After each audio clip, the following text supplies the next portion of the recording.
Edgar Ramirez and Mandy Moore. I take a 3D printed trachea and transform it into a living organ. It's still an extremely experimental procedure. Based on a breathtaking true story. She's sitting there with a bloody time bomb in her throat. What did you do to them? That's right. Dr. Death. New Doctor. New story. Stream the Peacock Original Series December 21st. The voice of sports in South Jersey. The Sports Bash with Mike Gill. You guys are the #1 sports station. WENJ HD, Millville, Atlantic City. A town square media station. Serving all of South Jersey. This is the Sports Bash with Mike Gill on 97.3 ESPN. Now, live inside the Matt Black Kia Studios, here's Mike Gill.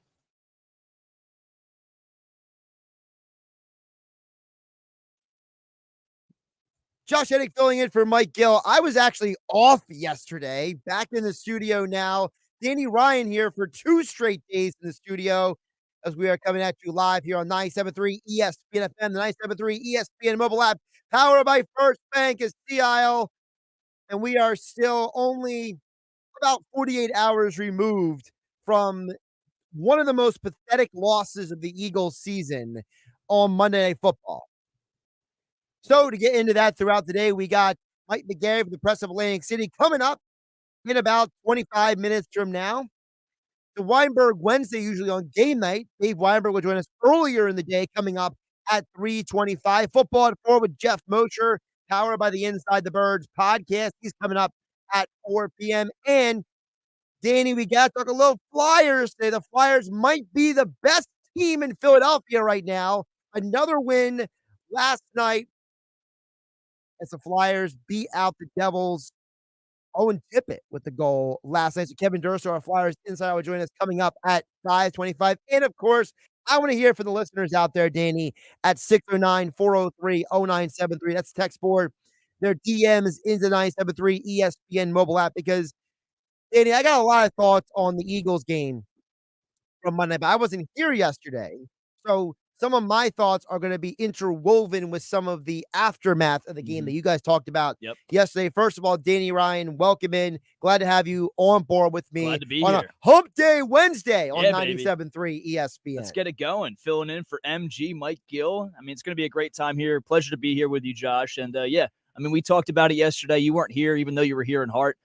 We missed you, but we're ready. Call it being here in spirit, not in heart. Yeah. Oh, maybe I was in your heart. Well, you were in my heart. You're always in my heart. No, pleasure to be here with you as always. And now I'm excited to hear what you have to say about that just monstrosity that was, or I should say atrocity, that was the Philadelphia Eagles loss against the Seattle Seahawks. I mean, you lose on a 92-yard drive with a minute and a half left for Drew Lock. It's just, we talked about it yesterday, and Mike was, talking about how I mentioned to him off the air that I'm not going to watch too much of the Christmas Day game, one, because I have some responsibilities I got to take care of that day, but two, let's be honest. I feel like they should take care of that game, and they should take massive strides compared to the last 3 weeks. And if they don't, it's going to, quite frankly, it's going to upset me, Josh. So we'll see how they play on Christmas Day. Giants coming up, and it should be an easy win, but you never know with this team at this point. Well, that's where kind of my mind is at, because I look at the Eagles right now, and I see a team that should be better. And I made this comment on the Twitter X platform yesterday that, maybe it is time for this team to point fingers, because obviously everything that has happened from the San Francisco loss, which should have been the first wake-up call, to the Cowboys loss, which apparently was not enough of a wake-up call because you still lost on Monday night in a game where the offense was inconsistent and erratic.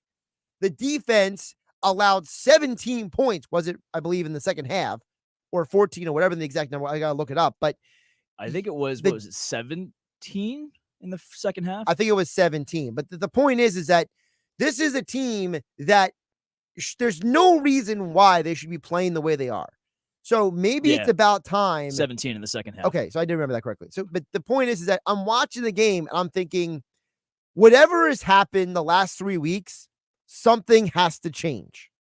And this is what drives me nuts personally, which is I always say, Danny, when I can see it and you can see it, and the people broadcasting the game can see it, and the fans who are watching at home can see it, when we all see the same thing and the coaches don't get it, that is a huge problem. And, I know people were kind of after Jalen Hurts yesterday for being like calling out his teammates.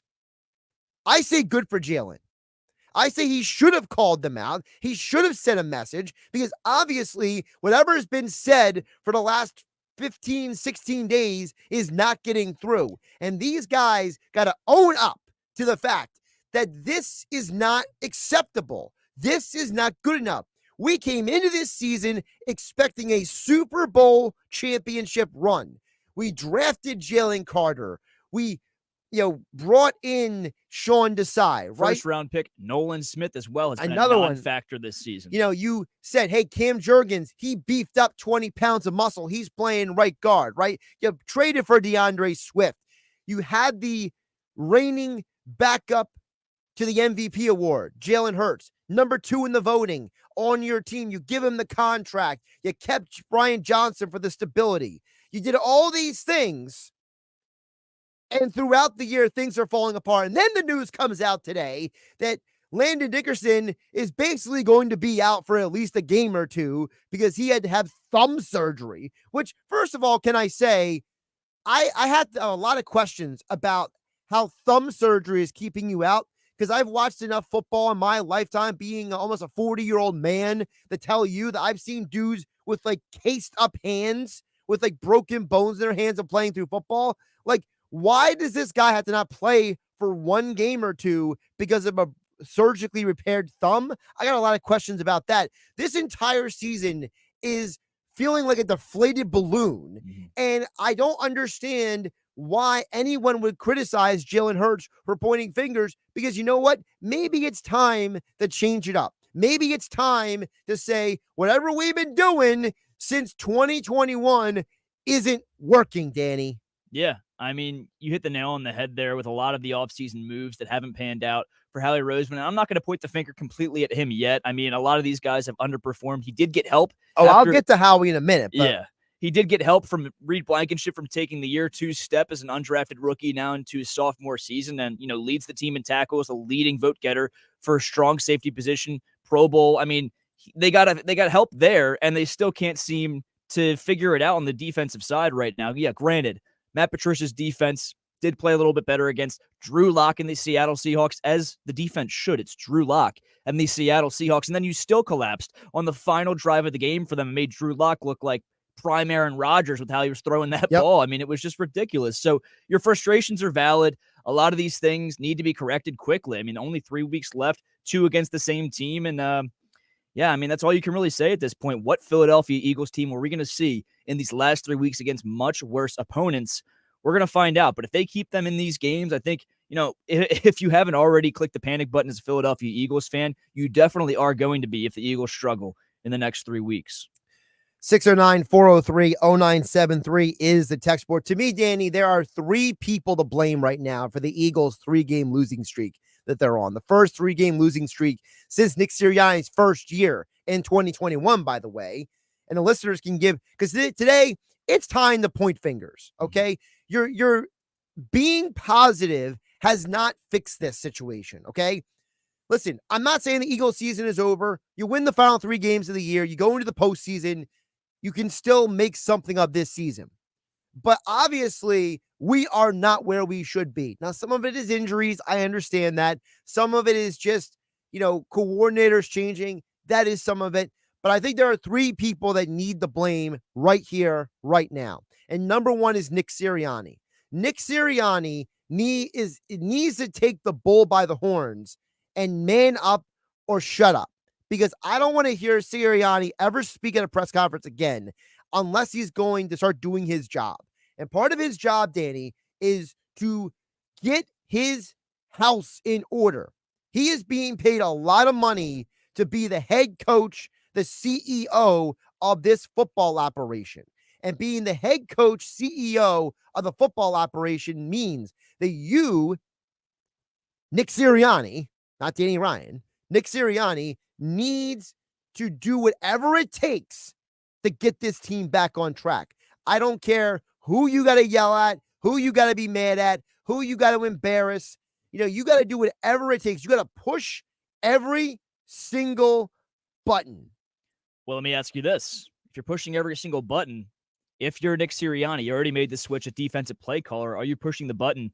Let's say they struggle against the Giants this upcoming week on Christmas Day. Are you pushing the button to get a new offensive play caller in there, similar to the situation with Desai, where you're not firing Johnson, but maybe Nick Sirianni takes over the play calling himself? You bring in a guy like an advisor and Frank Reich to help, or a guy in-house?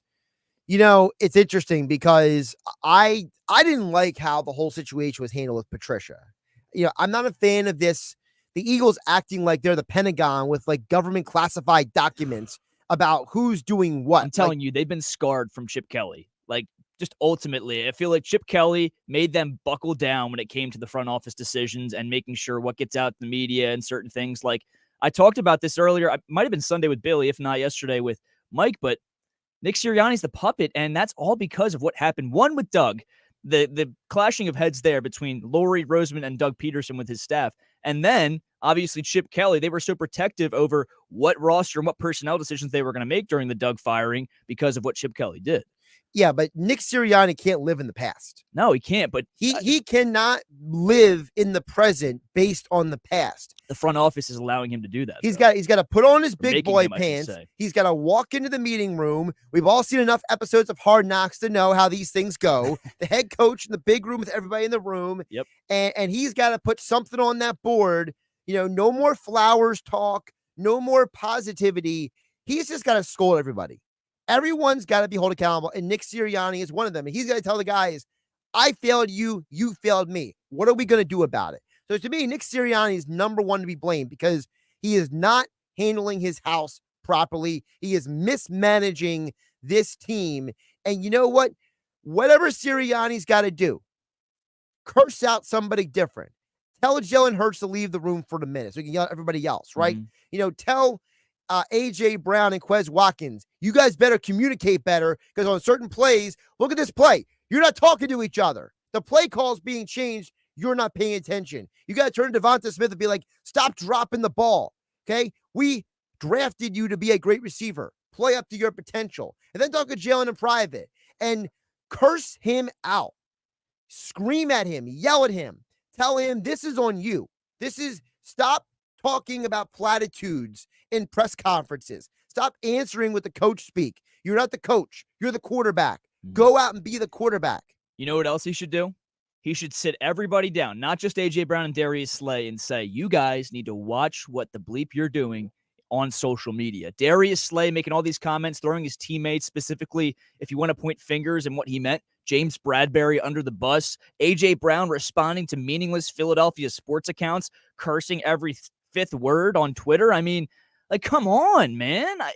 Are they insecure or that people are attacking them and they haven't experienced this much failure in quite some time? I mean, I don't know, but it needs to stop. It's not a good look. It's making them look, quite frankly, worse. I don't mind them going on social media in general. I don't mind them having podcasts. Yeah. But it's like, if you're going to talk about your teammates, have your teammate on the podcast. Choose your words wisely. Like, for example, if Slay wants to complain, he can't do it solo. Mm-hmm. He's got to be like, hey, my co-host for the show today is James Bradbury. My co-host is Reed Blankenship or Kevin Byard or somebody else to be like, let's talk about this. Because I think that the solo conversation, I'm an only child, okay?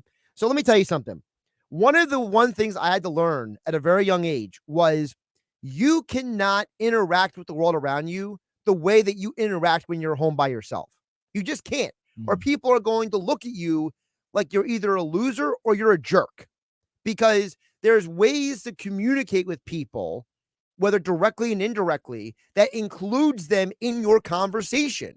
And I don't think that these guys are helping themselves by just talking to the audience by themselves. If Darius Slay wants to do his podcast, that's great. Have a co-host. Because you look at Draymond Green. You know why Draymond Green's in counseling right now? Because there's so much solo. He's a solo act too often. Yeah. And I think that hurts these guys. So, yeah, it's Nick also a maniac, but yeah. Well, I mean, listen, that's a different conversation, and I'm not going to get into psychology right now. We're not on a Wednesday afternoon. We're not going to dive deep 5 days for Christmas, okay? No. But, so Nick Sirianni is the number one person to blame. My number 2 is actually Howie Roseman. I think Howie Roseman did not listen to his own advice. Howie Roseman a few years ago explained that they made a mistake after the first Super Bowl where they said, hey, we are going to try to keep this window open for as long as possible. And what did they do? They re-signed people that they shouldn't have. They gave Alshon Jeffries a ton of money, right? They gave all these guys who were older extensions when they shouldn't have. And it came back to bite them, right? Because in 2019, when the whole world got injured and Carson Wentz is throwing Deontay Burnett and Boston Scott and Josh Perkins, and then he gets blasted on an illegal hit by Jadeveon Clowney, they could have still won that playoff game if the whole team wasn't injured and old. Mm-hmm. And now, what did Howie Roseman do? He pulled a DJ Khaled and another one. I'm going to re-sign another old guy and another one and another one and another one. And it's like at some point, you can't expect rookies to just walk off the street and be impact players every year. Undrafted rookies at that as well. Yeah, Josh Joe. But I mean, like, you drafted Keely Ringo, you drafted Jalen Carter. I get these guys are talented. But Danny, at some point, Howie Roseman made a mistake, assuming, and you know what happened when you make assumptions, he assumed that the team he handed this coaching staff was good enough. Yeah, I mean, we talked about this yesterday with Mike, or I talked about this yesterday with Mike, but he kind of got handcuffed by that Jalen Hurts contract, for being honest. Mike talked about yesterday how you had to pay Jalen Hurts. You're between a rock and a hard place last offseason. He had a pretty average first season as a starter and then played like the MVP of the league, aside from one player, and was arguably, if not definitively, the best player on the field during the Super Bowl. So you got kind of handcuffed in paying him that much money, to the point where if you didn't pay him that much, you probably get TJ Edwards, you probably get maybe even Kaiser White, CJ Gardner-Johnson, definitely, but they had to lowball CJ because they didn't have the funds to kind of deal with it. And to your point as well about the rookies, Eli Ricks, also an undrafted free agent they're relying a lot on this season. So you put a lot of stock, not only in these rookies, but these undrafted rookies. And yes, some pay off and you look like a genius every now and again. That's going to happen. But when it doesn't, you look like a donkey. And that's what's happening right now with this, at least the secondary.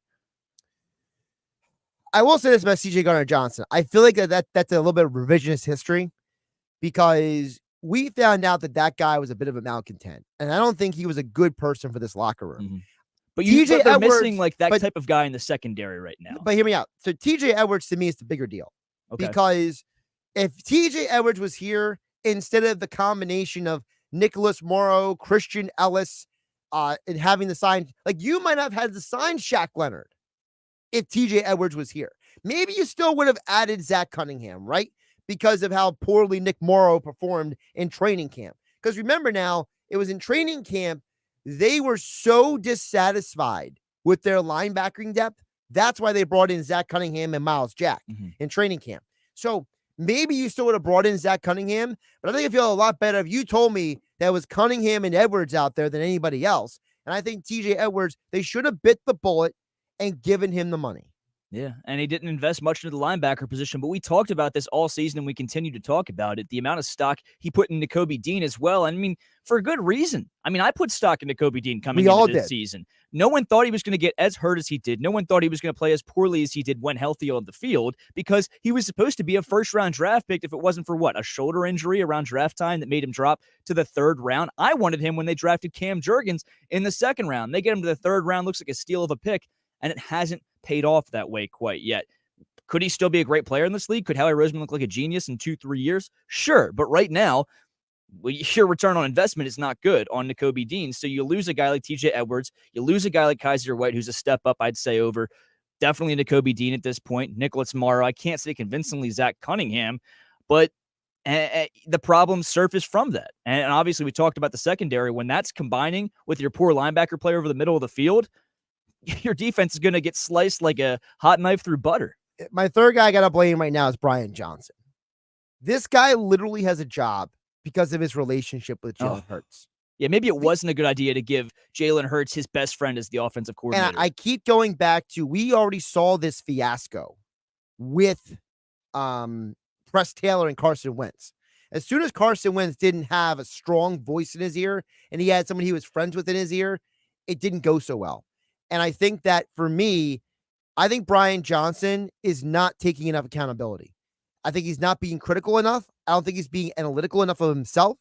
And I think that he is allowing this offense to stagnate. If I had to see another bubble screen, I will. That nearly gets intercepted or gets batted away again. Yeah, I agree. I never want to see a bubble screen again. Just take it out of the offense. There has been maybe one good play the entire year. It might be more effective if you do that and catch teams off guard, once every 35 plays with the bubble screen. But you're running it. I mean, how many times are they probably running the bubble screen per play? At least 5 times, 6 times? It's too many times. Maybe more. But the fact that he doesn't understand that, you know what I mean? The fact that he doesn't understand that this is not going well, that this isn't working. That's what bothers me, Danny. It bothers me that he's the dog in the meme with the house on fire. Everything's fine. It's fine. Yeah. That's who Brian Johnson is. And listen, anonymous texter on the text board at 609-403-0973 can say, guys, they choke every year. Well, anonymous texter, they don't choke every year because they went to the Super Bowl last year. They have not had a 3-game losing streak since 2021. So they don't choke every year because they've had a different head coach every year, it seems like, for the last 2 decades since Andy Reid was here. So, there's a reason why that guy was anonymous, because he knows what he's saying is flawed. Wolf LBI also chimes in and says the secondary was expected to be older and take a step back. The D-line got old quick. Howie outbid the Jets on Cox and maybe should have let him walk and re-sign Hargrave. He also went on to expand, you don't draft well. Well, that was one of the Howie Roseman drawbacks in the past. Yeah, but a lot of teams don't draft well. Yeah. Let's go through Bill Belichick's draft. Let's go through Joe Douglas and the Jets draft list. Howie has improved greatly compared to how he drafted in the past. He said, Nolan Smith, all the mid-round cornerbacks, you have holes. Oh, and you neglect linebackers. See, there's nothing wrong with drafting Nolan Smith if you use him. Yeah. If you don't use him, then it's almost a wasted pick. Then it goes back to the thought where it's like, okay, we keep saying this, they still aren't doing it. Is there a reason they're not doing it? What are they seeing in practice? Do they think he's just undersized compared to the other guys out there? Who knows? But you don't give him a chance to prove himself if you don't use him. Well, I shout out to all the people who are suddenly putting their names on the text after I complained about the one they didn't put their name on it. I love the people stepping up. So Cole and LBI, Big Al from Vinyl. We'll get to you guys a little bit later in the hour. But coming in next, Mike McGarry for the Press of Atlantic City joins us next. Josh Hennig, Danny Ryan, looking for Mike Gill on 97.3 ESPN FM and a 97.3 ESPN mobile app. It's free. Thanks to First Bank of Seattle City. You haven't downloaded the 97.3 ESPN free mobile app? Well, go get it now to follow all the Philly sports teams at 97.3ESPN.com. Powered by First Bank of Seattle City. Hey, it's number 59 section. Birds football. This time of the year. BetParks is the official casino and sportsbook app I recommend. Join me and download the BetParks app right now. When you open the BetParks app, you're in the zone. Winning is always a rush, but the money is in the moment. The anticipation of another face card, the thrill of an extra spin, and the joy of a jackpot. It's all your favorite games at your fingertips. Get up to $1,000 casino bonus back if you're down in the first 24 hours. You play for fun. You love to win. You bet BetParks. Must be 21 in NBA, New Jersey, Ohio, Maryland. Gambling problem. 1-800-GAMBLER. Hey, it's Joe Conklin from Conklin's Comedy Night at Parks Casino, and I'm psyched to cheer on the Philadelphia 76ers this season with Parks, the official local casino partner of the 76ers. Parks Casino is #1 with the hottest live tables and slots, great dining and bars, and the best live entertainment in the region. Need a fun and exciting game day destination? Get into Parks to watch your favorite teams in the Liberty Bell Gastropub or the Beer Garden. Visit parkscasino.com. This is how you win. This is how you win.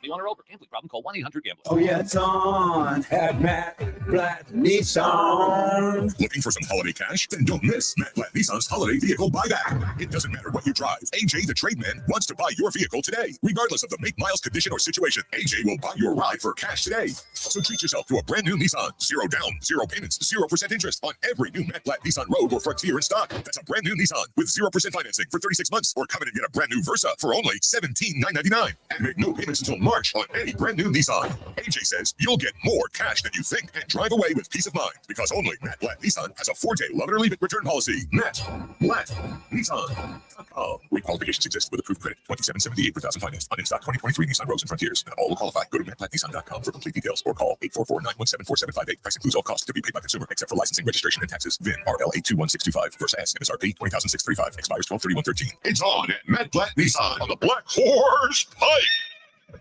Harbor Township.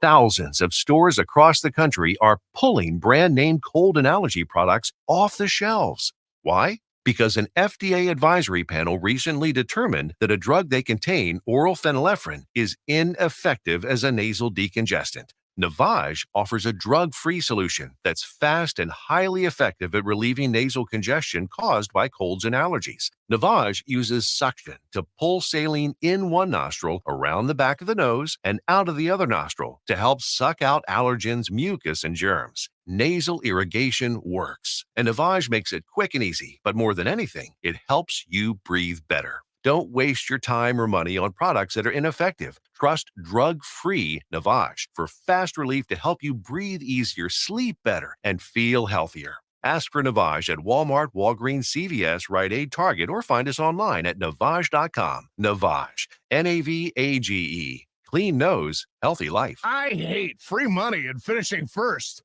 Said no one ever.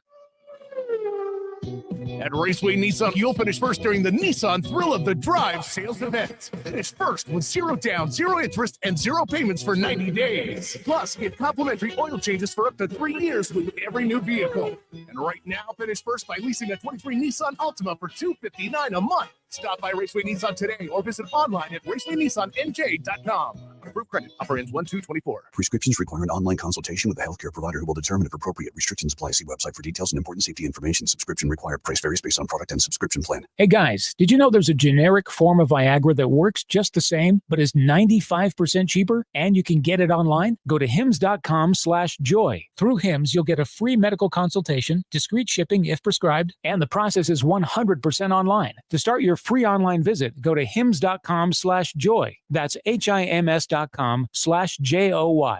Dr. Macchiarini, he's the best in the world. Starring Edgar Ramirez and Mandy Moore. I take a 3D printed trachea and transform it into a living organ.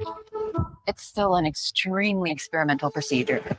Based on a breathtaking true story. She's sitting there with a bloody time bomb in her throat. What did you do to them? That's right. Dr. Death. New Doctor. New Story. Stream the Peacock Original Series December 21st. Got a craving for tacos? Then check out Taco Cat, located at 8 South Essex Ave in Margate. Open all year round. Satisfy your taste buds with over 12 distinctly creative tacos, like the Angry Shrimp with chorizo or the Brussels sprout taco with house-made chipotle sauce. Hosting a private event? They have that covered with catering for any size group that includes a build-your-own taco bar. Visit them at TacoCatSouthJersey.com for more information and give them a follow on Instagram at Taco Cat Margate. This is a special alert to all Americans who own a vehicle with less than 200,000 miles with an auto warranty about to expire or with no warranty coverage at all. Due to a decline in the economy, CarShield is announcing a low-cost month-to-month vehicle protection plan that is now available to the public to save any driver out-of-pocket expenses on future auto repairs. Call now to find out how you can pay almost nothing for covered auto repairs. Yes, you heard that correctly. Pay almost nothing for covered auto repairs. An open phone line has been established for all drivers to call for a free quick quote. Call 800-294-8831 now. Drivers who are covered will not have to pay for covered repairs again. This protection plan is at an all-time low. Additionally, drivers who activate this vehicle protection today will also receive free roadside assistance, free towing, and car rental options at no additional cost. Call us for your free quick quote today. 800-294-8831. That's 800-294-8831. What do you have to lose? Call 800-294-8831. Again, 800-294-8831. Brought to you by Get Covered New Jersey, the state's official health insurance marketplace. Now, back to the Sports Bash on 3 ESPN. Well, just because the Eagles are exasperating with a 3-game losing streak doesn't mean we can't still enjoy the fact that Christmas is in 5 days, Danny. Everyone on the text board's thinking we're Grinches right now for the Philadelphia Eagles, but doesn't mean we have to be Grinches for the Christmas season. 5 days. I mean, you could be however old you are. I mean, I'm 21. Obviously, haven't gotten to the age where it gets like, magic is completely lost. But man, Christmas, baby. I'm not really concerned about the magic as much as the fact that it's just listen, there's so many good things that come with the holidays. You got family, you got food, you got football. Saturday night, ESPN.com. Breweries, distilleries, wineries, you can go hit them up, support your local friends and family in the community, and have some great drinks for the holiday season. You know what kind of lost the magic for Christmas at me? My wallet being completely empty and just having to recoup hundreds of dollars. But So did you lose that money Christmas shopping? Or did you lose that money betting on sports? A little bit of both. Let's be honest. Not as much money betting on sports as I did Christmas shopping, but yeah, let's just say 20-80 split, 80% Christmas shopping. Mike McGarry from the Press of Atlantic City joins the Sports Bash every Monday, Wednesday, and Friday here on 97.3 ESPN. Mike, welcome back. Josh and Danny with you. How you doing today? Doing well, guys. How are you? Has the Christmas magic waned for you at all, Mike McGarry? No, I still love Christmas. So, in fact, I think the older you get, the more magic has. Good news. Yeah, you appreciate the holidays even more. So the best is yet to come for you guys in about another 30 years, 40 years. So good, there you go. Good to know. So, Mike, now that we are further away from Monday night's game, the Eagles have now lost 3 games for the first time since 2021. Is this team a disappointment? Like, do we label this season right now a disappointment? Yeah, so far, especially because of the way it started, right? With the 10-1 start and everything else. And now it's kind of gone off the rails. A couple of weeks ago, everybody would have said Eagles in the Super Bowl, automatically. Now I don't think anybody's saying that. So yeah, I think the season, the way they handled this tough 5-game stretch, which we knew was going to be tough going in, has been a disappointment. And I think they are a disappointment right now. That doesn't mean they can't turn it around, but right now they're a disappointment. You mentioned about them turning it around, but can they turn it around, Mike? Because, one of our texters texted in saying, the definition of insanity is doing the same thing again and again and thinking something else will happen. Well, it feels like right now, Mike, that the Eagles are maybe doing it too much of the same thing, not enough different. Yeah, I don't know if defensively they can turn it around. I think there's some personnel issues on the defensive side of the football that can't be fixed in 3 weeks. But I think offensively, I think we can all agree that they're better than they've been playing. I don't think anybody on the offense has been playing well. I think in particular, Jalen Hurts has not played well. His turnovers have hurt the team big time. Obviously on Monday night, the 2 interceptions, including the last one, were disastrous. So I think offensively they can sure turn it around. I think the issue that we have here, Josh, is they got 2 games against the Giants and Arizona. So even if they were to win all 3 of those games and win them convincingly, I don't think anybody is going to believe in the Philadelphia Eagles any more today than they would after those 3 wins. We're going to have to wait to see what happens in the playoffs till we make a final judgment on this team. Hey, Mike, Danny Ryan here. I want to ask you about James Bradberry and his performance against the Seahawks. 8 targets for 7 catches, 116 yards, and he allowed the game-winning touchdown to Jackson Smith and Jigba, obviously. A lot of the talk around, at least Philadelphia sports media, is, maybe we should bench James Bradberry for the rest of the year, give the younger guys a chance since they played pretty well, at least against the Seahawks. I wouldn't go that far, but how big of a problem do you think James Bradberry is and might become in that secondary? Well, he obviously did not have a good game Monday night, but that's what I'm talking about, the personnel problems on the defensive end, especially the back end. And if you don't play Bradberry, who are you playing back there? So, I mean, it's easy to say bench him, bench that, but I think he's a symptom of a larger problem, which is, the back of the linebackers and secondary have not done a good job, and especially defending the middle of the field. And they've been vulnerable all year to that. And I don't see how that's going to stop in the next, 3 weeks, basically. Mike, you mentioned you and Dave about Bradberry. Let me ask you. My theory on Bradberry is they're misusing him. This is a guy who's supposed to be a zone corner. That's his expertise, right? So why are you asking him to man up? Like, why are you allowing this guy solo coverage when that's not his skill set? Like, that feels like it's a coaching problem there. Yeah, and they admitted they kind of had a coaching issue when they fired the defensive coordinator, and didn't tell anybody till Sunday morning. So I think there are some coaching issues. Maybe there are some personnel issues. I just think for them defensively to have any hope, they've got to get back to getting to the quarterback with just 4 down linemen. They've got to get back to putting pressure on the quarterback, sacking the quarterback. That's when they're at their best. That's when most defenses are at their best. When they can get to the quarterback without blitzing, that buys the back end time. They haven't done that in the past couple of games, and they really haven't done that since the start of this season, and they haven't done it nearly as well as they've done it last season. So they have some personnel issues, some scheme issues on defense, like I said, that I don't think can be fixed in 3 weeks. I think the hope is on the offensive end, where I think we would all agree they have the talent, but they're just not playing well. Mike, Jalen Hurts started off perfect to begin the game against the Seahawks, 5 for 5 on the opening drive, took a lot of time off the clock, and went down the field for a touchdown. After that, he was 12 of 26 for 104 yards and 2 interceptions the rest of the game. A lot of people are talking about maybe Jalen Hurts has regressed. Again, as I said about Bradbury, I wouldn't go that far as of yet. Definitely a down year compared to last season. But what do you think is affecting Jalen so much that he's missing blatant offensive weapons that are wide open on the field? I mean, like, you could talk about that Kenny Gainwell play all day. He was already in his windup by the time Gainwell broke open, about a foot away from him. But what do you think is attributed most to Jalen Hurts' lack of vision on the field, and I'll even say his turnover problems this year? Yeah, I mean, you would hope that would be an injury, right? That he is hurt, that he is not healthy. They told us he hurt the knee against the Jets. That kind of downplayed it. He was sick on Monday night. So you would hope that it is the injuries and illness that has caused him to have this season, and not a sort of regression that we're seeing out of him. But it could very well be a regression. I mean, people do not go through life. Quarterbacks do not go through life in a straight line. Sometimes they take a step backwards to take 2 steps forward. Is this one of those seasons for Jalen Hurts? We'll find out. I'd be interested at the end of the season to finally have him come clean and just see exactly how healthy he is, because the one thing that in favor of the regression argument is his decision-making has been poor. He's tried to force some balls. The throw, on the last drive Monday night down the field was absolutely ridiculous. It didn't make any sense at all. He seems to be making some poor decisions.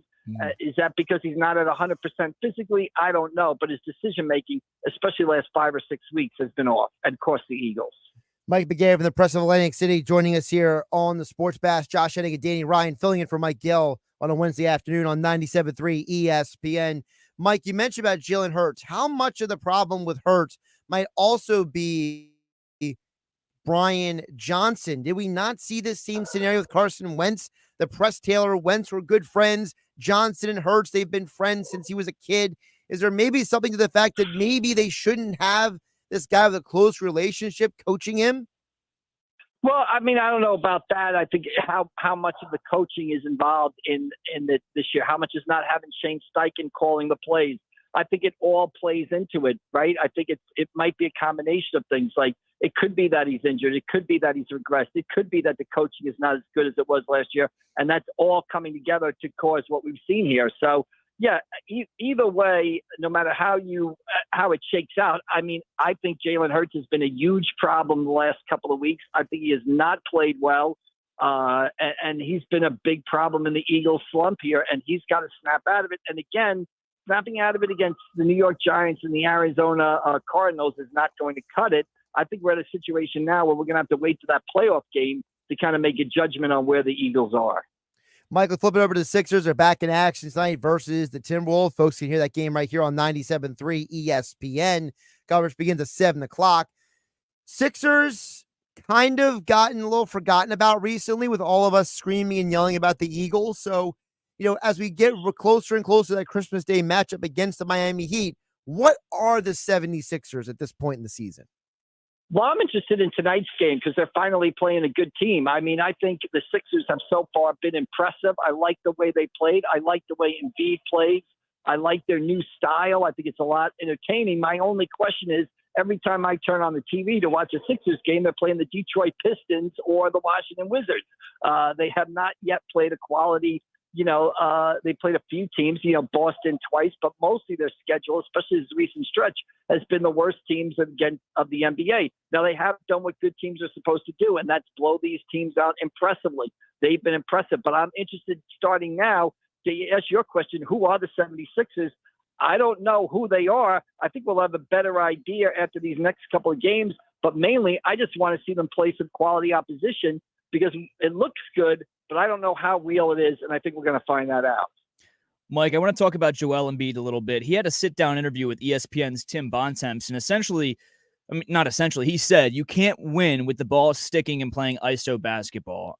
My first question for you is, do you think that's if any, a small shot at James Harden right there, especially with how Nick Nurse has just implemented a completely different scheme and has these guys playing their best basketball? But two, do you think the Sixers could finally make it out of the second round this year, actually playing through like Joel Embiid, not just offensively, but the ball running through him? He's passing obviously more. His assist numbers are up in a big way. Do you think they can make it past the second round with Nick Nurse's style of offensive play? Well, yes and no. I think they can make it through the second round with the Nick Nurse style of play. I don't think they can make it through the second round playing through Joel Embiid. I don't think he's a good enough passer.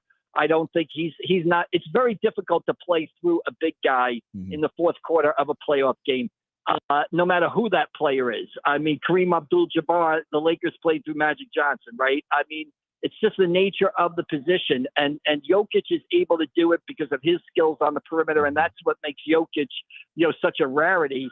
The fact that Embiid can't do it is really not a knock at Embiid. I do think the Sixers need one more player. I mean, Tyrese Maxey can maybe do it, but I don't know if he can do it in a playoff series. I would like the Sixers to make a move with their expiring contracts and everything else and get another guy in here, a wing-type player who can develop shots off the dribble for himself and teammates. I think they need that to advance in the playoffs. And Ben Simmons wasn't able to do it. James Harden wasn't able to do it consistently.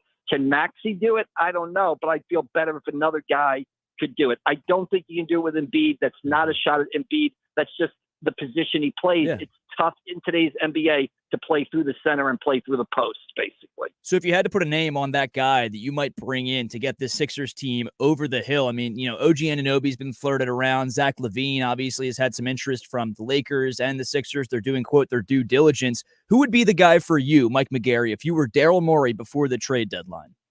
Yeah, I mean, those are two names that sort of pop right up. Now, again, I think no matter who you get, it's a warning sign, right? So you get Zach LaVine, and all of a sudden he goes out of the Chicago Bulls lineup, and the Chicago Bulls start playing 10 times better than they played with LaVine in the lineup. So that gives you pause to cause.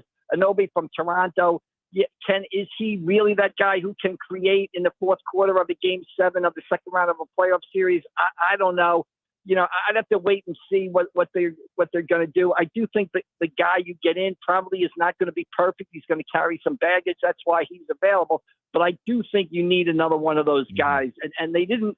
It's great. Morris, Batum, Covington. It's great to have those guys, but those guys were required to be sent elsewhere as part of a deal to get another star in. So I think they need that star. I don't know who it is. Whoever it is going to bring some baggage, but I think that's the only way out of the second round. That's where they've fallen short. In Game 7 against Atlanta, Game 7 against Boston, Game 6 against Boston. It's an inability to score in the fourth quarter of those critical playoff games and create shots, and they have to figure out a way to solve it, and they haven't done it yet. If only they let go of a shot-creating wing that could take over the game in the fourth quarter. Oh, wait, they did. It was Jimmy Butler. We're going to be playing him on Christmas on the Miami Heat. Butler or Bridges, the guy they traded from Villanova that night. I mean, think about what he would be in this offense. So they have had guys in here who could do it. But, the Jimmy Butler, the Bridges type of guy, that's the type of guy that they need, and those guys are tough to acquire.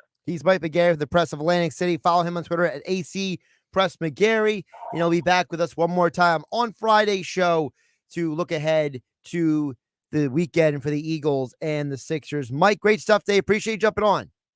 All right, great, guys. See you down the road. Thanks. Of course, Mike McGarry joining us here on the Sports Bash. Josh Hennig, Danny Ryan filling in for Mike Gill here on 97.3 E. Get back to the text board on the other side. 0973. That is the text board. Also, your DMs into 973 ESPN mobile app powered by First Bank. See how we'll talk more about the Eagles and Giants coming up with Dave Weinberg coming up in the 3 o'clock hour. Football Force will come with Jeff Mosher. And we will talk about the Flyers later today because the Flyers are the hottest team in Philadelphia right now. They had another big win last night over those New Jersey Devils. Kevin Durso, our Flyers insider, coming up later in the show. Plus, we are 5 days until Christmas.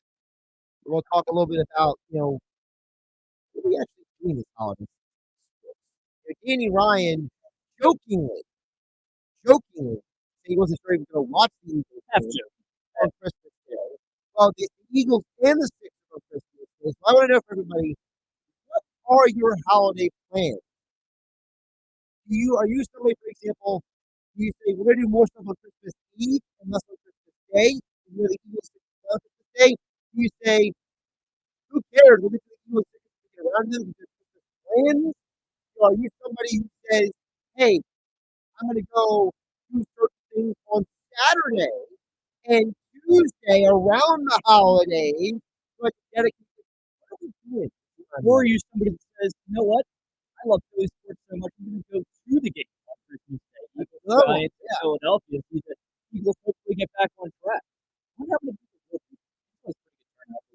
Usually a pretty good turnout, but I can tell you there are probably some people who they would never go to a game on a day like this. So there's those people as well. He's Danny Ryan. I'm Josh Hennig, for Mike Gill on a Hump Day Wednesday here on 97.3 ESPN. It's basketball tonight. 97.3 ESPN with the voice of the 76ers. Tom McGinnis calling all the exciting play-by-play action. And then Oubre gets it back and he throws it down. A nasty left-hand rebound. The Sixers host the T-Wolves. Tonight, coverage begins at 7 p.m. Philadelphia 76ers basketball on your radio home of the Sixers in South Jersey. 97.3 ESPN. I hate free money and finishing first. Said no one ever. At Raceway Kia on Rich Pike, you'll finish first during the Kia season of giving back because we're giving back with 0 down, 0 interest, and 0 payments for 90 days. And right now, you can buy a bold 2023 Kia Forte LXS for under $20,000. Stop by Raceway Kia today or visit online at racewaykia.com. Approved credit with Kia Method excludes tax, title, license, and fees. See dealer for details. Offer ends 1/2/24. Nizam's Indian Restaurant on Route 40 in Egg Harbor Township, the #2 ranked restaurant in New Jersey by NJ.com, is ready to serve you delicious Indian dishes. Executive Chef Sharma creates curry masterpieces with his chicken tikka masala, butter chicken, and shag paneer. His lamb akari was ranked one of the best dishes by NJ.com. There are also many vegetarian and vegan options. It's open 7 days a week, 11:30 to 9:30, with a lunch buffet on Sunday from 11:30 to 3. Visit thenizams.com for more info. People who come to cricket stay with cricket, just like our customer Jaron. I'm the singer and guitarist in a band, and I use my cricket phone for everything. It's basically like another band member. Don't miss a single beat. Switch today and get a free Samsung Galaxy A14 5G. Smile, you're on Cricket. Real customer paid for testimonial. Must bring your number to Cricket on up to a $60 a month voice plan, depending on device. Select models only while supplies last. First month service charge and tax due at sale. Cricket 5G requires a compatible device and is not available everywhere. Fees, terms, and restrictions apply. See store for details. At Bet365, we don't do ordinary. We believe that every sport should be epic. Every touchdown, every game, every point, every play. From the moments that are legendary to the ones that fly under the radar. Whether it's a 99-yard pass to score a touchdown or a fumble in the first minute of the game. Whatever the sport, whatever the moment, it's never ordinary at Bet365. 21 plus only. Must be present in New Jersey. If you or someone you know has a gambling problem and wants help, call 1-800-GAMBLER. Terms and conditions apply.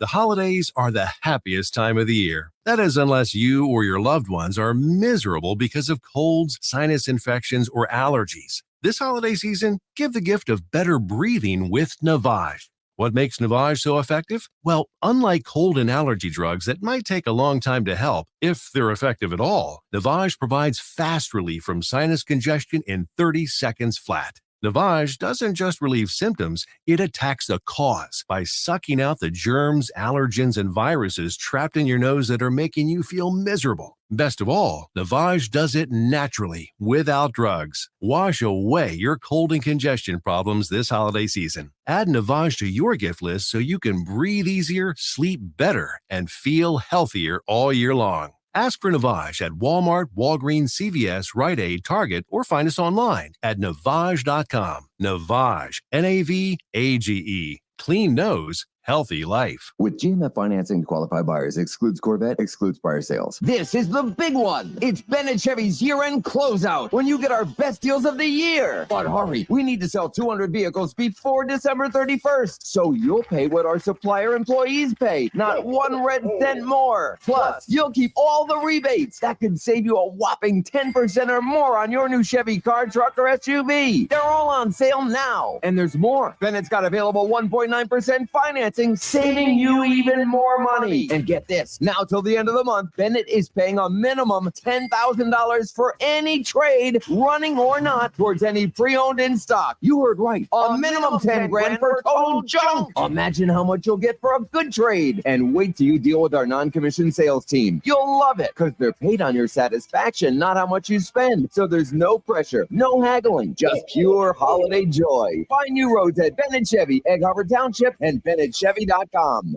Old supermarket meat sawdust like fillers, artificial preservatives? Hold on there. I'm veterinarian Dr. Marty Goldstein. You don't want your dog eating any of that. These potentially harmful ingredients are found in many of today's popular dog foods, but not in Nature's Blend, a freeze-dried raw dog food with real cuts of meat, omega-3 rich seeds, and superfood veggies and fruit. Nature's Blend is designed to help support your dog's playfulness, healthy skin, soft coat, easy digestion, and youthful mobility. Your dog will go bonkers over Nature's Blend savory flavor and texture. For a limited time, save up to 54% off Nature's Blend and receive a free festive holiday dog sweater with select orders. Go to drmartypets.com/deal or text DEAL to 511-511. I guarantee it with a 100% 90-day return of your purchase price. Offer available with select orders while supplies last. Text fees may apply. You may receive up to 1 additional text. Text stop to opt out. Paid for by Dr. Marty's Pets. The annual Wildwood Fishing and Boating Expo is returning to the Wildwoods Convention Center on January 6th and 7th. There's over 80,000 square feet to enjoy with 100 vendors featuring 11 boat dealers with center consoles to wave runners and more. Free seminars by Jenny Ackerman, Captain Steve Spagnolo, and more. Plus a Yeti 65 cooler giveaway each day. Doors open at 9 a.m. Saturday and Sunday, January 6th and 7th. Admission is just $10 for adults, $3 for kids 6 to 13, and under 5 is free. Visit fishingexpowildwood.com. Now, back to more Sports Bash with Mike Gill on 97.3 ESPN, South Jersey's sports leader. All right, a few more minutes left in this hour. I do not want to ignore the text board, 609-403-0973. I mentioned Big Al from Vineland earlier. He says, Josh, you're cranky. The Eagles are playing the Giants at home. Let's think I should recover and get ready for the playoffs. Maybe I am cranky. Maybe that's why I shouldn't have a day off after the Eagles play, so they got it out of my system ahead. Pent up aggression right now. Yeah. No, I mean, the Dickerson frustration, I get it. Also, I understand what Big Al from Vineland saying, not the end of the world. You'd rather them be fully healthy before the playoffs than not. My biggest concern is probably with Darius Slay. They didn't give a timetable. They just said he's going to miss a decent amount of time. Well, they said he's not going on the IR, which means he won't miss 4 games. Yes. Now, because we don't know how the extent of the surgery because he hasn't spoken, and the Eagles act like everything is the biggest secret since you shot Kennedy. Yeah. So, it's ridiculous. And we'll see if he's healthy when he comes back, probably around playoff time. I'm assuming that he'll play like the final game of the year just to get like some reps in. Okay. And then he'll be ready for the playoff. I'm assuming that's probably what they're doing. Yeah, get some reps against Tommy Cutlets. Anonymous texter says, things aren't going well right now, but 3 playoff appearances in a row might wind up with the 2 seed. People, a.k.a. us, need to relax. Well, listen, I did say that, they're probably going to win the next 3 games, and then you go to the postseason. Mm-hmm. So I think that there is something to be said for the fact that, this team is still capable of turning this around. It's just a matter of, like, McGarry said about the Sixers, we say about the Eagles.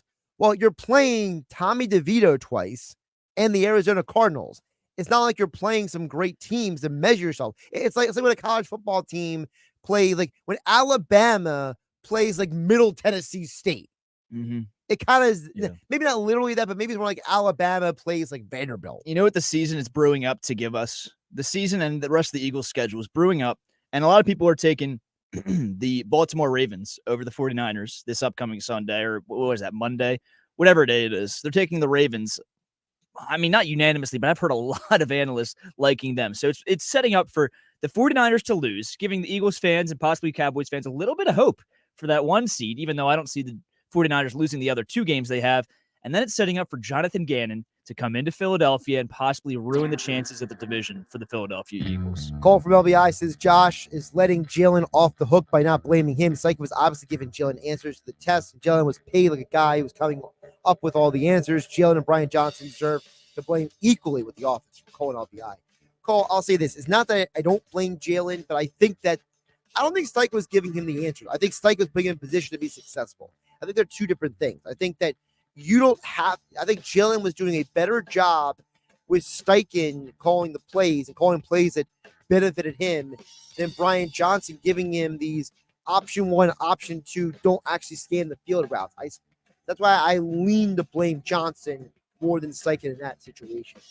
All right, coming up next hour, we'll get more of your text at 609-403-0973. I'm Josh Hennig. He's Danny Ryan, filling in for Mike Gill here on 97.3 ESPN on a Hump Day Wednesday edition of the Bash.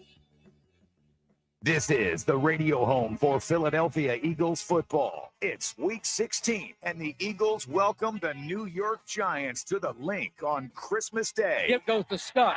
Scott slams into the end zone. Touchdown, Eagles. Boston Scott. Eagles radio network coverage begins Christmas Day at 3 p.m. Maryland Mike call all the action starting at 4:30. This is South Jersey's official home for Philadelphia Eagles football. 97.3 ESPN. Brought to you by Jenkins Plumbing and Heating at jenkinsandsons.com. Piccalilli Inn. Nobody beats the Piccalilli, Route 206 in Chemung. Frank Vincent Windows, Roofing, Siding, and Doors make your home look new again. BMW of Atlantic City. Shop our complete inventory online at bmwatlanticcity.com. Ocean Casino. For more information, visit theoceanac.com. And First Bank of Sea Isle. 97.3 ESPN FM is your official home in South Jersey for Eagles football. Honey, come here, quick. All these highly rated tequilas are priced so low. Total Wine must have made a mistake. No, they've had the lowest prices for over 30 years. Whoa!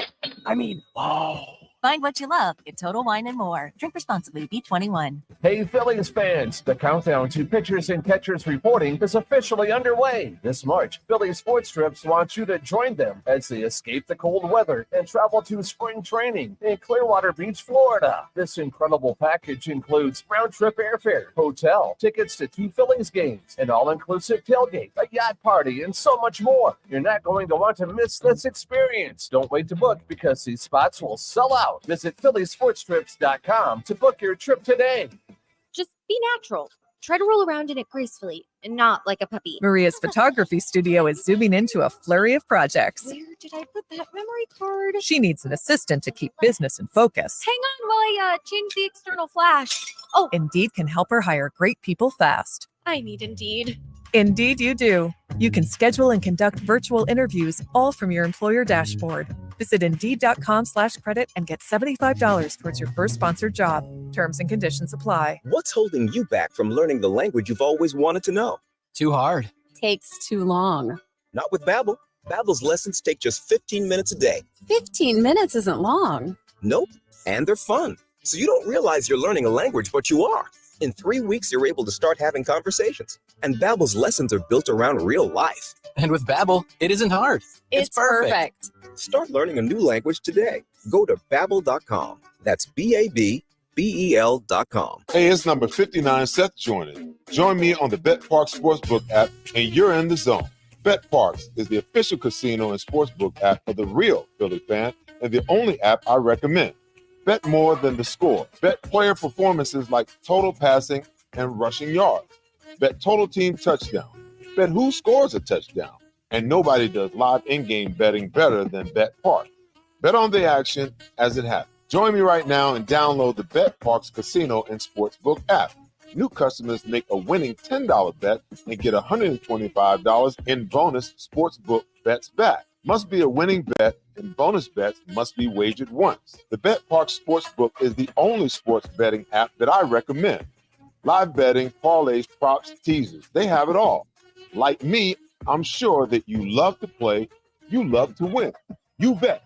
BetPark. Must be 21 in NPA, New Jersey, Ohio, Maryland. Number 1-800. Are you ready to smell better naked? I'm Dr. Shannon Klingman, the OBGYN creator of Lumi, the whole body deodorant that's clinically proven to control odor for 72 hours on pits, feet, privates, and beyond.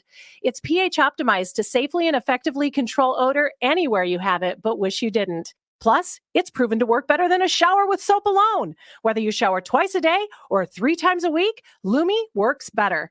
And who doesn't want zero body odor? With over 200,000 5-star reviews, I'm so sure you're going to love it, or you can return it for free. There's a special offer for listeners. Use code 800 and get an extra $5 off a Lumi starter pack that comes with a solid stick, cream tube, free product of your choice, and ships free with code 800. LUMEdeodorant.com, code 800 for an extra $5 off a Lumi starter pack. Love it or return it for free. That's LUMEdeodorant.com, code 800. iPhone 15 Pro on Verizon and other Apple gifts. Time's running out. It's your last chance to trade in any iPhone in any condition for a great deal on the new iPhone 15 Pro with titanium and iPad and Apple Watch SE with unlimited Ultimate. Additional terms and conditions apply. Act now. Visit Verizon.com. Get to Matt Kia during the Season of Giving Back sales event. You'll save thousands with 0% financing, 0 down payments, or 0 payments until next March on every clearly marked new Kia. Like the all-new Kia Forte LXS, just $19,999.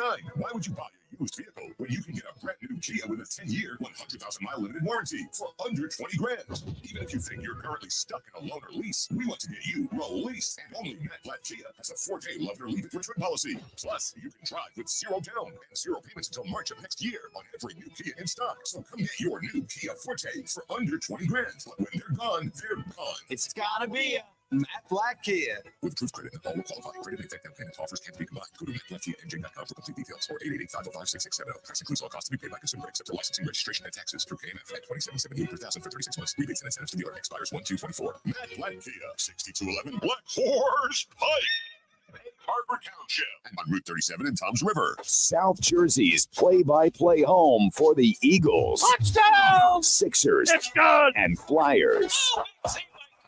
97.3 ESPN, WENJ, WENJ HD, Millville, Atlantic City, a Town Square media station. This is the Sports Bash with Mike Gill on 97.3 ESPN. Now, live inside the Matt Black Kia Studios, here's Mike Gill.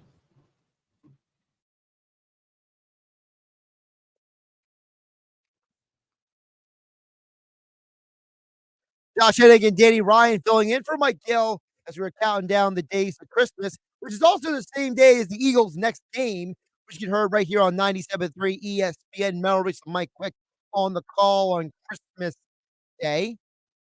You know, the interesting thing for guys like me and Danny Ryan filling in for Mike Gill on a Hump Day Wednesday, I feel like, Danny, now you're a little young yet, but I've spent many and many holidays working because of this business.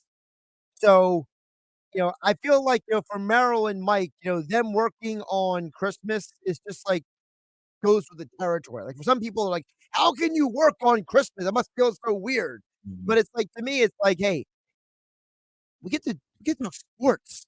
Yeah. Who cares what day it is? I mean, you know? you literally get to watch a free game. Yeah. You're speaking about what you see. You're analyzing the play in front of you. But tell you what, Merrill and especially Mike Quick. Mike Quick was a player. He was, I don't want to say set because the money was less during his playing career, but I mean, he didn't have to do jack squat after he left the NFL. And he decided, you know what? I love the game so much. I'm going to go call for the Philadelphia Eagles radio network. And he wouldn't be doing it if he didn't love it. So I'm sure they don't even mind. But No, yeah, they don't. I'd love to be. But you know those people in the we- link on. We've on all Monday. run into people who are like, you know, man, you're working on this day or that day, and you're like, Yeah. and you're like, yes, so like it's Yeah, part, it's part of become- what we do. It's become numb to me at this point. And like you said, I'm young. I'm only like, this is my first year actually in the business out of college. I had some internships before, but I was doing the overnight during Halloween. We literally brought in Halloween. So, you know, I'm not fazed by it much anymore. From the age of 20 years old until I was I think I was maybe like 34. I worked Thanksgiving every year, every single year because of high school football. Yeah, you woke yourself up. Well, it was two things. One, I never went out the night before Thanksgiving for years because it's a big time for people to go out, drink it up, party up. People coming back from school. But from like 20 years old to like my mid 30s, I never went out because I had to wake up early in the morning for Thanksgiving. And it was like I felt like Jim Nantz, a tradition unlike any other, Thanksgiving football. And, it was whether I was calling games or I was working in studio. Every year I worked Thanksgiving. People always look at me like, wow, that's so weird that like you worked the holiday. And to me, I'm sure Marilyn might look at the same way. Like, look, I get to do something cool on a holiday. Like, to me, it was exciting. It was fun. It's something I looked forward to. Yeah, and let's be honest. How long of your day did it take up? Did it take up your entire day or a few hours and you were able still to make it to Thanksgiving dinner? Well, usually, see, that's a different conversation because, typically I got home like mid-afternoon those days. Yeah, you can work with that for sure. And my family was pretty accommodating. Like my family was not the kind of people who were like really like, intense sticklers about it. Like they were like, oh, Josh is working. Like my family looks at it as like my family is different than Tommy DeVito's. Like my family looks at it as like, like they are so happy I have a job and a career and they're so happy I'm independent and I don't need them to take care of me. You know what I mean? Yeah. Like, if it was a different excuse, like, oh, I literally can't get out of bed because I'm just ragingly hungover right now. Like, yeah, there could be worse scenarios. You could be going to work or you could be not getting out of bed till 1 because you quite literally can't bring yourself to do it. So I think they'll take the, if you want to call it poison they were dealt with. Right. Take the hand they were dealt, which is a better one. You know? For sure. Let's get back to the text board, 609-403-0973. For those who didn't hear, we opened the show with my frustrations with the Eagles right now, my 3 people to blame. Before we talked to Mike McGarry early in the first hour, I said Nick Sirianni, Howie Roseman, and Brian Johnson. Just to summarize, for those who didn't listen in the first hour, thank you for joining us in the second hour here on the Sports Bash on 97.3 ESPN. Josh Hennig, Danny Ryan filling in for Mike Gill on a Hump Day Wednesday. I blame Nick Sirianni because I feel like, he needs to get his house in order. You're the head coach of the team. It's your responsibility to do whatever it takes to right this ship. Number 2, I blame Howie Roseman because the ship that Nick Sirianni is driving, he handed him the people on the boat. He handed him this crew on his ship. So if you're crossing the sea, if you're Christopher Columbus, right? Back in 1492, Columbus sailed the ocean blue. Well, you have Nick Sirianni looking at his crew wondering, why'd you give me some of these guys? And I blame Howie Roseman for that. And the third guy I blame is Brian Johnson because I think Brian Johnson is not doing a good enough job coaching Jalen Hurts. I also blame Jalen Hurts, and I talked about this yesterday with Mike, but to a certain extent, you can only blame Brian Johnson so much. He can call a play that might not be the right one to call, but at some point, Jalen's got to realize, and granted, maybe this past game is an exception. He had a raging illness, had to travel in a separate plane than the team, all that jazz. So maybe you could put an asterisk next to this game because he wasn't feeling well. But at some point, Jalen Hurts has to take over an audible mid-play, or even audible in the huddle if he doesn't like the play call. He's sticking to, and who knows? We're never going to know for certain if Brian Johnson is calling these downfield shots with the game on the line when you only need 15 yards to tie it up and go to OT, or when you just need a field goal to try and gain yourself separation and he passes to Quez Watkins. The reason why I do blame Brian Johnson is because he gave him the option. True. It's like most NFL players, like Dan Orlovsky has explained this a lot of times on NFL Live. In the NFL today, every play is option A, option B. There's 2 sides of every play. So, you go to the line, you have the first option. Then you can audible into the second option.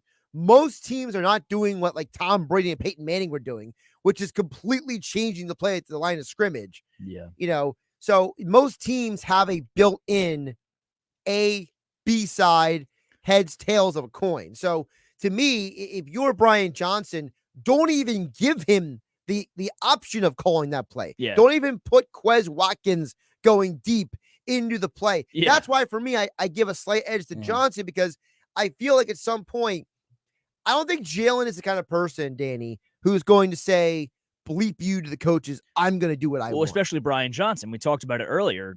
His buddy. I mean, his best friend, essentially. He grew up with him during his childhood, and he was a big influence on his playing career. And you're not really going to say, F you, what you're saying is not true. What you're saying is not going to be effective. But at the end of the day, he's got to make those internal decisions when he snaps the ball. If he sees that option A is Quez Watkins deep down the field, and he either, one, doesn't think he can hit Quez in stride like he didn't, or two, just doesn't trust Quez one-on-one to try and get that ball, which he shouldn't. I mean, Mike talked about it yesterday. When's the last time Quez Watkins made a big play for this team? And the last one I thought of was Washington. The Washington game last year, they lost because he fumbled the ball right after the big play. So I don't know. It's just, to an extent, yes, I blame Brian Johnson for putting that in as an option. But if you're Jalen Hurts, I mean, if option A is not there, option A is not there, man. Stop forcing it and relying on your playmakers.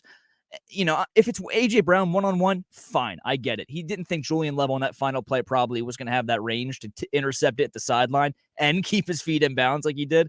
But Quez Watkins isn't a playmaker like that, man. You know, people have been talking about it ever since the game ended. It's just not the play call there. I'm sorry. And was that the same play that Devonta Smith was wide open over the middle of the field? I forget. The left side. Yeah, I mean. He was wide on the crossing route over the middle, and if you would have hit him moving left, he would have had a first down. And I get it. Hindsight's 20/20. But if you're a quarterback, I mean, you have to see those things. You are the eyes and the ears of that offense. That's why one texter said, Shane Steichen was giving him the answers to the tests. And I said, well, I don't know if he gave him the answer to the test, but he was putting him in position to be successful. If that play was called by Shane Steichen, is the progression tree different, right? Is Brian Johnson saying that Brown, Watkins are 1-2 on that play, whereas Steichen would say maybe Devonta Smith is the number 2 option on that play? We're not in those meetings to know the breakdown of these route trees, because every NFL play that's called has a hierarchy of, all right, this is the first option, this is the second, this is the third, this is the fourth, right? So if your 4 receivers are Brown, Watkins, Goddard, Smith, and Goddard on a play, right? Let's just put those 4 for an example. Is the order of hierarchy different for Steichen than it was for Johnson? And if it is, because remember, one of the issues with the West Coast offense, the reason why people started going away from the West Coast offense years ago, because if I could just give a really quick 30-second time machine moment here by Josh Hennig here on 97.3 ESPN. When Bill Walsh created and brought the West Coast offense to the NFL in the 1980s, that offense is going through many metamorphosis over the next 30 years. So Mike Holmgren, Mike Shanahan, Andy Reid, Kyle Shanahan, John Gruden, they've all called different variations of the same offense. Mike McCarthy's another one. Well, some of them did a better job at that offense than others did, right? So as a result, people started looking at the West Coast offense through the eyes of the guys who were putting it through the metamorphosis over the years. And so the way that Mike Shanahan calls the West Coast is going to be different than Mike Holmgren, which is different than maybe than Andy Reid, which is different than Kyle Shanahan. So back to the Nick Sirianni offense, is Shane Steichen does he call it differently than Brian Johnson? There's a very strong possibility. I think you'd have to at least assume yes. I mean, look what Shane Steichen's done over in Indianapolis with Gardner Minshew. He's running the RPO very effectively with a quarterback who, let's be honest, isn't mobile. Run. Yeah, he can't run. I mean, he can scramble out and get you a few yards, but he can't run like Jalen Hurts. And Mike Gill made a pretty good point that they run the ball more effectively than the Philadelphia Eagles do. And while that might be true, the Philadelphia Eagles should be running it that effectively behind that offensive line, behind the explosive running back they have. And, you can blame DeAndre Swift's vision till the cows come home. But at the end of the day, behind that line, he should be finding holes, and you should be pounding the rock with him. And granted, they did it with DeAndre Swift and Kenny Gainwell on Monday. They ran the ball a lot more than they had in past weeks. And credit to the coaching staff for adjusting and taking the trash can guy's advice. But you have to assume that Brian Johnson is just a tier below Shane Steichen, obviously, because, it goes back to that Christian McCaffrey play call. It's like, yeah, I get the offensive players watch film too. But if an offensive player is predicting exactly what you're going to do, I talked to Mike about this yesterday, and he thought it was a nothing burger.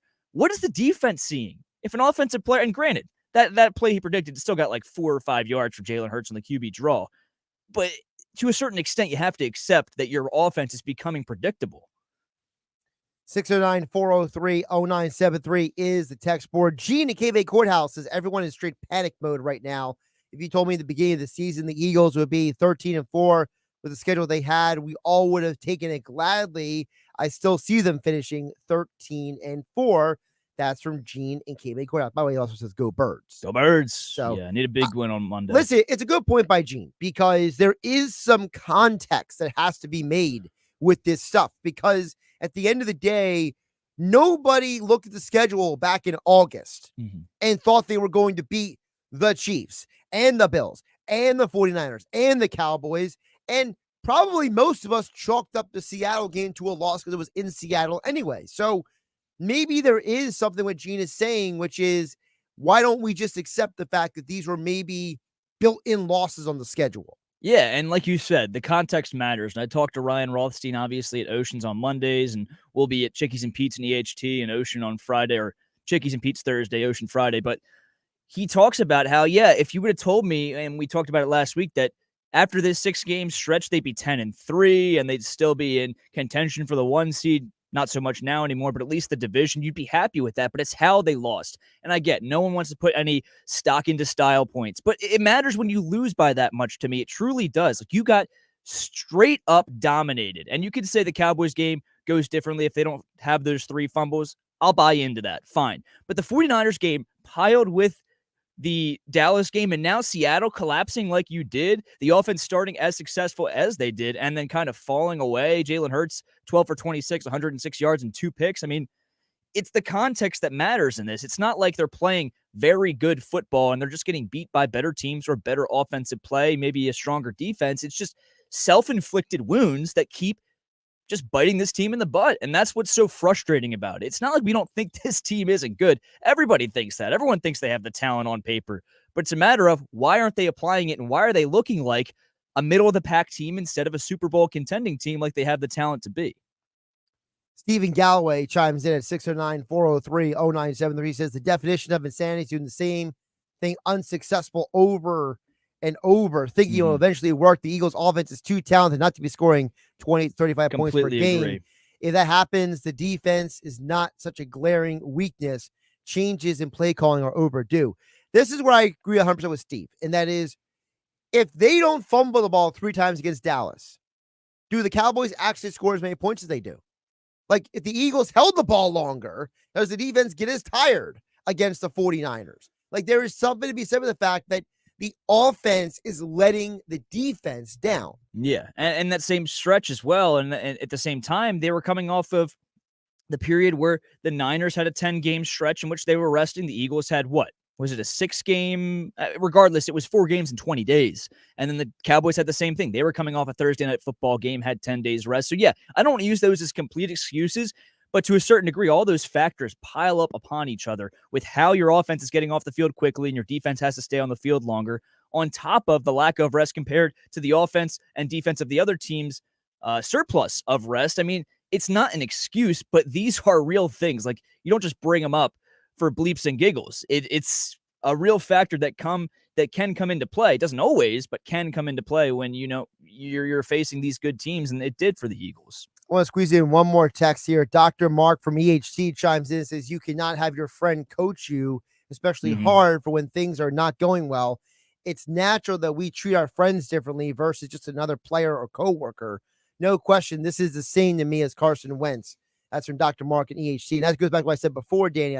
I keep bringing this up for 2 weeks now. I feel like people are finally starting to see my perspective here. Like, I brought this up to you and Mike and Ryan like 3 weeks ago. Yeah. With the situation. And now, people are starting to see it. There's something to be said for the fact that you are going to treat your friend a little differently. You're going to give them a certain amount of latitude. I like this text. If we can squeeze one more in. Sure. It's anonymous texter, so by all means, text in your name and where you're from so we can give you credit. But This person says the reason Brian Johnson keeps throwing bubble screens is because it works in practice against our weak linebackers and defensive backs who can't cover or tackle. I'm not going to buy completely into that, but that could very well be at least a little bit true there. I'll give you credit. That's a funny thing. That was really good. Although I will say, I think the reason why Brian Johnson called bubble screens a lot is because where did Brian Johnson first start calling plays? The NFL, college. University of Houston, University of Florida. Well, what do they do a lot in college? A lot of bubble screens. Why? Because in college, if you have better athletes, those plays work. In the NFL, everyone is a really good athlete. So, it's not like you could be the University of Florida and call a bubble screen against, let's say Vanderbilt. I'm not picking on Vanderbilt now, obviously, but Vanderbilt and get that kind of playoff. Maybe the University of Houston and call, a bubble screen against Oklahoma often as you would against, let's say, there's the idea that Brian Johnson still might have a college mindset in the NFL. Honestly, you could argue that both coordinators needed some sort of change, some sort of demotion this year. But if we were going to compare the two, and I get it, Desai has tailed off over the past few weeks, and his defense has. In the beginning of the season, they were pretty decent. I don't want to say good, but pretty decent. If there was any coordinator I thought might get demoted, it'd be Brian Johnson. So I was shocked a little bit that it was Johnson. It was Desai. I wonder what the texture is up there. It's 403-0973 here on the Sports Bash. 3 p.m. hour of the Sports Bash being brought to you by the Gallery Bar Book the Games in Ocean Casino Resort. Go to the ocean. Go for the win. For more info, visit oceanac.com. Gambling problem, call 1-800-GAMBLER. 97.3 ESPN sports columnist Dave Weinberg joins us next here on 97.3 ESPN. Josh Hennig, Danny Ryan, filling in for Mike Gill on a Wednesday. We never stop talking Eagles and NFL. It's football at 4, every day at 4 p.m. on the Sports Bash with Mike Gill on 97.3 ESPN and the free mobile app. Got a craving for tacos? Then check out Taco Cat, located at 8 South Essex Ave in Margate. Open all year round. Satisfy your taste buds with over 12 distinctly creative tacos, like the Angry Shrimp with chorizo or the Brussels sprout taco with house-made chipotle sauce. Hosting a private event? They have that covered with catering for any size group that includes a build-your-own taco bar. Visit them at TacoCatSouthJersey.com for more information and give them a follow on Instagram at Taco Cat Margate. Time is of the essence with COVID-19. Prescription oral treatment must be taken within the first 5 days of symptoms. If you have a high risk factor, ask your doctor if treatment is right for you.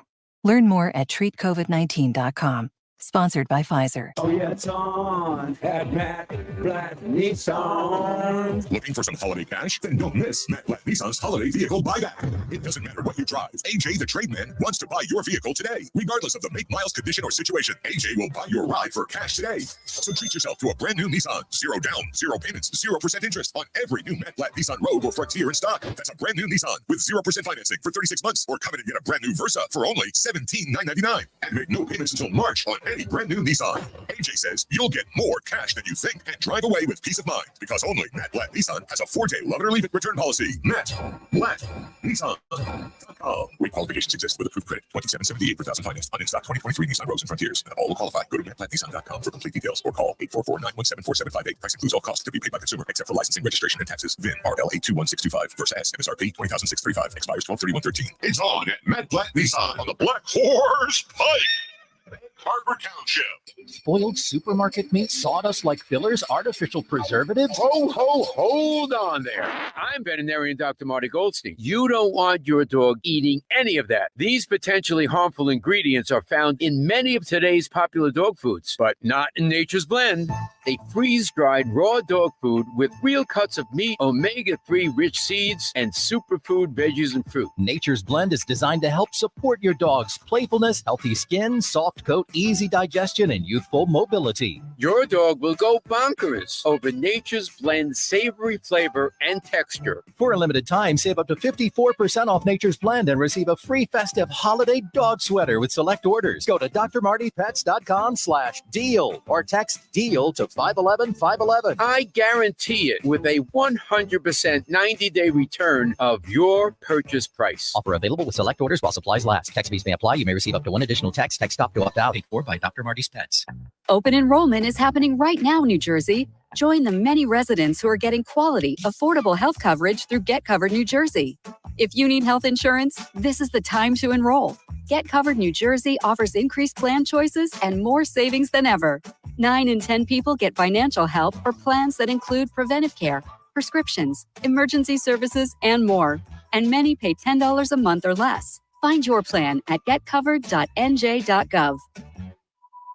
Hey, this is Brighton Richards from Apex East Roofing. You know, the blonde-haired girl in the pink truck. We want to keep our men working so that they have a good Christmas. So if you're in need of a new roof, we're holding a Keep Our Men Working sale going on now through December 31st. Go to apexeastroofing.com and get a quote in 30 seconds. And all of us at Apex East Roofing are wishing you and your families a happy holiday season. Get a price on your roof in 30 seconds at apexeastroofing.com. When you open the BetParks app, you're in the zone. Winning is always a rush, but the money is in the moments.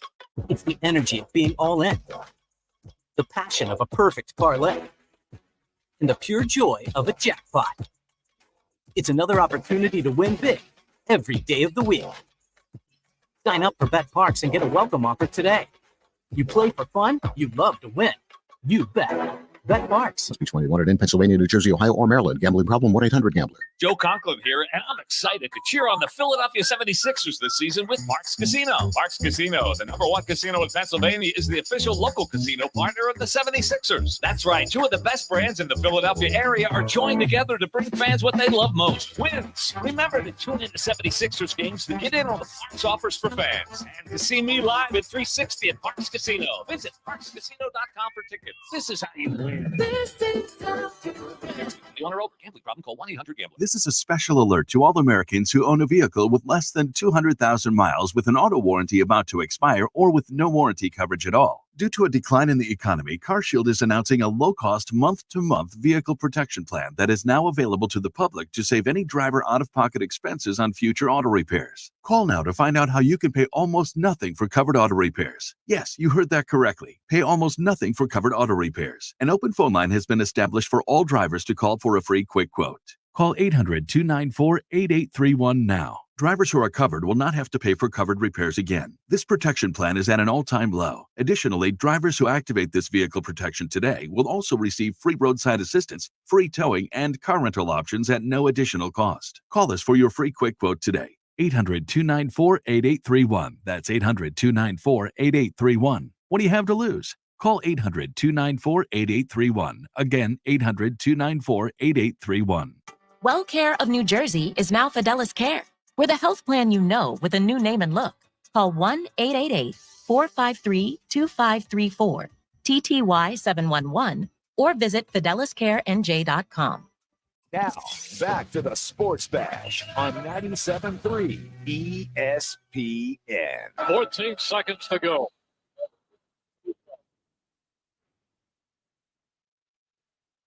Knuckle. Jackson takes it at the 30. Picks it up. Looks for running room. He's at the 40. He's at the 45.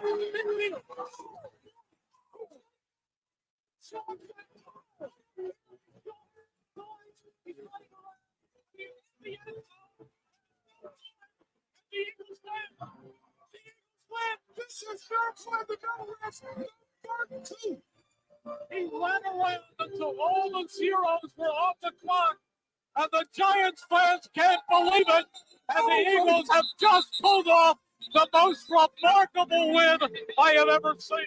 That anniversary was yesterday, actually. 13 years ago. Meadowlands Miracle 2 as the Eagles get ready to play the Giants for another time this year. And a man who has seen plenty of Eagles-Giants throwdowns is Dave Weinberg, who covered the Eagles for many years. Of course, these are 97.3 ESPN.com sports columnist. He joins us right now on the Sports Bash here on 97.3 ESPN. Dave, welcome back for another Weinberg Wednesday. How you doing today? Oh, I just got treated to a lovely root canal a couple of hours ago, but other than that, I'm okay. Oh, well, hopefully the pain meds are kicking in well enough for you. So yeah, they're getting there. Yep. So obviously, we partly played that because Dave, you've seen a lot of these Eagles Giants games over the years. And before we get to, specifically the Eagles' pathetic loss on Monday night, I wanted to ask you, knowing that yesterday was the anniversary of the D-Jacks return, what are your thoughts on these Eagles Giants games over the years? Yeah, that one really stuck out in my mind. I remember Tom Coughlin's reaction to the punter and Deshaun with the unbelievable punt return. I mean, that was definitely the highlight of all of them. But yeah, there's always been it's kind of like Cowboys Eagles, where there's almost every game has had like a special moment or two. I remember Eli Manning made his NFL debut against the Giants against the Eagles at the Vet and got sacked on his first play. I forget, but yeah, it was the Eagles Giants is always an exciting game. Is there a part of you that looks ahead and is a little concerned that because the Eagles are supposed to beat the Giants and the Cardinals, that there's a little bit of a trepidation right now with this team? There should be, if there isn't. I find it hard to believe that they won't beat the Giants. I mean, I know the Tommy Cutlets thing is all a lot of fun and everything, but they kind of came back to earth last week. So I'll be really shocked if the Eagles don't take care of business. Cardinals worry me a little bit more only because of Kyler Murray, but I would have to think that the Eagles are going to come through and win the division. No fear of John Gannon at all? Oh, well, I mean, yeah. I mean, I don't know. I have just as much fear as Matt Patricia than I do for Jonathan Gannon. Well, you brought Matt Patricia. Let's hit on that really quick. Dave, you covered the NFL for a really long time. So for you, do you look at this situation as like one of the more bizarre things you ever heard? Because usually you fire somebody and someone else gets a job. Instead, the Eagles were like, we decided midweek because we're the Pentagon and we have classified documents and we're not telling anybody that they're changing who's calling the plays. It was ridiculous. I mean, really, I don't know. Why are you doing this now? I don't know. I mean, and he's not been the greatest. I mean, Sean Desai has not been the greatest defensive coordinator, but they were 10-3, right? And I know they got torched, but, they were playing. They're not exactly playing the 49ers and the Cowboys here. So why don't you give him a chance to, show what he can do against a mediocre team? And, I don't know, it just made no sense to me. And I know they're going to say, the Eagles defense is better, but there's no way you give up that the 92-yard touchdown drive to a backup quarterback. That's all on Matt Patricia to me. When you think about Patricia getting this job now, I'm assuming they're not going to just give it back to Desai. So, I mean, I guess Patricia has. Yeah, they're stuck with it now, I think. Yeah, so it's like I'm assuming Patricia's going to have 3 weeks to basically, iron out the kinks now and things and get ready for the postseason. Right. I mean, well, I guess he should. I mean, and he's going to look good these next 3 weeks, I would think, because the Eagles, the Giants, and the Cardinals are basically dumpster fires. I mean, I don't see them putting up 30 on the Eagles. If they do, then you better show Matt Patricia the door right away. I mean, right? You can't wait. So, but yeah, so it's really a bizarre situation. It reminds me of a few years ago when they, I don't know, they went through. I remember Andy Reid went through like 3 defensive coordinators during the year. Juan Castillo had the job at one point, and then he lost it. And I forget who else they brought in, but now was that season was a disaster. Now was not the time to be tinkering with stuff. Dave, do you think that you mentioned not the time to be tinkering? There's a lot of speculation. Who made the decision, who didn't make the decision. But instead of asking you that, I want to know from you, because you have been critical of Nick Sirianni since he was hired. And say the least, yeah. Sorry to make you chuckle when you were drinking some water there. But that's right. You made the pain go away. Go ahead. All right. But my question is that for me, I told the audience earlier that to me the number one person to blame right now is Nick Sirianni for this 3-game losing streak. Absolutely, yes. It follows on the head coach. Yes. Yeah, but for me, part of it is because I feel like the old saying, if you keep doing the same thing again and again, it's insanity. You expect a different result. So, why do you think Nick Sirianni is, for lack of a better term, having trouble cleaning up his own house?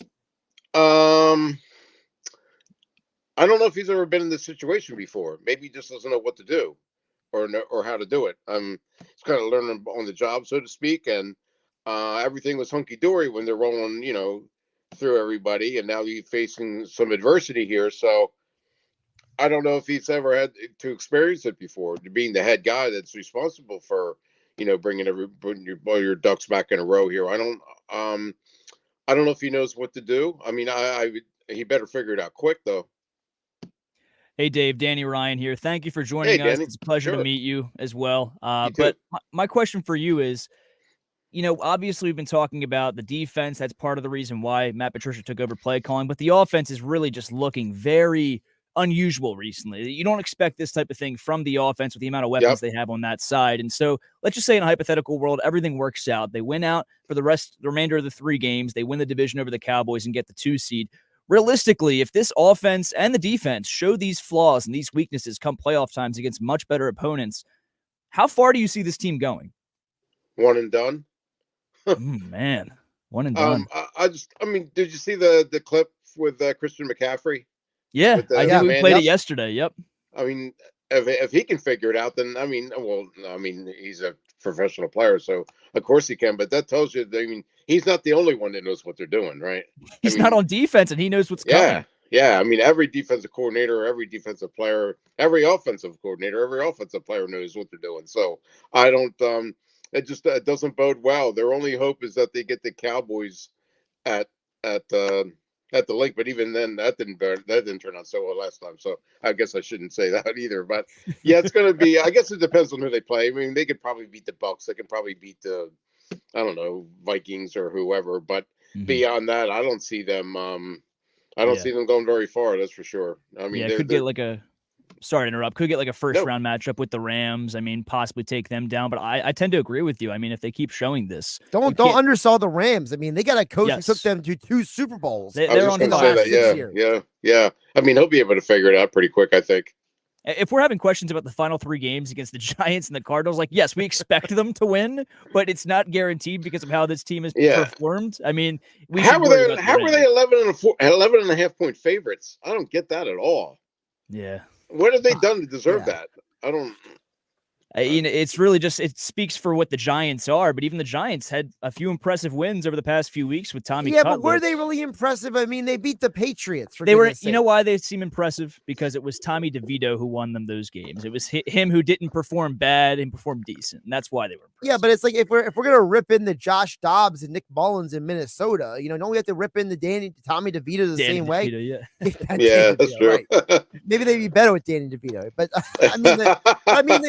the Giants got absolutely crushed by the Saints on Sunday. I picked the Saints to beat them, but I didn't think they would absolutely run them out of the building and send them home to mommy crying, literally and figuratively. Yeah, I do like his Giants the agent's outfit though. Oh, the agent's great. The agent's a great character. I just got no respect for a man who still doesn't know how to make his own bed and make his own food. You're not a chicken cutlets fan, huh? Okay. Oh, I love chicken cutlets, but I can make my own chicken cutlets. I listen, my mom is an Italian, and I came from an Italian home where I was 10, 12 years old, and it was, you better learn how to do your own laundry and clean your own room and do everything yourself, or else. Right.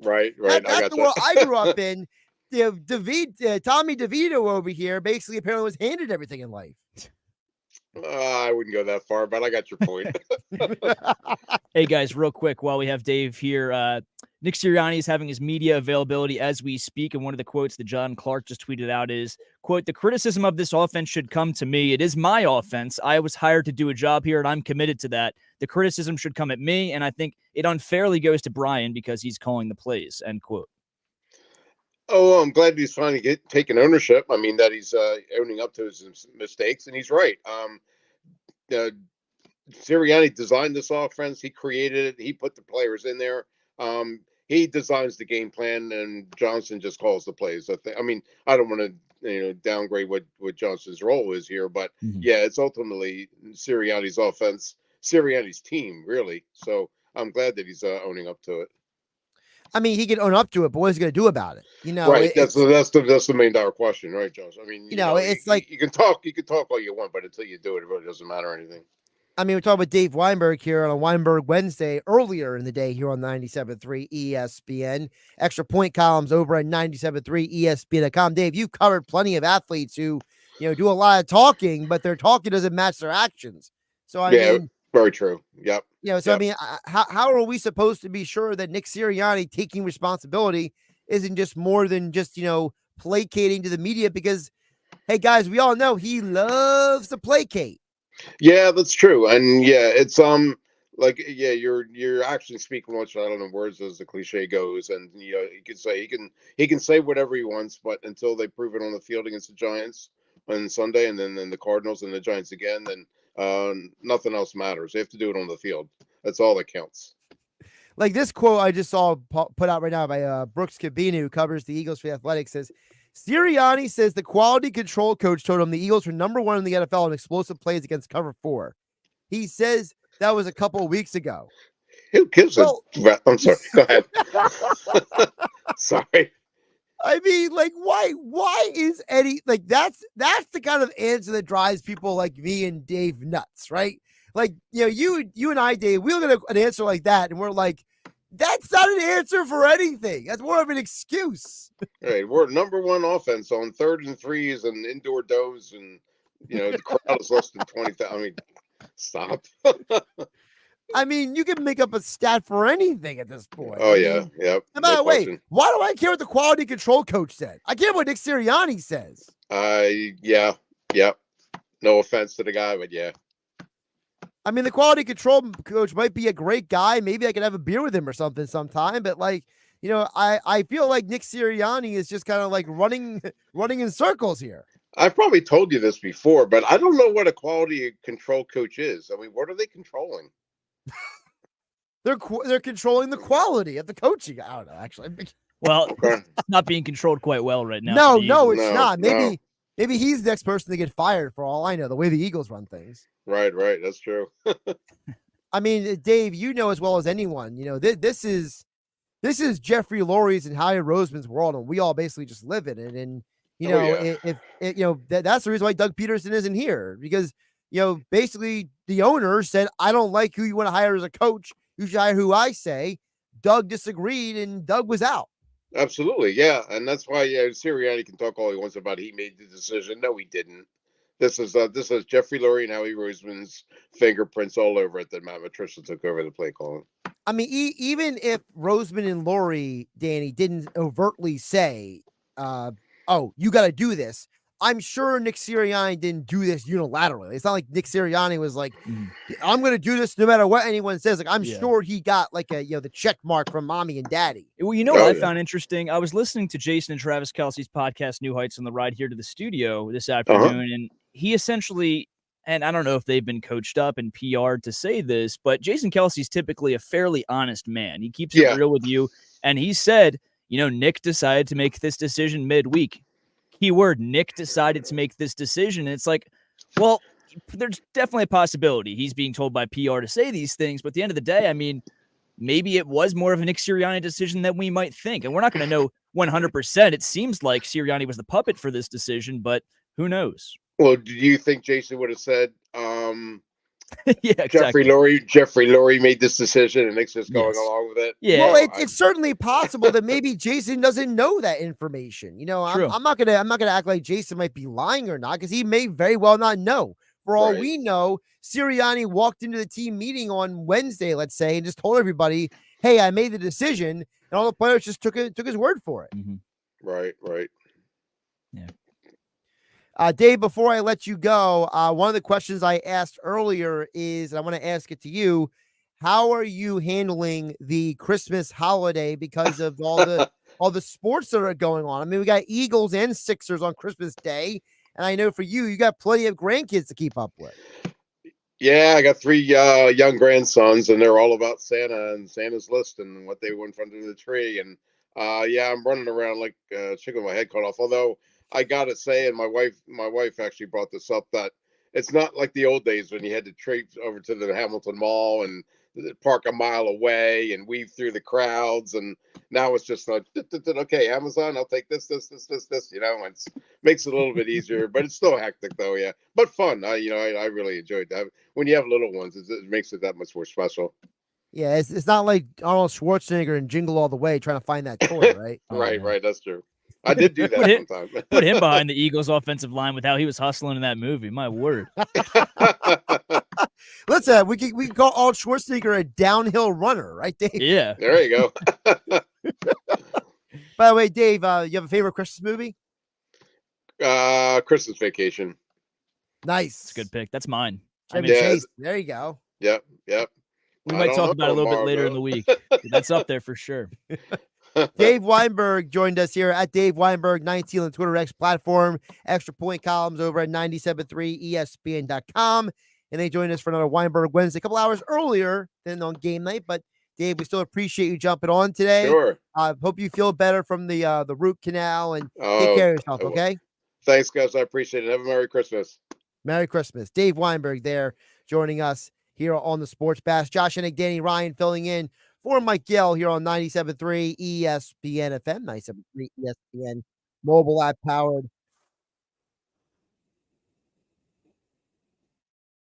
Powered by the Inside the Birds podcast. Kevin Burso, our Flyers insider in the 5 o'clock hour, plus sound of the day in the next hour. You'll hear what Joel Embiid and Fletcher Cox had to say during that segment. I'm Josh Hennig, he's Dan Ryan, hanging out with you on Wednesday afternoon. More of your texts coming up, 609-403-0973 in your DMs into 97.3 ESPN mobile app powered by First Bank of Sea Isle City. Wake up weekday mornings from 6 to 10 on 97.3 ESPN.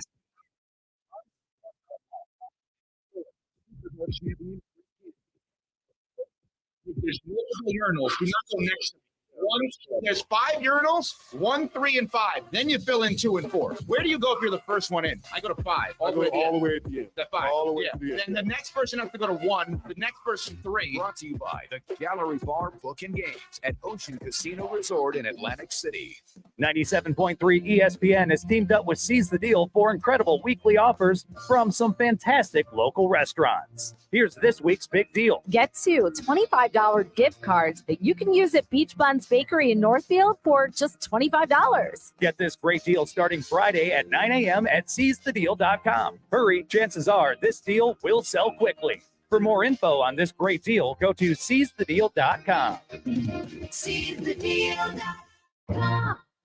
You've heard the buzz about IT jobs in cybersecurity and AI, right? Why not prepare for a career in these fields and take advantage of the high demand? You could enjoy a more rewarding and recession-resistant lifestyle. Train in just a few short months at My Computer Career. No experience necessary. Already in IT? Skill up for positions employers need to fill. Go to mycomputercareer.edu and take the free career evaluation. That's mycomputercareer.edu. Financial aid is available for qualified students, including the GI Bill. At Bet365, we don't do ordinary. We believe that every sport should be epic. Every basket, every game, every point, every play. From the moments that are legendary to the ones that fly under the radar. Whether it's a game-winning goal in the final seconds of overtime or a shot on goal in the first period. Whatever the sport, whatever the moment, it's never ordinary at Bet365. 21 plus only, must be present in New Jersey. If you or someone you know has a gambling problem and wants help, call 1-800-GAMBLER. Terms and conditions apply. I'm getting vaccinated with Prevnar 20, a Pfizer vaccine. So am I, because I'm at risk for pneumococcal pneumonia. If you're 19 or older with chronic conditions like asthma, diabetes, COPD, or heart disease, or are 65 or older, you are at increased risk for pneumococcal pneumonia. Ask your doctor or pharmacist about Prevnar 20, pneumococcal 20-valent conjugate vaccine. It can help protect you against pneumococcal pneumonia in just one dose.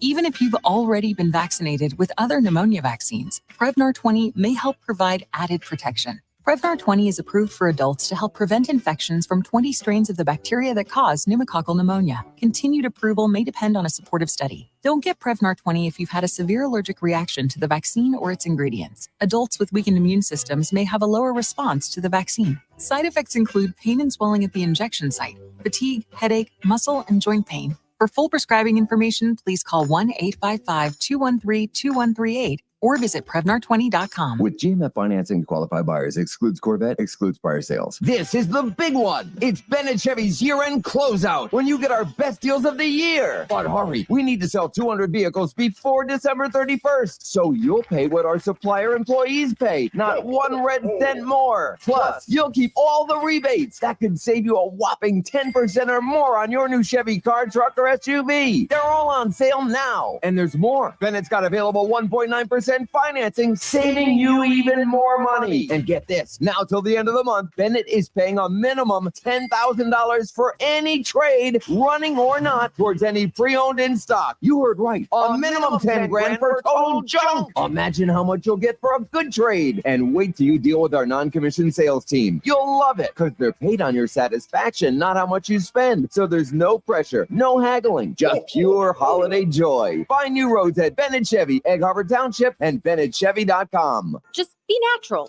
Try to roll around in it gracefully and not like a puppy. Maria's photography studio is zooming into a flurry of projects. Where did I put that memory card? She needs an assistant to keep business in focus. Hang on while I change the external flash. Oh.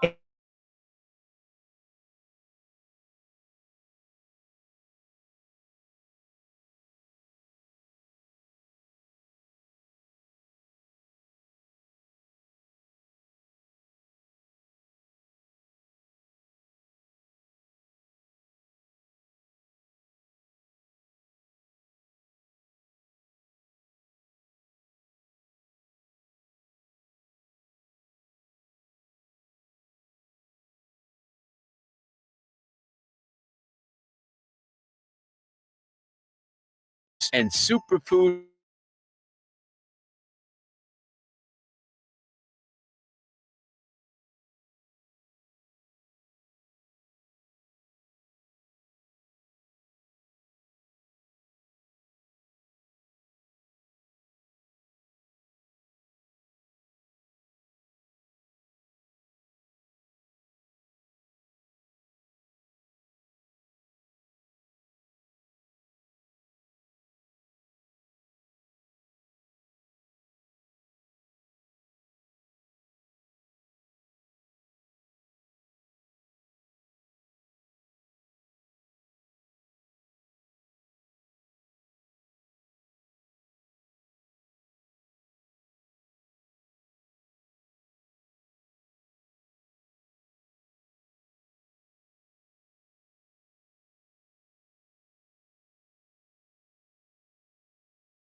ESPN, South Jersey's sports leader.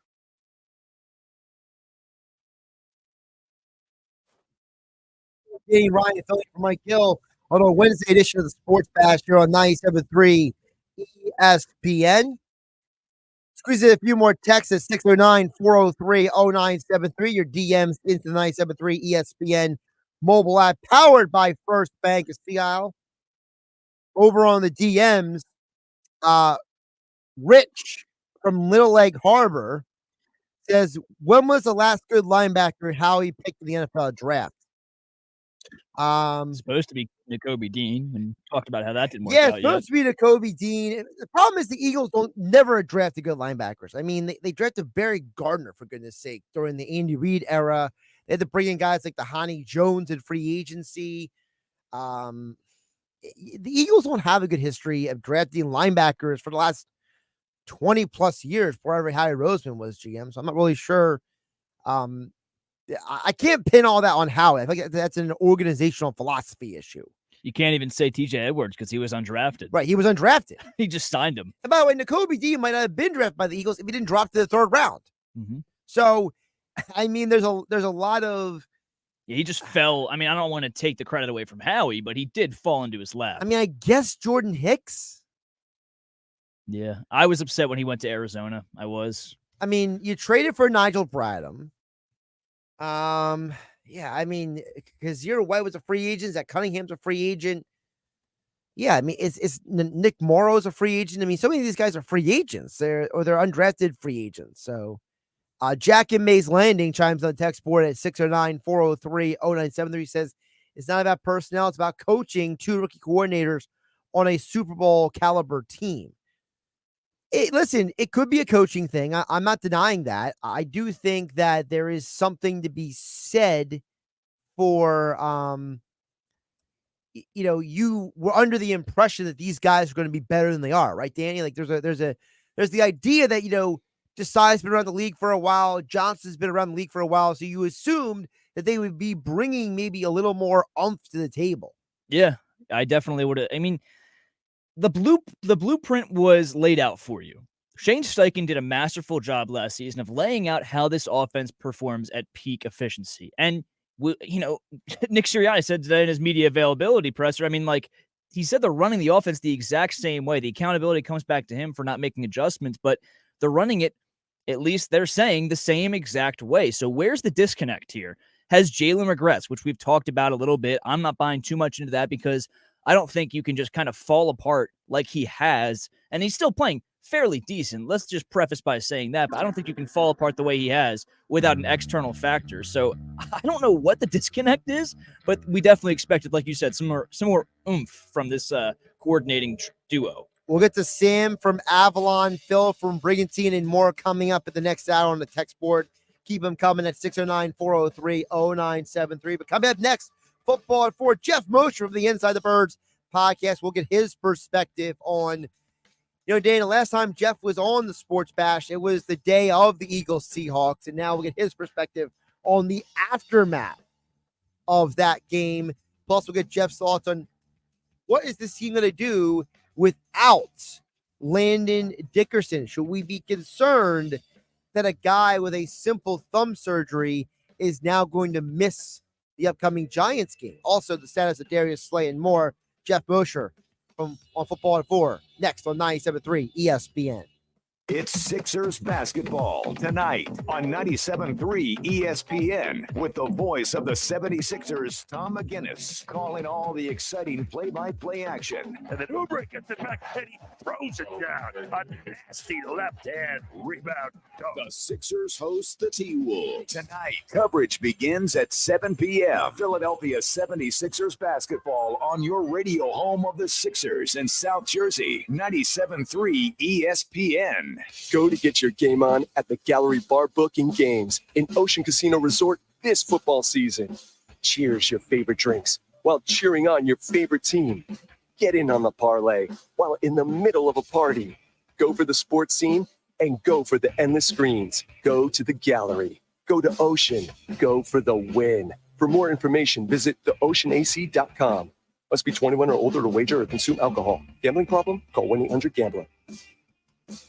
You've heard the buzz about IT jobs in cybersecurity and AI, right? Why not prepare for a career in these fields and take advantage of the high demand? You could enjoy a more rewarding and recession-resistant lifestyle. Train in just a few short months at My Computer Career. No experience necessary. Already in IT? Skill up for positions employers need to fill. Go to mycomputercareer.edu and take the free career evaluation. That's mycomputercareer.edu. Financial aid is available for qualified students, including the GI Bill. You have many options for holiday shopping, but Sage Jewelers is always your gift-giving headquarters. Sage Jewelers, the real jeweler, is offering the latest in diamond jewelry. Sage Jewelers has certified GIA diamonds and the most exquisite diamond engagement rings. Come see the selection of lab-grown diamond and fashion jewelry, all up to 40% off. Sage Jewelers can also customize anything. Sage Jewelers, your holiday headquarters on Tilton Road in Northfield. Sage Jewelers, the ultimate expression of love.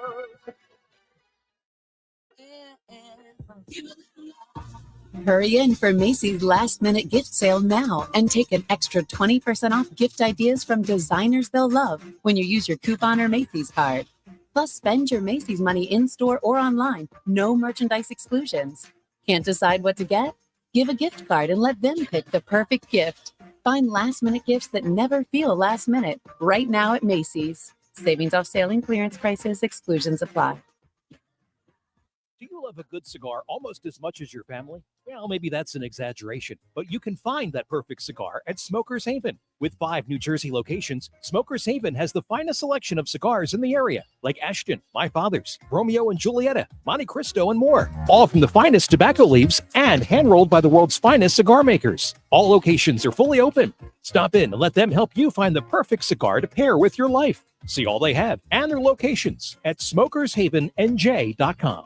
iPhone 15 Pro on Verizon. It's your last chance to trade in any iPhone in any condition for the new iPhone 15 Pro with titanium and iPad and Apple Watch SE, all on us with Unlimited Ultimate. Go to your local Verizon store now. iPhone requires Unlimited Ultimate plan first. Service plan required for iPad and Apple Watch. $999.99 device payment or full retail purchase with new smartphone line required first. Less $1,000 trade-in/promo credit. Up to $459.99 device payment purchase with new line on eligible plan required per Apple Watch or iPad. Less up to $459.99 promo credit per device applied. 0% APR. Additional terms and conditions apply. Get to Met Black Kia during the season of giving back sales event. You'll save thousands with 0% financing, 0 down payments, or 0 payments until next March on every clearly marked new Kia.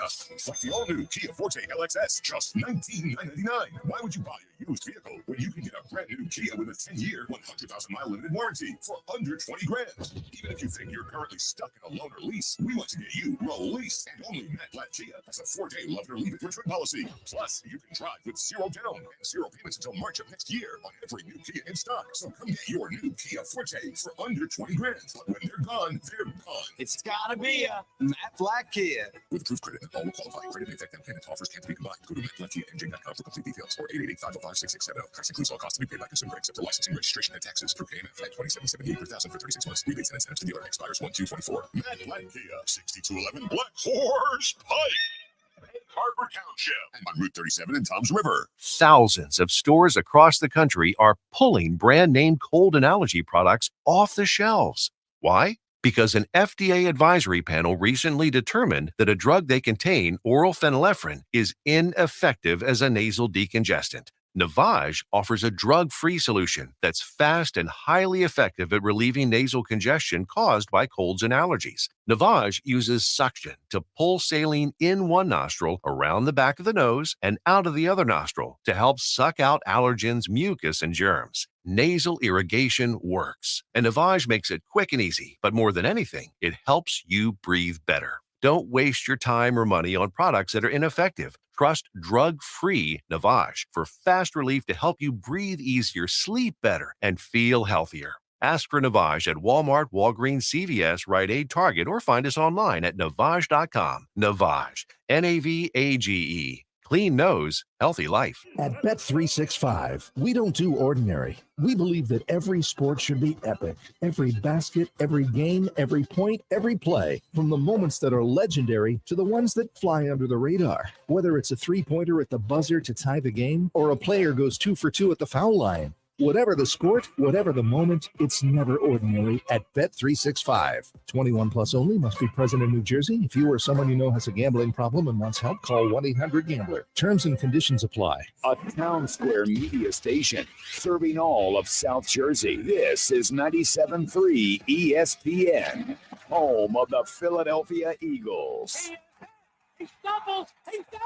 WENJ HD Millville, Atlantic City. 97.3 ESPN presents the Sports Bash with Mike Gill. It's time for Football at 4 with Jeff Mosier. My personality is I want to win badly. I want to win more Lombardis for Philadelphia and our fans. We got the greatest fans around, and I will do everything possible. Powered by the Inside the Birds podcast. Now, live from inside the Matt Black Kia Studios. This is Football at 4. Josh Hennig and Danny Ryan filling in for Mike Gill on our Wednesday edition of the Sports Bash on 97.3 ESPN. We're counting down the days to Christmas, which is also the same day as the Eagles' next game. Can they rebound from this 3-game losing streak? Did you know that the Eagles have had 7 3-game losing streaks since 2012? And since 2012, they are 5-2 after those losing streaks. Jeff Mosher from the Inside the Birds podcast, InsideTheBirds.com, joining us here on a Wednesday edition of the Sports Bash. Jeff, how you doing today? I'm great, fellas. How you guys doing? Doing pretty good. So, yes, the Eagles have lost 3 straight games, but how much confidence does Jeff Mosher have in their ability to figure this out? Because Nick Sirianni gave us a lot of platitudes today, a lot of placating, but not a lot of real answers per usual. Yeah. Look, I mean, you talked about their 3-game losing streaks in the past and how they've been able to rebound, and I would love to go back and look at who they were playing, right, in those scenarios, because obviously in this case it shapes up well for the Eagles to figure things out just based on the strength of the schedule alone. 2 games against the Giants, a game against the Cardinals. I mean, you're talking about 2 of the worst teams in the NFL. Now, both of them are feisty. They'll play hard. And I think part of the measuring stick we'll have for the Eagles over the next 3 weeks is not like, do you win? But do you win convincingly and commandingly? What matters first right now is that they get a win. But I don't think anybody will feel like all their problems are solved if they go out there and beat the Giants 10-3 at the same time. So do I have confidence that they can win these next 3 games? Yes. Do I have confidence that they can do a better job offensively, defensively, coaching? Yes. Do I have confidence that the Eagles by round 2 and maybe the conference championships will be so much better that we can talk about them being in the same company as the 49ers? I do not. And that's mainly from how I feel about A, the personnel that they have, especially on defense, and B, what's going on, the way the organization has handled some of their adversity lately. When you say handled their adversity, can you expound on that? Because I think that a lot of people out there, they keep, like, we've had people text into the show today saying what I was saying last week, but I'm sure you guys have talked about as well on and off the Inside the Birds pod, which is the idea of the definition of insanity is doing the same thing again and again and expecting a different result. So are they going to keep being insane, or are they actually going to do something about this adversity? Can I redefine insanity a little bit to apply to the Eagles for not doing the same thing over and over, but doing something so unconventional and weird that it makes no sense? Because it seems insane to me not to demote your defensive coordinator. I think that's happened already this year in Buffalo and other places. If you're not happy, we've seen good teams fire their offensive coordinator or defensive coordinator. We've seen good teams change play callers.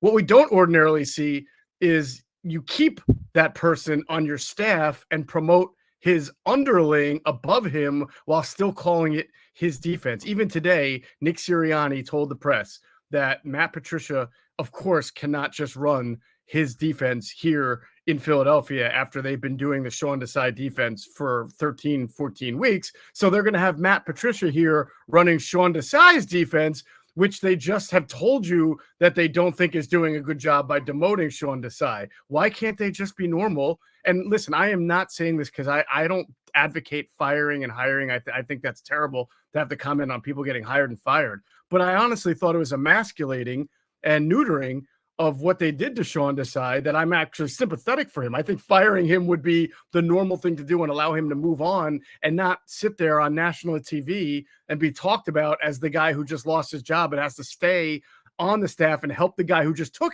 his job. That's weird. And that's one of those things that the Eagles do every once in a while in response to adversity that always makes the fan base and the media say, what are you doing? You're a good, healthy organization for the most part. Who does this? Nobody does this, right? So again, the Eagles do things unconventionally. Sometimes it works out for them very well, and we all look back on it and say, well, that was unconventional, but it worked. Maybe the process that led to drafting Jalen Hurts is an example, right? There are other times they do things unconventional, and you say, what were you thinking? Like the time you tried to put 3 offensive coaches in Doug Peterson's staff that he didn't want, and then your offense stunk that year, and you wonder why. So that's unconventional. How the players, some of them, are handling it with social media, sparring with former players, sparring with fans. That's not a good vibe either. That's not good response to adversity. So, I'm looking to see how this team responds. But in the past, we've seen that they have really struggled at times when adversity sets in to be a patient organization and believe in their core principles. Hey, Jeff, speaking of this team responding, a certain player on the defense and, whatever you want to call it, Sean Desai's, Matt Patricia's defense needs to respond after poor play, especially over the past few weeks. And I brought him up earlier in the show, but that's James Bradberry. I was scrolling through the media this week. I saw something where he was literally involved in every single catch during the 92-yard drive against the Seahawks that won them the game. In his past 2 games in coverage, he's got 15 targets, in which 13 of them were brought in for receptions, 9 first downs, 175 yards, and 2 touchdowns. Now, I'm not in the camp that's saying, you have to start Keely Ringo or a Josh Jobe, get them more reps over James Bradberry. A lot of fans are, though. Where do you stand on that? And do you think that those fans are overreacting to say, hey, we need to see Bradberry much less on that field? I can't blame the fans for when the organization itself strips a guy of his title for not doing a good enough job. I can't blame fans for saying that James Bradberry should be benched either, because he's for quite a while hasn't done a good enough job, and it's getting worse, as you just pointed out, Danny. I mean, he's really the Eagles didn't get much of a pass rush on that touchdown, but I don't think it would have mattered, because as soon as Drew Lock saw one-on-one coverage with Jackson Smith Najigba against James Bradberry, he was throwing that ball, which has been kind of a problem why the Eagles aren't getting great pass rush lately, despite having really good pass rushers, is because the quarterbacks see the matchup they want and they throw the ball. So I can't blame anybody for reacting that way, but I would caution and say, okay, you want Bradberry out because he's not playing well. So now you want to go forward in games that you're still trying to win. You can't, you lost control of the number 1 seed of the conference. You got a tied record for Dallas. You're ahead, but you can't afford slippage and to lose while Dallas wins right now. You want to go ahead and play Keely Ringo and Eli Ricks at both corner spots and rely on all that inexperience. You might get away with it, but you also might not. And, it could become a be careful what you ask for proposition. And then on top of that, Danny, I have a tough time seeing this organization sort of admitting that after signing him to an extension this offseason, that they're now going to bench him and make his future very uncertain, even though we know after this year, it's probably going to be uncertain anyway. Yeah. I mean, truth be told, they're fighting now for the 2 seed. If they win out and the Lions also win out, they're not even going to get the 2 seed at this point. The Lions would beat them in the tiebreaker, having the 5-1 record against common opponents. So if you put a guy like Keely Ringo in there, an inexperienced guy has been playing, let's say, better than James Bradberry, but you put him in there and he doesn't shine on the big stage against lesser competition, you could have a much less chance of getting that 2 seed. But really quick, and I just want to throw this out there to you, Jeff, because, you guys talk with Greg Cosell every week. You talk with guys like Jason Avant and Clay Harbor every week on the Inside the Birds podcast and the Inside the Birds YouTube channel. You got the Patreon with Inside the Birds. You talk to a lot of smart people every week. I don't understand, and maybe you have a better answer, why they're not using Bradberry properly. I think part of the problem is that Bradberry is a zone corner, and they're asking him to play man defense. To me, it's not rocket science. Stop asking a guy to do something he's not good at. Yeah, so there's a lot in that. You're right. I would say that there's no you're right in theory.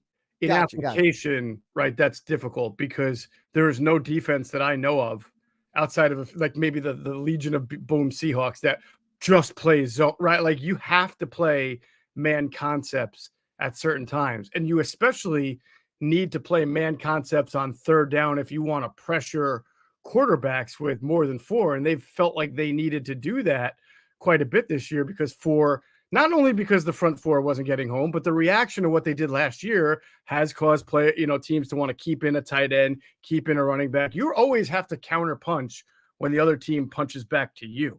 You can't just put this guy in nothing but zone and say that's his best position. Last year, Josh, to your point, he had such a good year. Even in, by the way, there are man concepts within zone as well. If you're playing cover 3 zone and they're sending a go route up your side, right? You have to cover that guy. And the 49ers last year, the Giants even said it. They felt they could get Bradberry in one-on-one situations, whether the Eagles were in man or were in zone. And the only reason they couldn't and didn't was because their quarterbacks didn't have time to block it up. Well, now you're seeing it differently. Now they're playing a tougher schedule. They're playing quarterbacks who many of them seeing the Eagles 2 years in a row or a second time.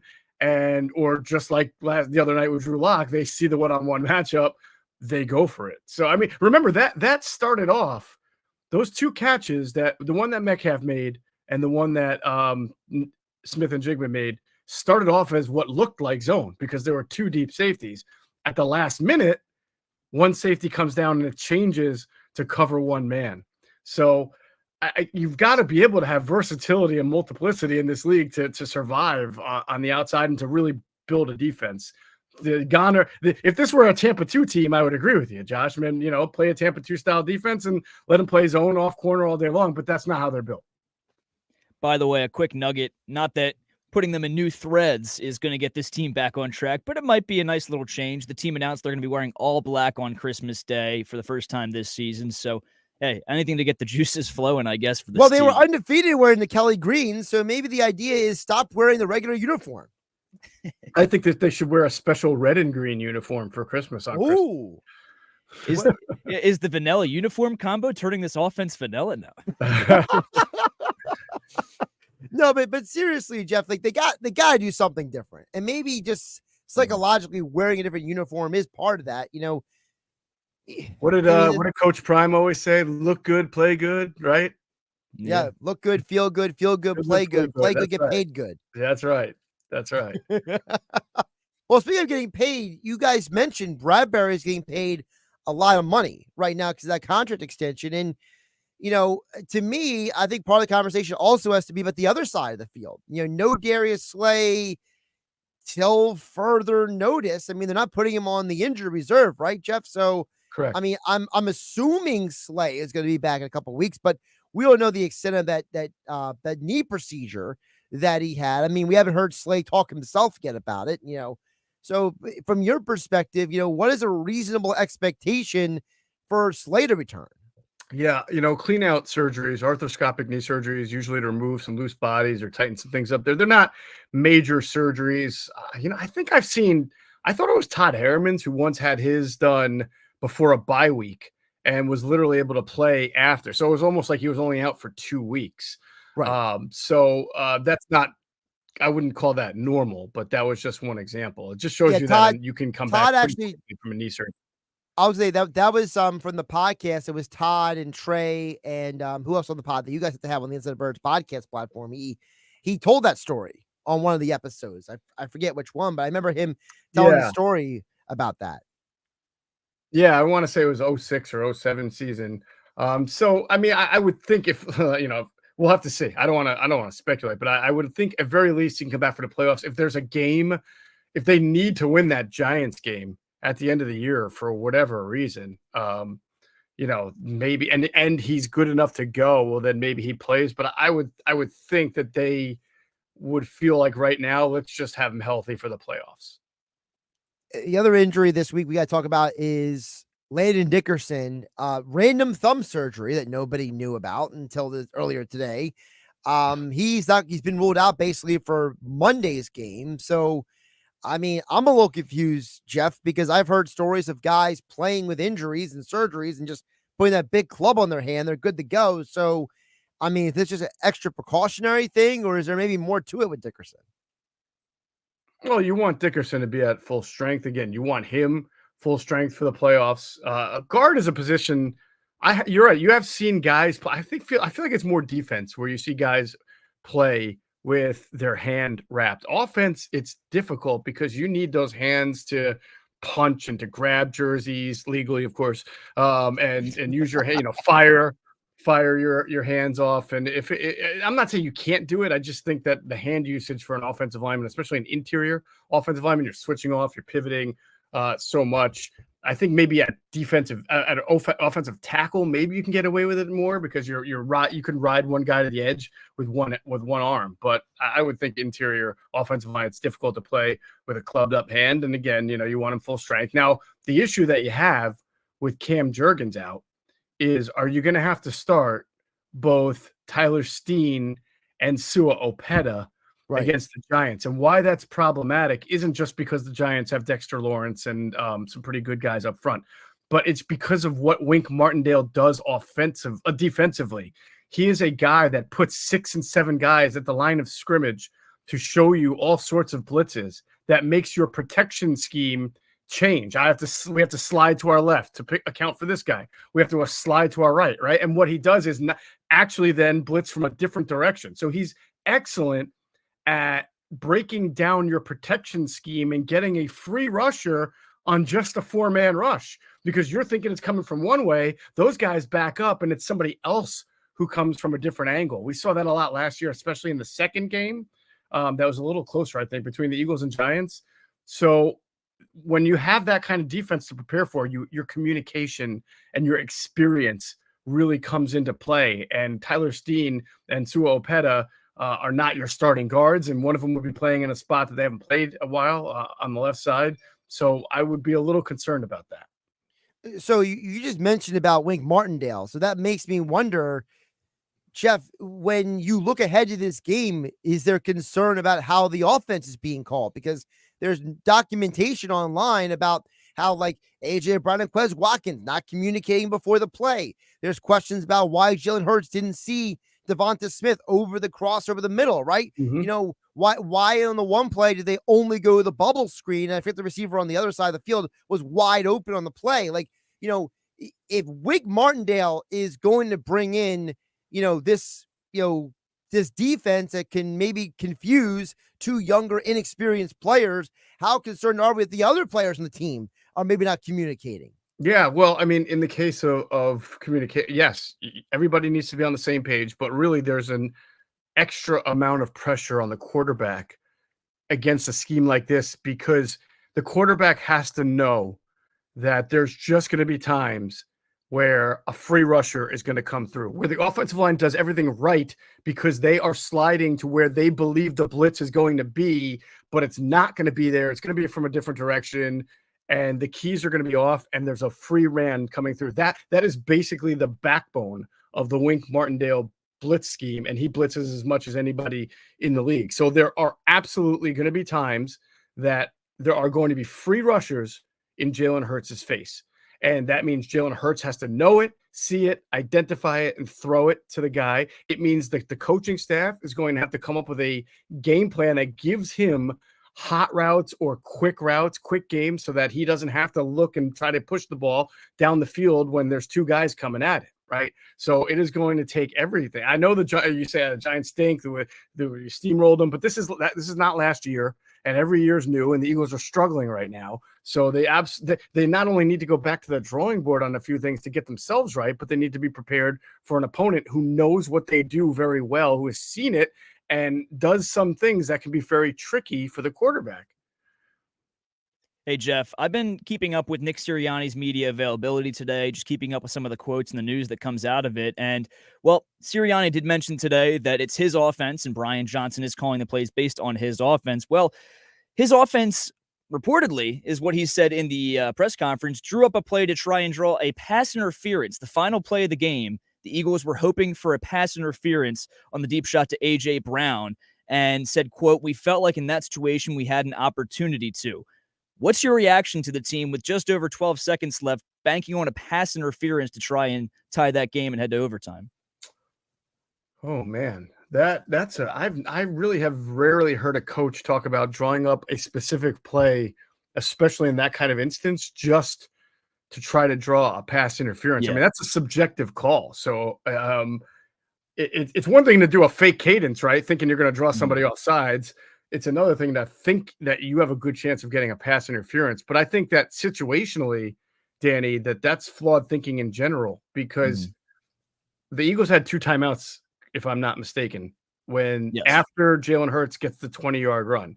They're approaching midfield. I think they're only about 15 to 18 yards away from Jake the Make territory with 2 timeouts and 28 seconds. I feel like you had opportunities there to run 2 plays to get 18 yards. I mean, you could have run another quarterback draw potentially. You could have run some quick game. You could have done something to get the ball into that territory that is considered normal and within the framework of your offense, as opposed to let's just throw the ball up and hope to get pass interference. So that surprises me. And if I were his boss, if I were Jeffrey Lurie, Howie Roseman, I would hope that he was just saying something to the media to avoid that old competitive advantage thing that he likes to say, and was not really factual on that. I don't know. That's a tough one to swallow right there. By the way, this isn't just hearsay. It comes from a pretty decent source, Josh Tolentino of Philly Inquirer, Fox 29, Philadelphia Eagles reporter. And he essentially said, yeah, Nick said that he felt like in that situation, they had an opportunity to try and draw a pass interference. I get it if it's, a little bit earlier in the fourth and you want to try and get into touchdown territory to really put the game away. But with the game on the line, like you said, needing 15 to 18 yards, and I get everyone in hindsight 2020 wants to look back at Kenny Gainwell wide open as Hurts is already about to fire the ball downfield. But yeah, I don't know how you can make that play call and bank on the defense messing up with the game on the line. It just puzzles me. I know Nick Sirianni also said that Christian McCaffrey called out a play on the Manning cast that everybody has seen by now before the Eagles ran it, that the Eagles actually never ran before. And he was sort of defending the idea that his offense is predictable by the fact that he's saying Christian McCaffrey picked out a play we've never ran before and got it. And I almost think that actually shows you how predictable at times you are, that yes, exactly, you can run, that someone pretty much has an idea of what you're going to do just based on the formation, even if you haven't ran it exactly like that formation. Or the Eagles are running a play that they stole from somebody else, and that play is recognizable enough that it still looks the same in another system. It's like, Jeff, I used the example earlier in the show about how, Bill Walsh created the West Coast offense. And just because Mike Holmgren and Andy Reid and Mike Shanahan and Kyle Shanahan and Sean McVay and all these guys use variations of it, doesn't mean it's literally the same, but there are still concepts that are similar from guy to guy to guy that you might recognize.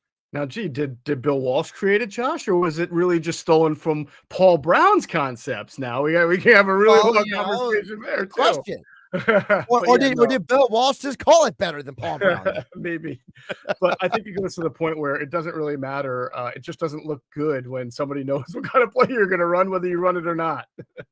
Yeah. Well, we'll be keeping tabs on this. Of course, the Inside the Birds podcast, InsideTheBirds.com, where Jeff Mosher, Adam Kaplan, and the team are covering all of this. Jeff, before I let you go, because last time we talked to you this week, Christmas coming up, favorite Christmas movie?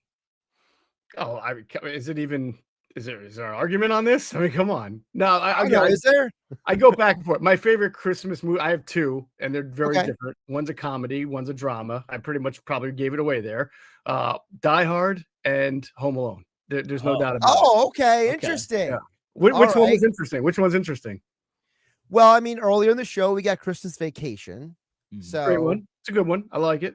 Well, you answered the question I was going to follow up with, and which would have been, is Die Hard a Christmas movie? But clearly, how can it not be I'll tell you one line that makes it a Christmas movie, and it's after he kills the first guy and sends him down the elevator shaft, and the elevator opens, and Hans is reading it, and he reads it and goes, ho, ho, ho. That's what makes it a Christmas movie. Hans doing the ho, ho, ho. That just ties it all together. Well, see, my line would have been when he's crawling through the ventilation shaft and he says, this is not how I plan to spend Christmas this year. He's complaining the whole time about how he's stuck in his ventilation shaft and he's having to save Christmas like he's Santa Claus or something. Yeah. Why don't you do it? Come out here, have a holiday party. Yeah. Yeah. Now the full line is, now I have a machine gun. Ho, ho, ho. Right. Great stuff. Always great to talk with Jeff Mosher at Jeff P. Mosher on the Twitter X platform. And he joined us as he always does here on Football at 4. Jeff, Merry Christmas. Enjoy it with your family, and we'll talk soon. Appreciate it, guys. Merry Christmas. Happy New Year. Talk to you soon. And of course, Football at 4, powered by the Inside the Birds podcast, is being brought to you by Bet365. Whatever the sport, whatever the moment, it's never ordinary at Bet365. He's Danny Ryan. I'm Josh Hennig, filling in for Mike Yell here on the Sports Bash on 973.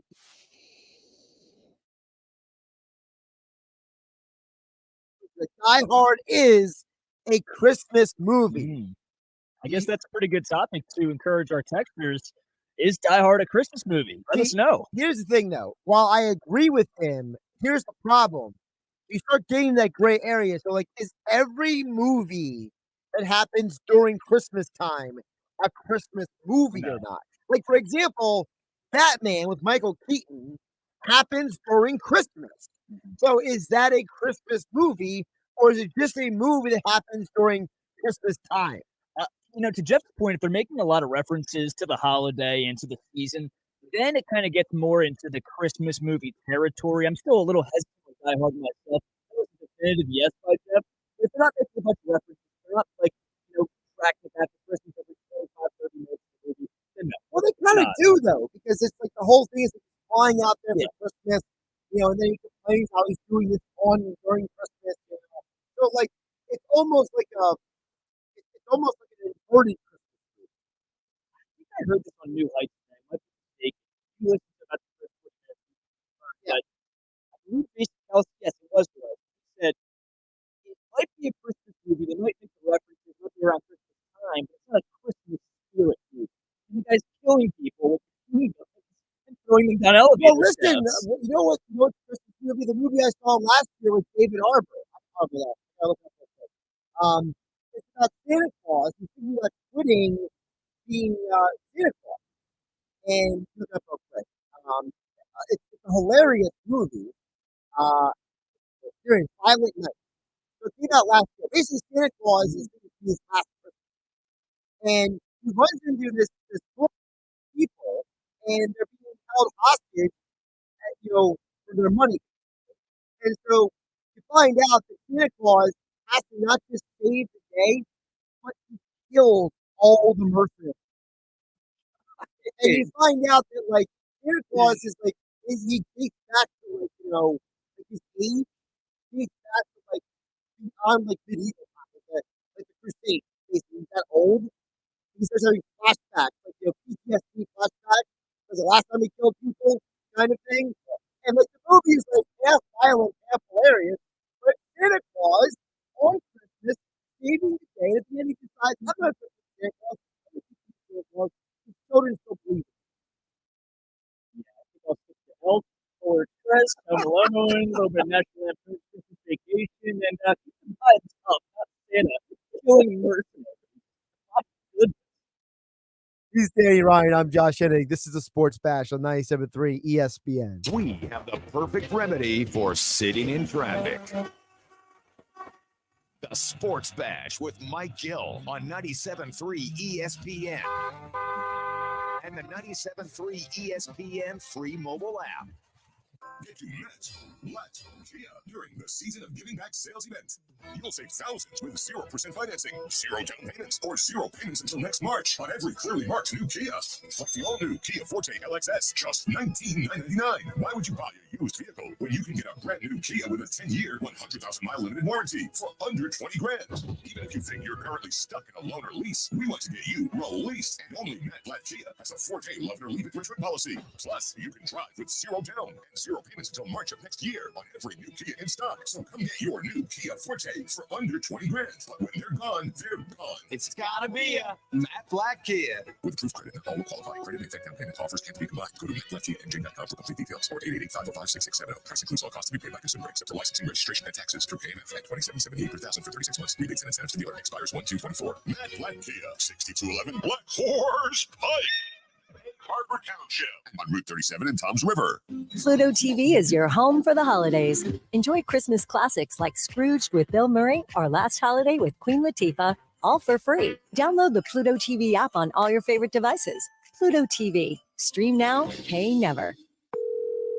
Thanks for calling Discover. This is Anjali. Hi, it's Jennifer Coolidge. I just got an alert for a strange charge on my card. No problem. We make sure you're never held responsible for unauthorized purchases on your Discover card. Let's see. Did you purchase something from a t-shirt cannon store yesterday? Absolutely not. No, I already have like 3. $0 fraud liability guarantee. It pays to Discover. Learn more at discover.com/credit card. Limitations apply.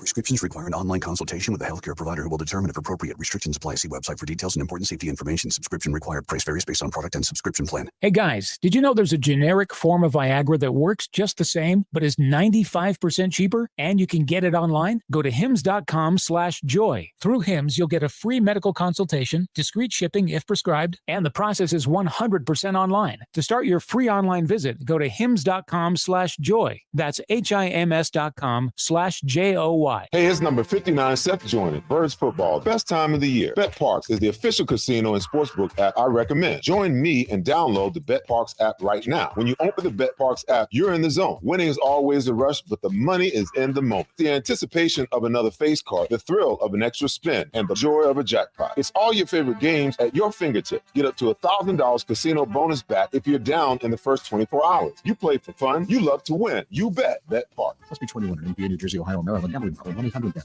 Hey, it's Joe Conklin from Conklin's Comedy Night at Parks Casino, and I'm psyched to cheer on the Philadelphia 76ers this season with Parks, the official local casino partner of the 76ers. Parks Casino is #1 with the hottest live tables and slots, great dining and bars, and the best live entertainment in the region. Need a fun and exciting game day destination? Get into Parks to watch your favorite teams at the Liberty Bell Gastropub or the Beer Garden. Visit parkscasino.com. This is how you win. You want to roll for gambling problem? Call 1-800-GAMBLER. Time is of the essence with COVID-19. Prescription oral treatment must be taken within the first 5 days of symptoms. If you have a high risk factor, ask your doctor if treatment is right for you. Learn more at treatcovid19.com. Sponsored by Pfizer. That's Mike saying good morning. It's the best he can do right now. Yeah, not a cloud in the sky. What Mike could use is a fresh start. And Irish Spring Body Wash. The fresh scent of Irish Spring and those sensational Irish Spring suds are just the reset Mike needs. Now he's ready to go to work. It's Sunday. Irish Spring. When the spring hits you, you're ready. Pick up Irish Spring at Walmart today. Brought to you by Get Covered New Jersey, the state's official health insurance marketplace. Powered by NJM. No jingles or mascots, just great insurance. This is the Town Square, New Jersey Info and Weather Network. Sixers versus the Timberwolves tonight. This is Danny Ryan with your South Jersey Sports Center. The Sixers take on the Minnesota Timberwolves tonight in South Philadelphia. Listen live to all the action right here on 97.3 ESPN. Coverage starts at 7. The Flyers took down the New Jersey Devils 3-2 in overtime last night, courtesy of an Owen Tippett game-winning goal. Next up, the Flyers take on the Predators in Philly tomorrow night in the midst of a 3-game win streak. Listen live over on Rock 104.1. Coverage starts tomorrow at 7. The Eagles take on the rival New York Giants this week on Christmas Day, trying to snap a 3-game losing streak. Listen live right here on 97.3 ESPN. Pre-game starts Monday afternoon at 3. Maryland might have the call at 4:30. For more Eagles, Sixers, Phillies, and Flyers, download our free mobile app. Your forecast is next. New Jersey packs a lot of wow into every winter getaway. We got wows to knock your ski socks off, wows to warm your soul, and wows to blow your mind. New Jersey, it's one wow after another. Find your wow at visitnj.org. New Jersey, little state, lot of. Good afternoon. Here is your South Jersey weather forecast. As we head into tonight, starry skies, clear and cold. Low temperature expected tonight about 29. Tomorrow looks pretty good. Plenty of sunshine again. Tomorrow's high 45 as of right now. Friday looks partly cloudy and 42. And it looks like the outlook for Christmas Eve and Christmas Day, we're not going to have a white Christmas here in South Jersey. No precipitation of any sort expected on in through Christmas on Monday. That's your South Jersey weather. I'm Joe Kelly.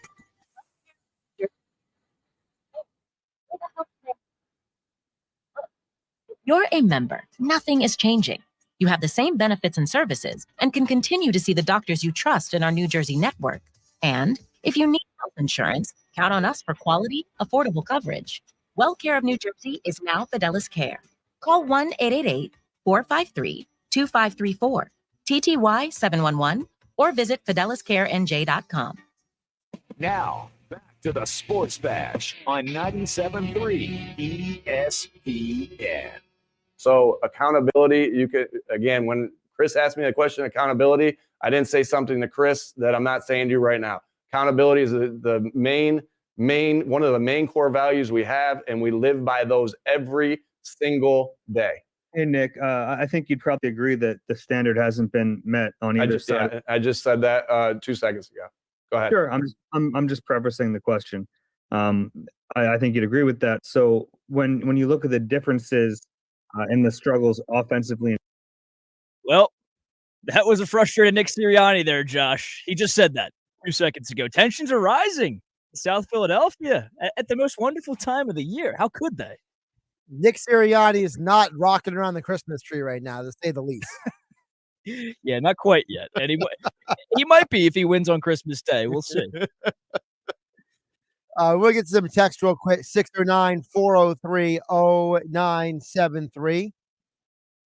We brought up the point about his Die Hard a Christmas movie. We already got some text coming in about the topic. Dan EHT says, was it or was it not a Christmas party taking place in Die Hard? If it's a Christmas party, then obviously it's a Christmas movie. Am I saying Christmas too much? Merry Christmas, fellas. Dan, actually, let's say Christmas Dan from EHT. Yeah, right, no. yeah. You make some valid points. Any movie that contains that much murder and that much goriness, I mean, I'm not a fan of that to begin with, so I just can't. I explained it perfectly. I think, I didn't explain it perfectly, but in referencing Jason Kelsey, I think that's the perfect way to explain it.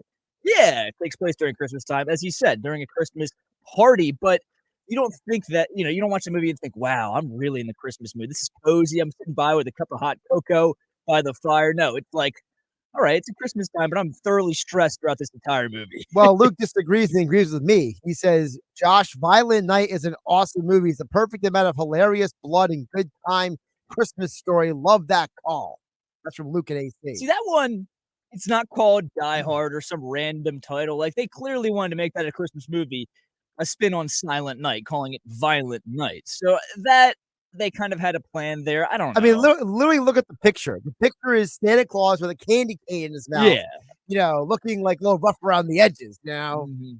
Yeah, so that had a little bit more, I guess, pre-planned intentions there for Violent Night. But I'm going to stay on the camp that it's not a Christmas movie. I just can't. At least not a feel-good Christmas movie. I can't put it in that But why does it have to be a feel-good movie? That's what Christmas is, Josh. Is it though? You're sitting around with your family, feeling good. That's just you projecting your feelings onto the holiday. I feel like that's the Christmas feeling, though. That's the Christmas vibe that this time of year gives me.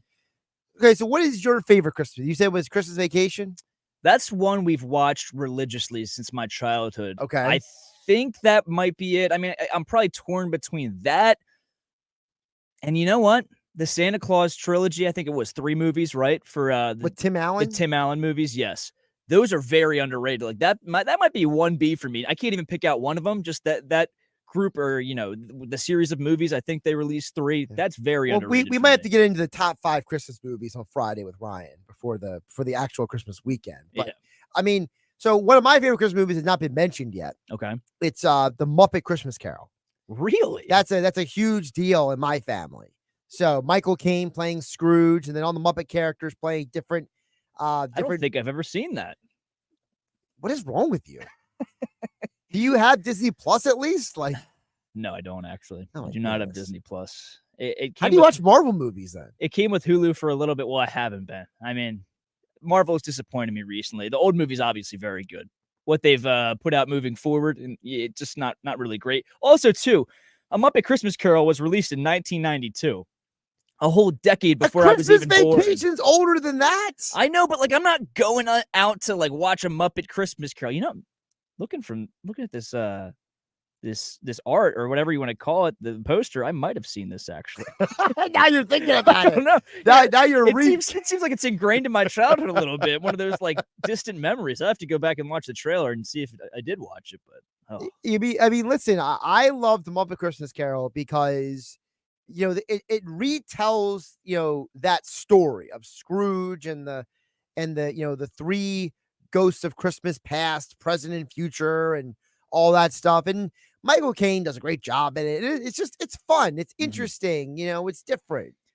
Tom from the Villas says Gremlins is a Christmas movie. Gizmo was a Christmas present. Okay. How do you feel about that, Josh? Wow, that's really stretching there.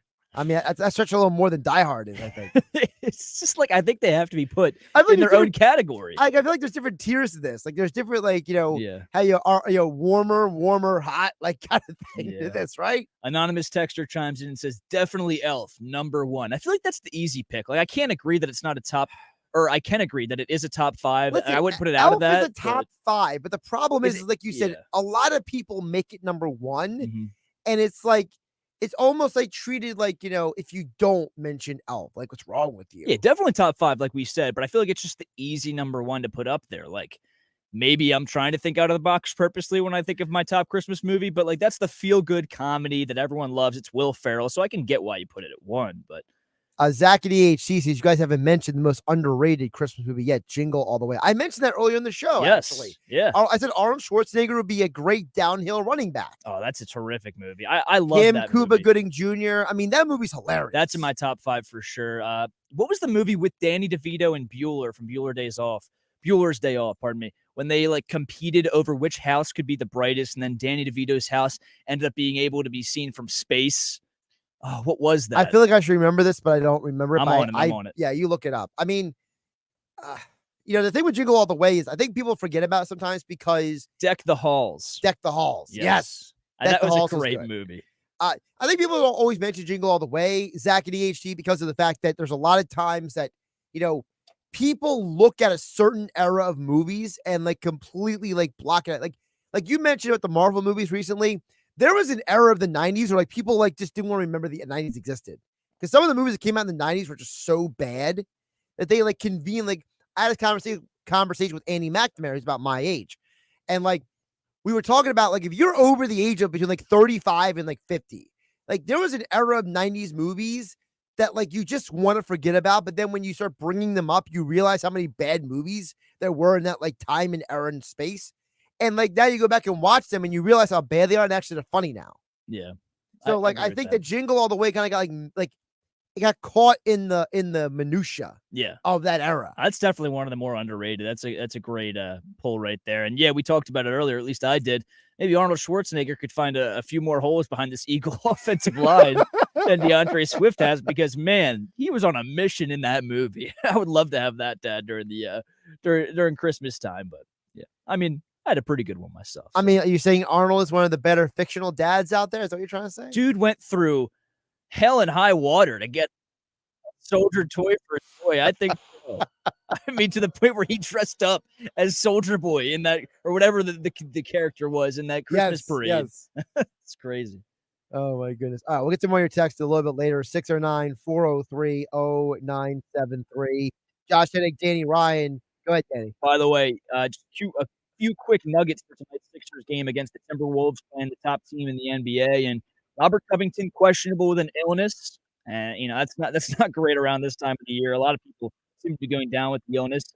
Also, taking a look here at the injury report again. Well, listen, we'll get more into Sixers. Morris, also questionable with an illness. Nicholas Batum out due to a right hamstring issue. So a little bit weaker tonight. The Sixers will be against the Timberwolves. Well, we'll hit on the Sixers a little bit more next. Joel Embiid said something very interesting. The ESPN's Tim Bontemps will play that for you coming up next. And still to come, more NFL and Flyers talk in the next hour. First look at the NFL schedule coming up at 5 o'clock. Kevin Durso, our Flyers insider from 973 ESPN.com at 5:25. All that plus your text. Keep them coming in. 609-403-0973. DMs into 973 ESPN mobile app powered by First Bank. It's Sixers basketball tonight on 97.3 ESPN with the voice of the 76ers, Tom McGinnis, calling all the exciting play-by-play action. And then Oubre gets it back and he throws it down. A nasty left-hand rebound. The Sixers host the T-Wolves. Tonight, coverage begins at 7 p.m. Philadelphia 76ers basketball on your radio home of the Sixers in South Jersey, 97.3 ESPN. I hate free money and finishing first. Said no one ever. At Raceway Kia on Rich Pike, you'll finish first during the Kia season of giving back, because we're giving back with 0 down, 0 interest, and 0 payments for 90 days. And right now, you can buy a bold 2023 Kia Forte LXS for under $20,000. Stop by Raceway Kia today or visit online at racewaykia.com.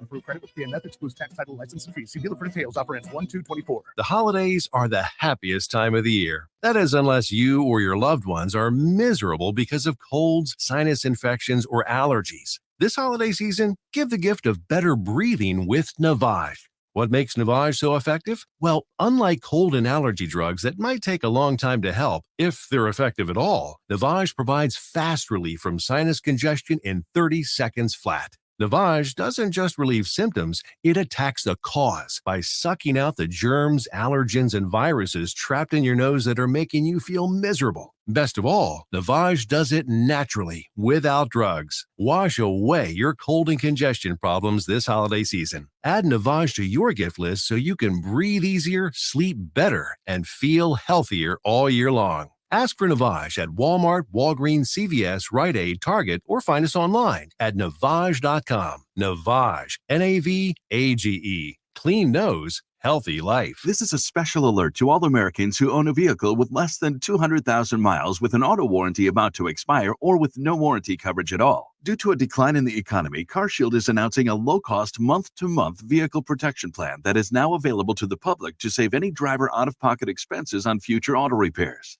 Call now to find out how you can pay almost nothing for covered auto repairs. Yes, you heard that correctly. Pay almost nothing for covered auto repairs. An open phone line has been established for all drivers to call for a free quick quote. Call 800-294-8831 now. Drivers who are covered will not have to pay for covered repairs again. This protection plan is at an all-time low. Additionally, drivers who activate this vehicle protection today will also receive free roadside assistance, free towing, and car rental options at no additional cost. Call us for your free quick quote today. 800-294-8831. That's 800-294-8831. What do you have to lose? Call 800-294-8831. Again, 800-294-8831.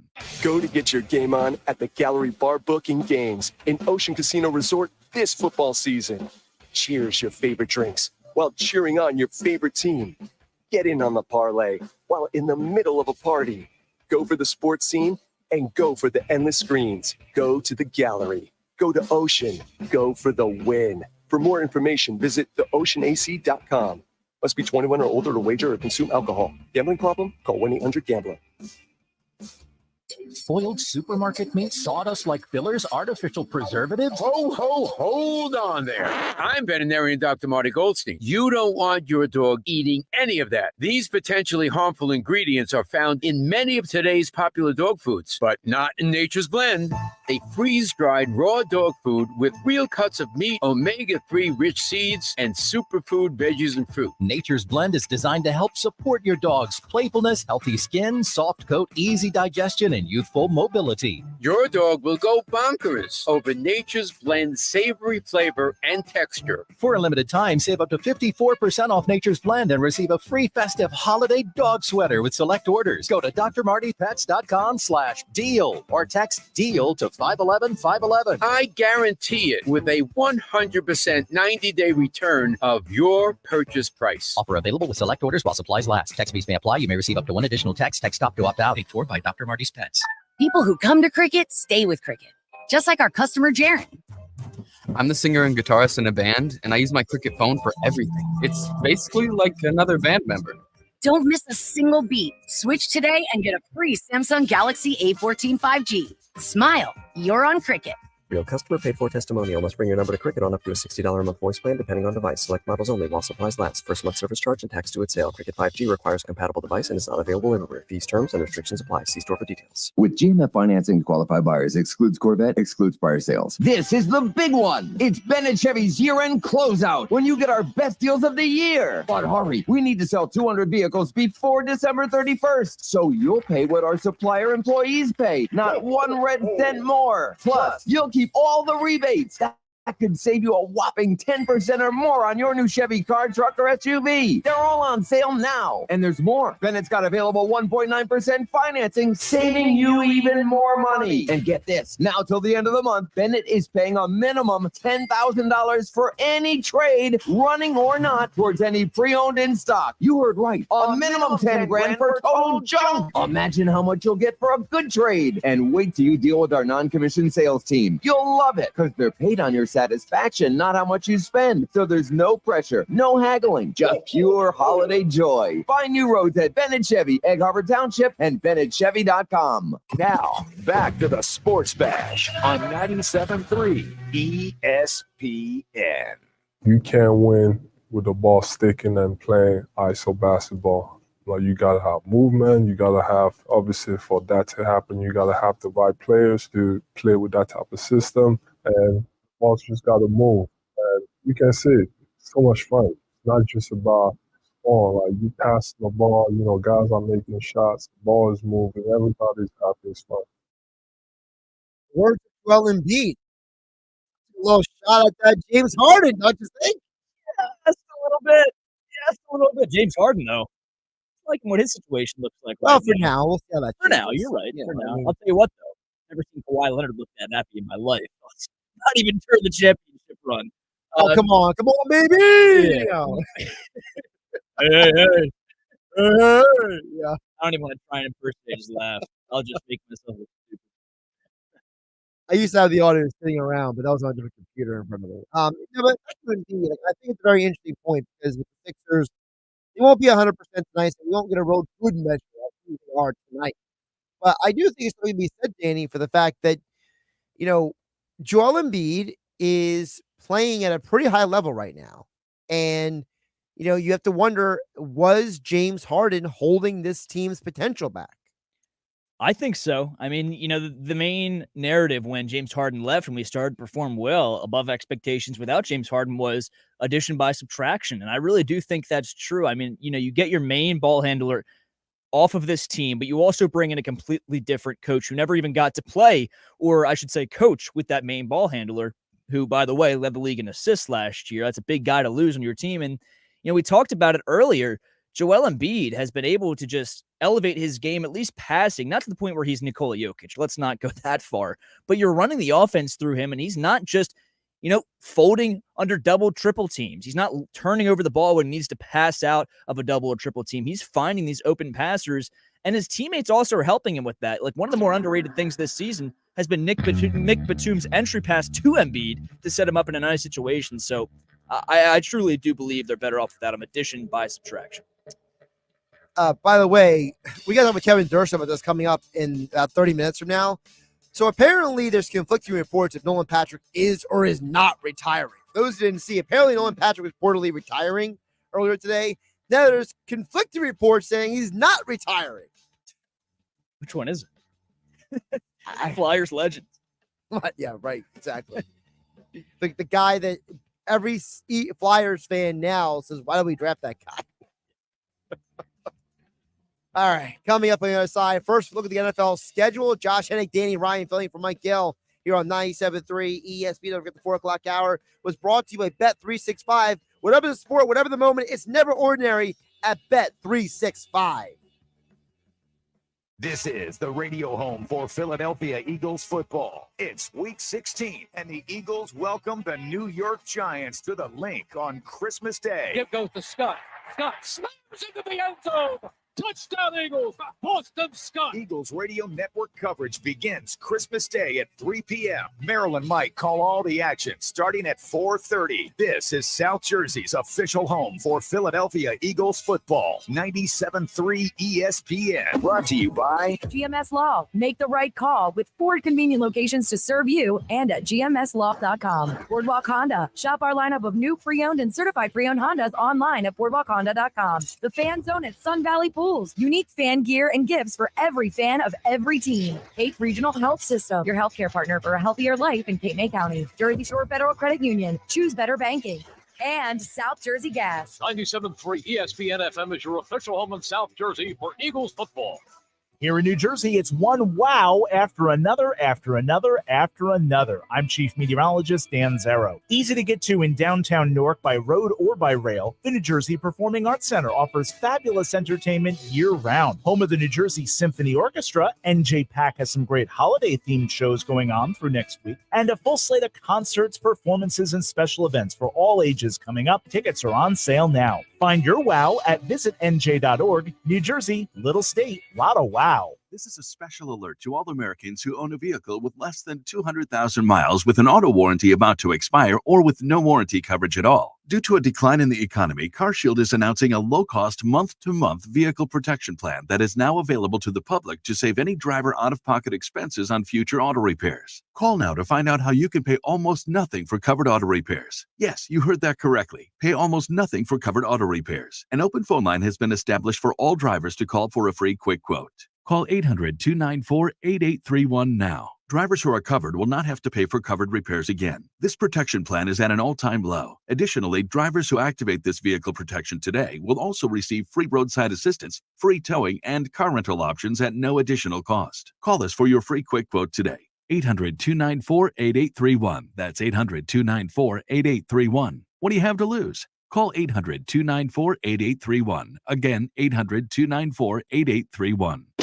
A healthy weight, more energy, and smooth, regular bowel movements. 3 things everyone strives for. That's me, Chuck Norris. There's one really important thing we don't talk about enough: our health. Achy joints, digestive issues, weight gain, and fatigue. We're told these are normal signs of aging. So working with a team of health experts, we came up with Morning Kick. Morning Kick is a revolutionary formula combining 10 different supplements in one. Probiotics that help you lose weight, prebiotics for digestion, superfoods for muscles and joints, and several of the most powerful anti-aging supplements on earth. It'll help you feel youthful, energized, focused, and help manage stress. Anybody can achieve great health regardless of their age. Go to roundhouseprovisions.com. Use code SUPPORT or text SUPPORT to 511-511 and claim 40% off today. Every purchase comes with our 90-day money-back guarantee. Text SUPPORT to 511-511. Morning Kick. These statements have not been evaluated by the FDA. This product is not intended to diagnose, treat, cure, or prevent any disease. Tax fees may apply. Hey, it's number 59, Seth joining. Join me on the Bet Parks Sportsbook app, and you're in the zone. Bet Parks is the official casino and sportsbook app for the real Philly fan, and the only app I recommend. Bet more than the score. Bet player performances like total passing and rushing yards. Bet total team touchdown. Bet who scores a touchdown. And nobody does live in-game betting better than Bet Parks. Bet on the action as it happens. Join me right now and download the Bet Parks Casino and Sportsbook app. New customers make a winning $10 bet and get $125 in bonus sportsbook bets back. Must be a winning bet, and bonus bets must be wagered once. The Bet Parks Sportsbook is the only sports betting app that I recommend. Live betting, parlays, props, teasers, they have it all. Like me, I'm sure that you love to play, you love to win. You bet. Bet Parks. Must be 21 in NPA, New Jersey, Ohio, Maryland. Number 1-800-DOWN. Are you ready to smell better naked? I'm Dr. Shannon Klingman, the OBGYN creator of Lumi, the whole body deodorant that's clinically proven to control odor for 72 hours on pits, feet, privates, and beyond. It's pH optimized to safely and effectively control odor anywhere you have it, but wish you didn't. Plus, it's proven to work better than a shower with soap alone. Whether you shower twice a day or 3 times a week, Lumi works better. And who doesn't want zero body odor? With over 200,000 5-star reviews, I'm so sure you're going to love it, or you can return it for free.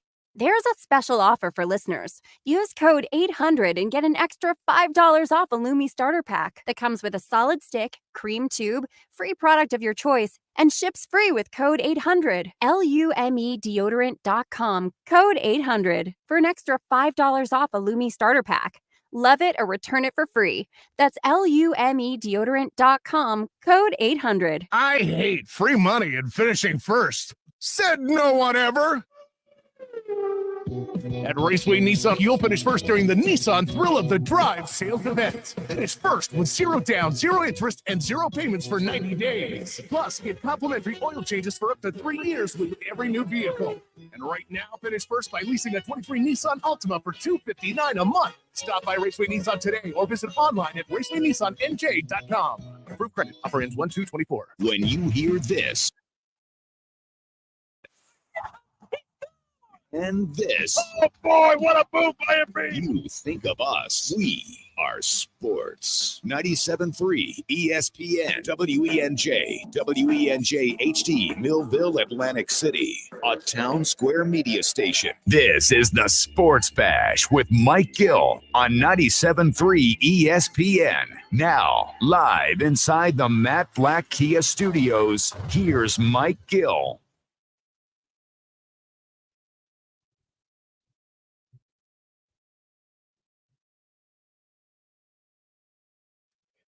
Josh Hennig here on 97.3 ESPN FM, 97.3 ESPN mobile app. Filling in for Mike Gill alongside Danny Ryan here on a Hump Day Wednesday.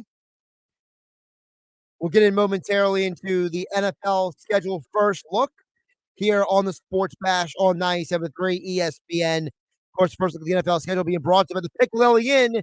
Visit them on Facebook or at picklily.com for their pick game specials, and be sure to pre-order to guarantee your spot in Sunday's lineup.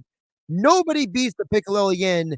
Visit the one, the only, the original Pick Lily Inn, Route 206 in Shamong. As we look into the NFL schedule, so we're doing a little bit differently today. We'll be me and Danny going back and forth, but instead of Mike Gill guessing the lines, as we will start digging into that. So, Danny, are you ready to play the game? I suppose so. Yeah, hit me. Let's go. I guess you never watched pro wrestling from like before you were born. It did ring a bell to me. Yeah, it's WWE, right? Yeah. Okay. Yeah. At least Triple H, the game. I know that much at least. Okay. How you feel about Logan Paul taking over the WWE? He's not taking over. He's the current story arc. Yes, that's what he is. He is. But taking down some legends. Well, for someone like you probably know Triple H more because of Joel Embiid. Yeah. Than you do because he's Triple H. You know, I used to follow the WWE when I was a little bit younger. I think Big Show is my favorite wrestler at that time, if not Rey Mysterio. Okay. I got out of it a little bit. It loses the magic for me when you realize it's fake. Let's be honest, it does. See, I'm different. I always knew it was fake. I watched more so for like the entertainment value when I was younger. Okay. Like, you know, I had two runs of the watching that stuff because when I was younger, you know, when you go to a new school and you meet new friends and everything, and you find out all of your friends are into something, you're like inadvertently peer pressured into like following it, right? Yeah. So, you know, almost everyone I went to school with watched pro wrestling in the late 90s, early 2000s. So, you know, me doing the most Josh thing ever, hyper researched everything so I could talk about it even before I started watching it. So that was the first era. Then the second era of WWE watching for me was recently when there was a COVID lockdowns. The only thing that was on TV at one point was WWE. You know, that Korean baseball and UFC. So, you know, I watched it again and kind of like, you know, rekindled some memories. And, you know, that was, but I'm not like a diehard. You know, I think there's some people who are much more into it than I am, but they have some good music that I put on my playlist for working out. Yeah. No doubt about it. I mean, it is kind of cool seeing like CM Punk come back to the WWE a few weeks ago. And who was he staring down? Was it Randy Orton? That he was staring. Oh my God, I can't speak here. Staring down when he made his grand re-entrance back to the WWE. Not exactly. Who was he a rival with? Because you obviously know more than I do. Who was he a rival with back when CM Punk was the bee's knees in the WWE? Wait. So you're talking about which guy? Randy Orton or CM Punk? Who was his rival? It was Randy Orton, right? I mean, he was one of them. It was kind of like an on again, off again. Punk kind of had a rivalry with almost everybody, basically, at some point or another. It was like, you know, he was like the guy who you love. Some people love to hate.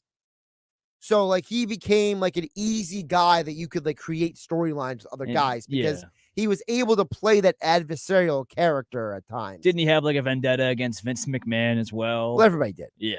Okay.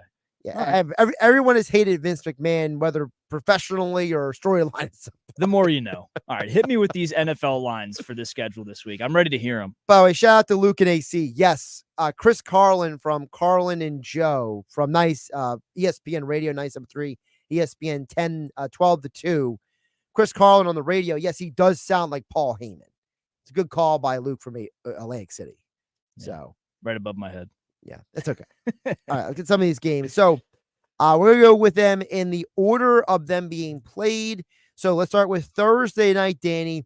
The Rams are favored by 4 against the Saints in the game. The game is in Los Angeles. So that's probably not too much of a surprise there. Yeah, they've been playing really good football recently. I can't really blame them for getting that much of a favor in the spread. This is a team we could be talking about playing the Philadelphia Eagles in the first round of the playoffs. I mean, you talked about it earlier. I believe it was with Jeff Mosher. You don't want to take them too lightly. A good head coach, a good offense. Let's be honest. If that defense, similar to the Eagles defense, can go out there and be half competent, they should at least win one playoff game. But you definitely hope not if it's against the Eagles. But no, I don't hate. You said it was a 4-point line against the Saints. I don't hate that at all. 4-point spread. Yeah. Yeah, not at all. I mean, they deserve that, even though the Saints dismantled the Giants. But let's be honest. Derek Carr has made arguably that Saints team look worse. Why do they look more free and open when Jameis Winston's under center? I go back to the coach. I mean, I don't know if Dennis Allen's the right man for the job. Yeah. I feel like he got the job because Sean Payton left, not as much because he was the best man for that job. So, by the way, the Rams have won 4 of their last 5 games, and the one game they did lose was to the Ravens by 6 points. So it's not like they've it's not like they got blown out and no one lost. You know what I mean? Yeah. So they're getting hot at the right time. At least it seems on the surface. Like that's your Thursday night game this week. As we review the NFL schedule coming up. Bengals and Steelers. That is your 4:30 game kickoff here, right here on 97.3 ESPN. Coverage begins at 4 o'clock for the NFL doubleheader. Steelers, Bengals in Pittsburgh. Bengals are favored by 2, Danny Ryan. Yeah, I think that's the Jake Browning effect right there. I mean, I don't really love that. They haven't played.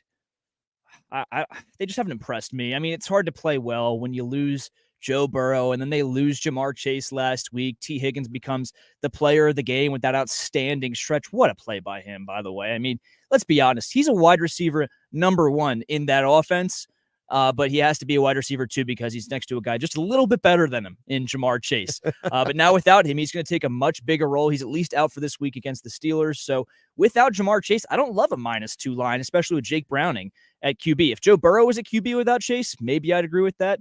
I don't love it though. I think it should be fairly even, to be honest with you. See, I love it because I know Mason Rudolph is starting for the Steelers. So it's going to be a third different quarterback. The Steelers fans want that though. It's like they saw Trubisky and they were having, what was it, Mason Rudolph chance just a few weeks ago? Oh, yeah. Oh, yeah. It's come to that. It's that point in the season for the Steelers fans now. Listen, we're going to find out in the next 2 years how good of a front office guy Andy Weidel is. Because remember, Andy Weidel was the guy who came to Philadelphia because of Joe Douglas. And then when Joe Douglas left for the Jets, Weidel moved up the ladder under Howie Roseman. Now he is in Pittsburgh running the show, basically.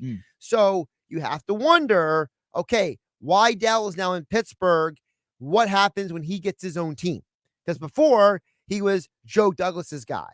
Then he was Howie Roseman's guy.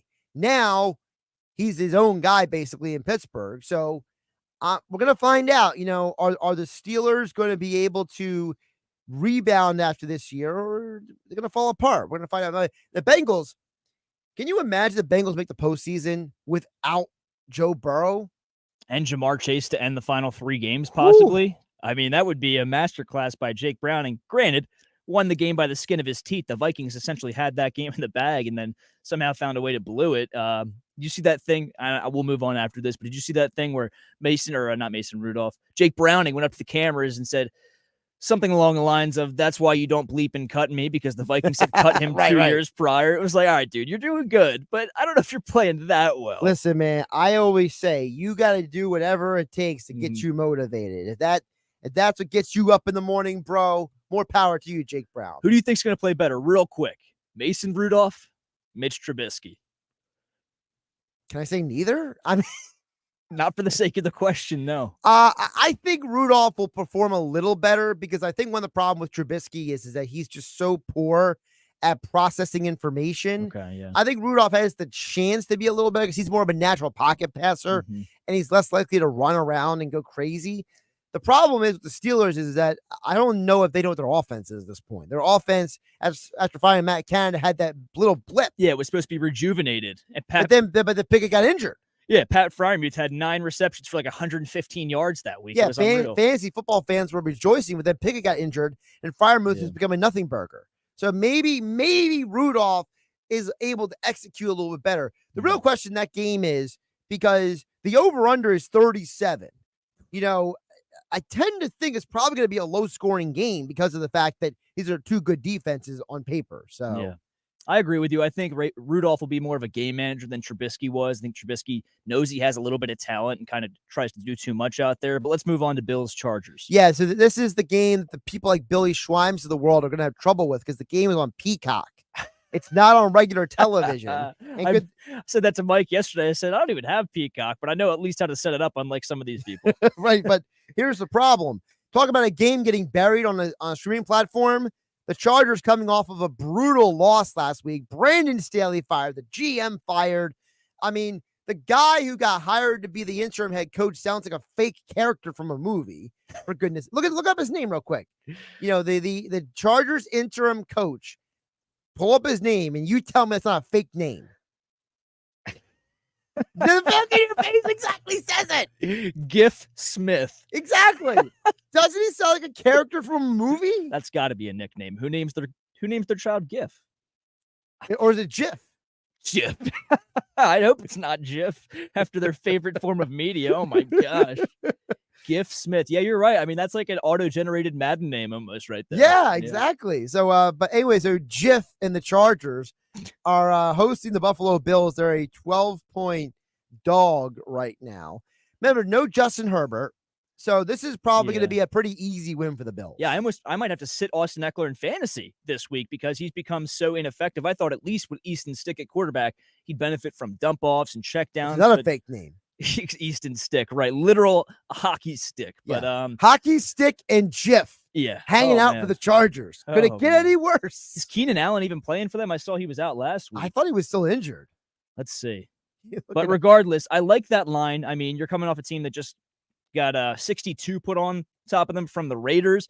The thing I don't understand is the over-under. It's at 43.5. It was at 42.5, so it went up a point, but the Las Vegas Raiders just put 60 plus on your head, and the over-under is at 43.5. I think the Bills could put up more than that, but we'll see. Let's go to the Sunday slate of games. Lions and Vikings. Now, we know the Lions have struggled with the in-division teams. The game is in Minnesota, -3.5 for the Lions. Danny Ryan, will the Vikings be able to put up a fight? Who's even starting at quarterback for them anymore? Nick Mullins. Nick Mullins? Yeah. He looked, I will say, I don't know what happened to Josh Dobbs. I guess the league figured him out a little bit. He did look better. They did. They figured him out. Yeah, he did look better than Josh Dobbs, and I didn't think I'd be saying that about Nick Mullins.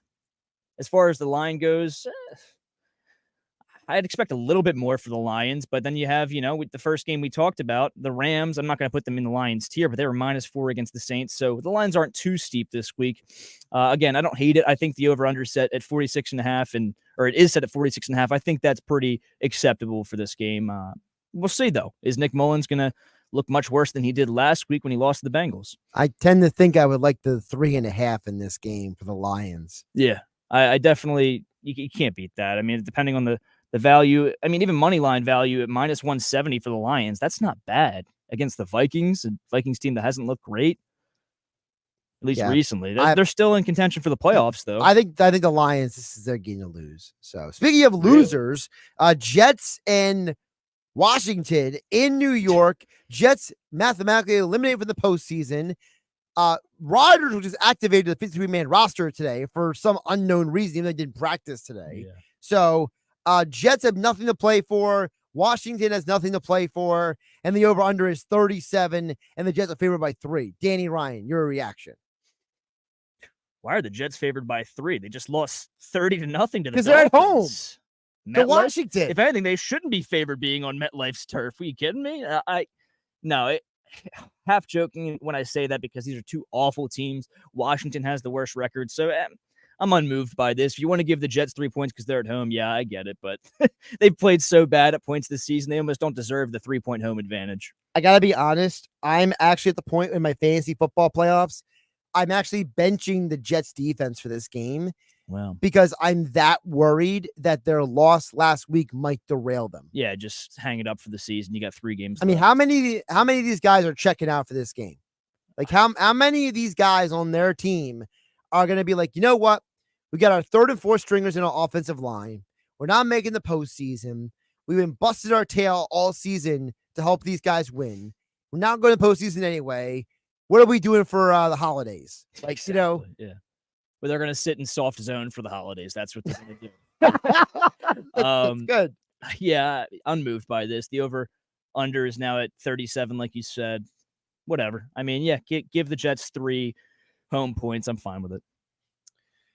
Let's move on to Packers at Carolina. Packers are so mathematically have a chance for the postseason, but not looking good at 6-8. Carolina, by the way, they won last week. So to the point where now the Falcons are benching Ritter again and starting Taylor Heineke. That's how bad it is when you lose to the Panthers, right? Packers favored by 5. Do you think the Packers can win this game on the road, Danny Ryan? Yeah. The -5 line is good for me. I mean, you could go a little bit farther if you wanted to because of how bad the Panthers have been, specifically their offensive line, and, just not giving Bryce Young any time to try and make something happen. Lack of weapons. I wouldn't have been mad if this was at 7.5, to be quite honest with you, but they're on the road, like you said, so I understand the -5 line, and yeah, I definitely think they can win on the road. Like you said, I don't think they're making the playoffs. You had to win that game against the Giants in order to really keep your playoff hopes alive for me. But I like this line. I'm taking Packers -5 if I bet the game. All right, Browns 9-5, Texans 8-6. No CJ Stroud, it looks like this week. Browns favored by 2.5 on the road in Houston. See, I don't love that. I mean, the Browns have been playing good as of late. Flacco, I mean, he has been making some terrific throws. Did have a few questionable interceptions, but this Houston Texans team is scrappy, man. I mean, both led by terrific head coaches, both going to be in Coach of the Year conversations. But the Texans are home. And, it's not like Case Keenum is a scrub. He's not going to be CJ Stroud out there, but he won him a game last week against a up-and-coming Titans team for next season at least. So I don't like this -2.5 line for the Browns. Granted, their defense is playing terrific this season. I just don't see how you can give them the points on the road. So try to wrap through some of these because we're going to get Kevin Durso coming up. Colts, I don't like them +1 on the road at the Falcons. I think the Falcons are in disarray. I think the Colts win that game outright, Dan. Yeah, I would take their money line. I mean, +100 as well. That's pretty good odds for money line. Seahawks at Tennessee Titans. Mike Gill loves Titans underdogs at home. Can the Seahawks take their win over the Eagles and carry it to Tennessee? I think so. I mean, Will Levis hurt his ankle last week, has a high ankle sprain reportedly, and they're going to start Ryan Tannehill on Sunday. So, yeah, I'm taking Seahawks. Jags +1 at Tampa, 2 teams that are trying to win their divisions. Which team do you think has the edge in this game? Jacksonville played so bad against Baltimore. Trevor Lawrence in concussion protocol. Yes, and Baker Mayfield played out of his mind last week, literally perfect. So I'm not going to take the line. I'm going to take Buccaneers money line at -115, at least here on ESPN that I'm seeing. Cowboys +1.5 at the Miami Dolphins. Both teams 10-4. Will the team that is actually good please stand up? It's the battle of we've beaten bad teams very well, but not good teams. So let's see who wins this. Both 10-4. Give me the Dolphins in this one. I think they're going to make a statement. I wouldn't take them -1.5 because I don't think you can take the points. Both of these teams are very similar in my opinion. So give me the Dolphins money line at -120. I like the over 50 in that game. Oh, for 100%. That's what I like. Cardinals on the road at the Bears. 2 miserable teams are going to get high draft picks. Cardinals are the underdog in the game, obviously, against the Bears at home, -4. Do we even care? No, but I'm also not taking the Bears -4 convincingly. I mean, this Cardinals team is scrappy. They put up a decent amount of points on the 49ers last week. I would take, if you're going to bet on either of these teams, money line straight up. And honestly, I don't hate the Cardinals. The Bears have been playing decent as of late, but the Cardinals, like I said, are a scrappy team with a good quarterback. Somewhere the NBC executives are rejoicing because they do not have Sunday Night Football this week. It's an NFL Network game. Ooh. It's Patriots at Denver Broncos. Broncos favored by 6.5. The over-under is 34.5. So Can the Broncos bounce back from their pitiful loss last weekend? I think so. I mean, it's a battle of Hall of Fame coaches here. The Broncos have been playing well as of late, similar to the Rams on the other side, or in the other conference, I should say. And I'm not taking, well, I don't know. It's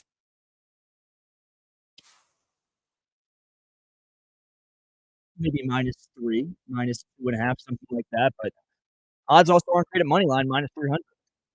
Don't forget, also on Christmas Day, before the Eagles play, will be the Raiders and the Chiefs.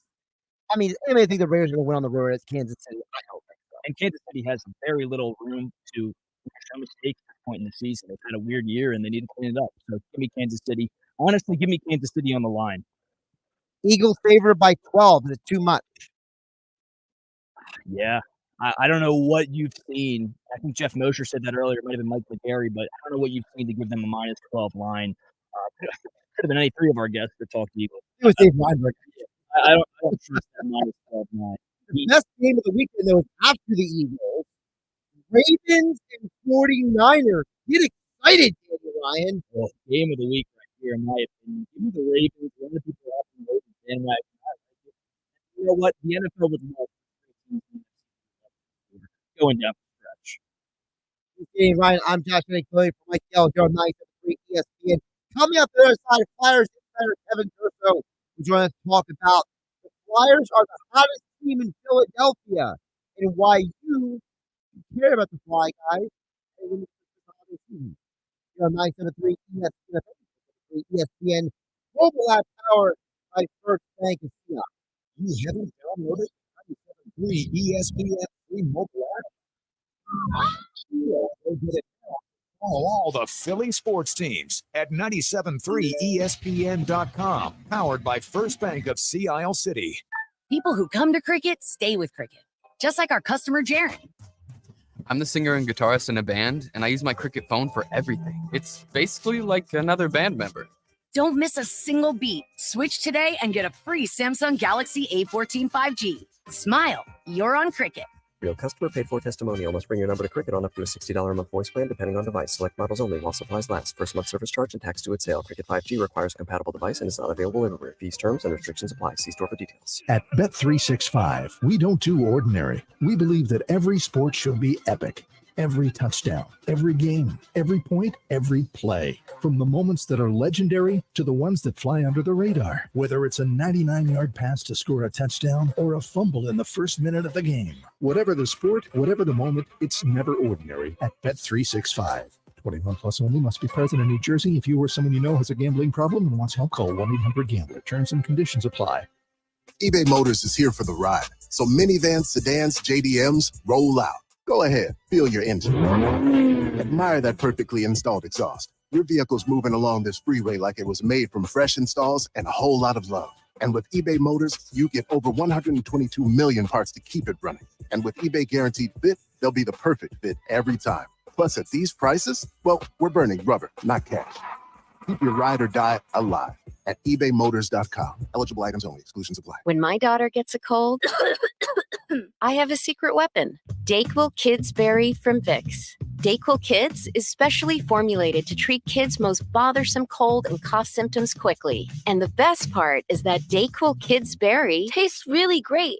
Aren't you supposed to be resting? Maybe. Dayquil Kids Berry. The kids' berrylicious daytime congestion, coughing, stuffy head, stuffy nose, just for kids medicine. Safe for kids 6 years plus. I hate free money and finishing first. Said no one ever. At Raceway Nissan, you'll finish first during the Nissan Thrill of the Drive sales event. Finish first with 0 down, 0 interest, and 0 payments for 90 days. Plus, get complimentary oil changes for up to 3 years with every new vehicle. And right now, finish first by leasing a 23 Nissan Altima for $259 a month. Stop by Raceway Nissan today or visit online at racewaynissanNJ.com. Approved credit. Offer ends 1/2/24. Wendy's new breakfast 2 for $3 Biggie bundles let you create your own delicious combo. Choose from a sausage biscuit, egg and cheese biscuit, small seasoned potatoes, and a medium hot coffee. But it's obvious which combo's the best. Sausage biscuit and small seasoned potatoes. Well, maybe it's the fresh cracked egg and cheese biscuit with a medium hot coffee. Or 2 savory sausage biscuits. Whichever you pick, you can't go wrong. Choose wisely. Choose Wendy's new 2 for $3 Biggie Bundles. Limited time only. U.S. price and participation may vary. Not valid in a combo. Single item at regular price. Make holiday shopping easy with a gift certificate to Paolini Dermatology and Med Spa with treatments to remove fat, contour your body, and preserve healthy, vibrant skin with no surgery, no needles, and no downtime. She doesn't want more stuff. She wants treatments for her body, face, and skin that will help her look and feel her best. And men use these services too, including laser hair removal and body contouring. Paolini Med Spa in Cape May Courthouse and Memora. Visit them at paoliniskincare.com. That's paoliniskincare.com. O'Reilly. Cleaning your fuel system can help your engine run better and improve gas mileage. Visit O'Reilly Auto Parts and pick up a bottle of Chevron Techron Fuel System Cleaner. On sale now. Buy one, get one free. Plus, get 2 times O Rewards points. Get more fuel-saving tips from the professional parts people at your local O'Reilly Auto Parts or visit O'ReillyAuto.com. O'Reilly Auto Parts. Do you love a good cigar almost as much as your family? Well, maybe that's an exaggeration, but you can find that perfect cigar at Smoker's Haven. With 5 New Jersey locations, Smoker's Haven has the finest selection of cigars in the area, like Ashton, My Father's, Romeo and Julieta, Monte Cristo, and more. All from the finest tobacco leaves and hand-rolled by the world's finest cigar makers. All locations are fully open. Stop in and let them help you find the perfect cigar to pair with your life. See all they have and their locations at smokershavennj.com. Powered by the all-new BetParks New Jersey Casino and Sportsbook app. BetParks.com. This is the Town Square, New Jersey Info and Weather Network. Sixers versus the Timberwolves tonight. This is Danny Ryan with your South Jersey Sports Center. The Sixers take on the Minnesota Timberwolves tonight in South Philadelphia. Listen live to all the action right here on 97.3 ESPN. Coverage starts at 7. The Flyers took down the New Jersey Devils 3-2 in overtime last night, courtesy of an Owen Tippett game-winning goal. Next up, the Flyers take on the Predators in Philly tomorrow night in the midst of a 3-game win streak. Listen live over on Rock 104.1. Coverage starts tomorrow at 7. The Eagles take on the rival New York Giants this week on Christmas Day, trying to snap a 3-game losing streak. Listen live right here on 97.3 ESPN. Pre-game starts Monday afternoon at 3. Maryland might have the call at 4:30. For more Eagles, Sixers, Phillies, and Flyers, download our free mobile app. Your forecast is next. Here is an important safety message from the New Jersey Division of Highway Traffic Safety. I'm New Jersey Attorney General Matt Blackett. Every year, too many lives are lost in alcohol or drug-related crashes. These are preventable tragedies, and it's time to take a stand. Let's make New Jersey's roads safer for everyone. We are all counting on you. Good afternoon. Here is your South Jersey weather forecast as we head into tonight. Starry skies, clear and cold. Low temperature expected tonight about 29. Tomorrow looks pretty good. Plenty of sunshine again. Tomorrow. And it looks like Christmas Eve and Christmas Day, we're not going to have a white Christmas here in South Jersey. No precipitation of any sort expected on in through Christmas on Monday. That's your South Jersey weather. I'm Joe Kelly. Open enrollment is happening right now, New Jersey. Join the many residents who are getting quality, affordable health coverage through Get Covered New Jersey. If you need health insurance, this is the time to enroll. Get Covered New Jersey offers increased plan choices and more savings than ever. 9 in 10 people get financial help for plans that include preventive care, prescriptions, emergency services, and more. And many pay $10 a month or less. Find your plan at getcovered.nj.gov. Now, back to more Sports Bash with Mike Gill on 97.3 ESPN, South Jersey sports leader. And now, take it back up. 1:45 remaining in the overtime. Luke Hughes. Across. A steal by Tippett. Again, steal. He scores! OT in OT. Tippett wins it. Tippett, the steal, and then the finish on the glove side. Jack Hughes thinks he's got Tippett beat, but Tippett was one step ahead. Well, it's certainly a holly jolly time of year for the Flyers. They are arguably the best team in Philadelphia right now. Eagles can't win a game. Sixers have been playing a bunch of horrible teams. And meanwhile, the Flyers are a couple games away from their winter break, Danny. We had to get Kevin Durso, our Flyers insider from 97.3 ESPN.com, because, Kevin, it seems like it's the best time of the year for the Flyers. How you doing today, my man? I'm doing well, guys. How are you? Doing pretty good. So let's start with, where the Flyers are. They got a couple, I believe it's a 1 or 2 more games before the Christmas break. So for you looking at this team, Kevin, how good is this Flyers team? Well, I guess you got to kind of go between what the standings tell you and what the games tell you. This is what I go down and cover the games for, to try to kind of give some perspective on this, because everybody's going to look at the standings and see second place in the Metropolitan Division and think, hey, this team's playing way above expectations. They're playing great. Maybe they are a contender now, that kind of thing. It's not that simple. It's, especially in the game last night against New Jersey, they were mostly outplayed that game. Sam Harrison is the difference in that game. Very similar to the game the previous Tuesday that they played in Nashville. I thought the Flyers were the better team in Nashville and kind of got goalied by UC Saros out there, and otherwise probably come away with a win in that game instead of the overtime loss. You can't ignore the 9-game point streak. Doing something with consistency starts to turn into trends, starts to turn into your identity as a team. And for sure, so far this season, they have an identity. They've got an identity of working hard. They have an identity of finding a way to win games that you think they don't have a shot to win. They have an identity for kind of going out and getting revenge on teams that they've lost to and coming back and finding a way to win the next time that they play those teams. All of those things factor into the way that this is going to be. I'm not going to sit here and tell you they're definitively going to be a playoff team, even though they're in second place in the Metropolitan Division and we're approaching Christmas at this point. I know what the standings say. There's a lot of room left in this season for things to change. That being said, enjoy these few moments. You look at that game last night in particular, go back the last few seasons. And Josh, I know we've had this conversation multiple times over the years. Isn't it kind of nice if you're a fan to watch a game in overtime and feel something in watching that game? Games last year were lifeless. There was no interest. There was no reason to get excited for anything. And I think now you're starting to see, they win a game in overtime in dramatic fashion. The steal by Owen Tippett, the great shot that he takes there. Get excited about it. Get excited about the fact that this team is stringing together results for the first time since really 2019, 2020. And that season, we kind of know how that turned out. We know that season turned out to be an anomaly of the last decade. Not trying to sit here and tell you that this season's going to take off like that and that's the start of something. They're rebuilding. But you know what? They're taking steps in rebuilding. They have an identity. The culture feels improved. They're a likable bunch, too. They're a likable team. So because of all of those things, enjoy this for right now, because it certainly is way above what anybody expected.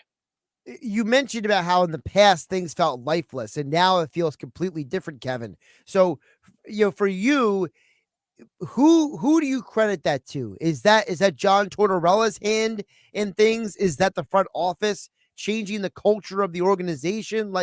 Because realistically, Chuck Fletcher was a huge part of that malaise in the last couple of years.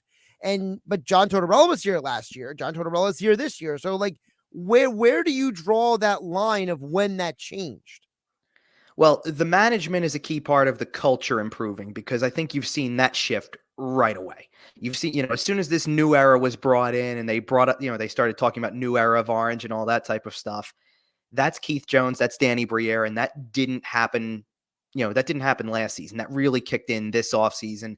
And their presence, Keith Jones is walking around the building, meeting people. Dan Hilferty, the new basically ownership representation, he's at pretty much every game. I'm pretty sure he's been at every game as far as I can tell. I look over in that management box, I see him there. He's coming down to the locker room after games. That's for Dan Hilferty, that's very Ed Snyder of him to go down and be in the room after a win and shaking hands with everybody. That's it's very old school, very tradition. That's kind of the way that people remember this franchise. So I think it starts with them. The play on the ice, though, I mean, it's really a big credit to John Tortorella, because this is his type of team. And the difference between last year and this year, because Tortorella was here last year, obviously, the difference is you weeded out a few more players and you changed that room up. He said there were some things that needed to change about the locker room. And, the room seems pretty good so far this year. Winning does help. But I think you think about the guys that were taken away from the room that were in it last year. They traded away Kevin Hayes. They traded away Ivan Provorov. They essentially traded away. They bought out Tony DeAngelo.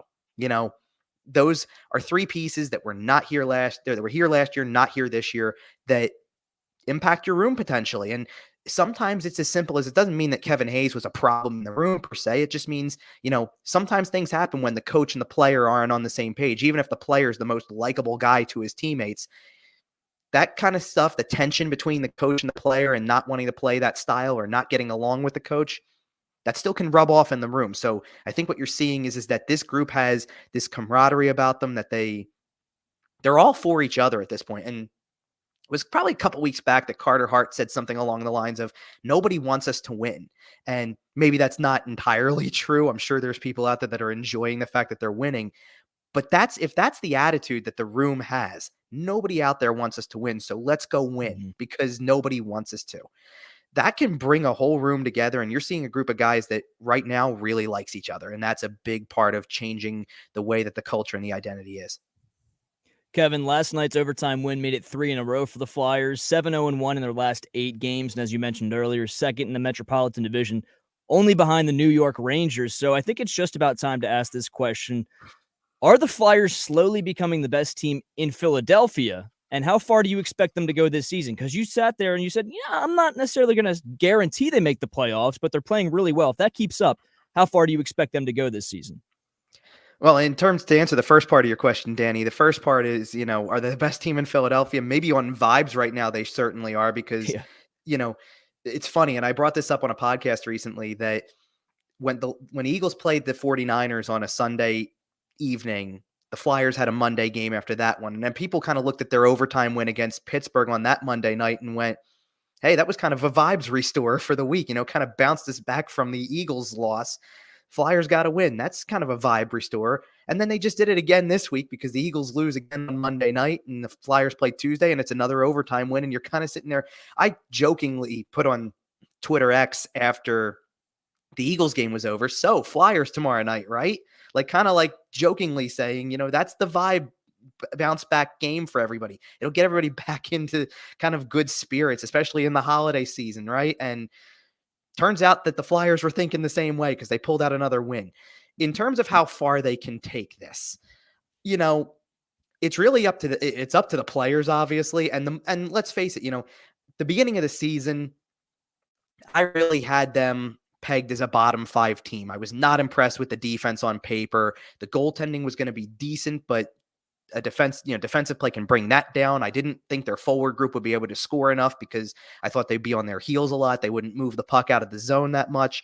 And, they've made me and a lot of other people completely eat our words about where this team was going to be. And the longer that it goes, normally, and Josh, last time you had me on, we talked about this, American Thanksgiving in the hockey season is kind of the marker for if you're in the playoffs, then you're typically in the playoff picture all year long. Well, now we're a month further. Now we're approaching Christmas. They go on holiday break. They're going to probably still be in a playoff spot, assuming that they can get some points in one of these last 2 games they have before they go on pause for about a week. And, again, I'm not trying to make it seem like don't shoot up so high with this that you start thinking crazy things like Stanley Cup or anything like that. It's fun to pretend that for right now, but it's year 1 of their public rebuild, so to speak. That being said, I wouldn't have pegged them for even being remotely close to a playoff spot at the beginning of the year. The standings are telling you something. The standings are telling you this could be a thing for the entire season. And maybe they do find a way to make the playoffs because the more determined that they get, the longer that they keep it up in the early going, the more they're going to be there at the end of the year. So the reason I don't want to guarantee anything is because I look at the standings and I also see that basically a 3 or 4 game losing streak could totally disrupt this whole thing. That's how close the standings still are, even at Christmas time. That being said, they continue to do what they've been doing. They're going to be in this conversation and they're going to continue to prove the doubters wrong. And they're going to continue to do, it's funny. One of the things, and I wrote about this fairly recently in one of my game recaps, they kind of have adopted from a few years back from the Eagles Super Bowl run in 2017, 2018, when the Eagles won the Super Bowl. They kind of adopted the dog mask thing. That's their post-game locker room player of the game thing. Well, they're embracing that wholeheartedly, and it's funny because it seems like that was a big vibe for the Eagles then. It's a big vibe for the Flyers right now that they are embracing being underdogs, and everybody should still consider them such because nobody had them here to begin with, and I think people are still skeptical of, they're winning on goaltending or they're winning on fortunate plays or things like that. People are still skeptical, and they're going to continue. As long as people are skeptical, I think they're going to continue to have the mindset of, well, then nobody wants us to win. Nobody thinks we can win. Let's go out and prove people wrong. Kevin, the Flyers' opponent tomorrow, the Nashville Predators, they played just 8 days ago on December 12th. Philip Forsberg had the overtime winner to send the Flyers home. This time it's in Philadelphia tomorrow. What are you looking for the Flyers to improve on to try and beat the Predators this time around, this time also in the Wells Fargo Center? Well, not much from the last game they played against them because they had 40 shots on goal in the game, and pretty much UC Saros was the reason why they lost the game. So, I'm not looking for much. I hope that they continue to have that kind of tenacity that they play with. The starts have been really important for this team. Earlier in the season, I was looking at games and watching how they would lose, and they pretty much would lose games in regulation, giving up the first goal and doing it really early.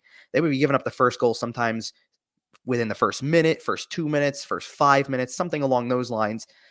And that would kind of be detrimental to them going forward. They would already immediately start chasing the game. They've kind of adjusted to that now. It's not so much of a detriment that giving up the first goal of the game. It's not something that they can't come back from. But it's still something that John Tortorella preaches a lot about is the start, being ready. These are teams that are ready to go. And the thing he's going to point out probably more than anything is Nashville is going to come into this off of a 5-2 loss. So they're coming in pretty angry probably about the way that they performed in the last game. So they'll be ready to go. So his message will be, we better be ready to go. Because if we're not ready to go, then they're going to bring it to us.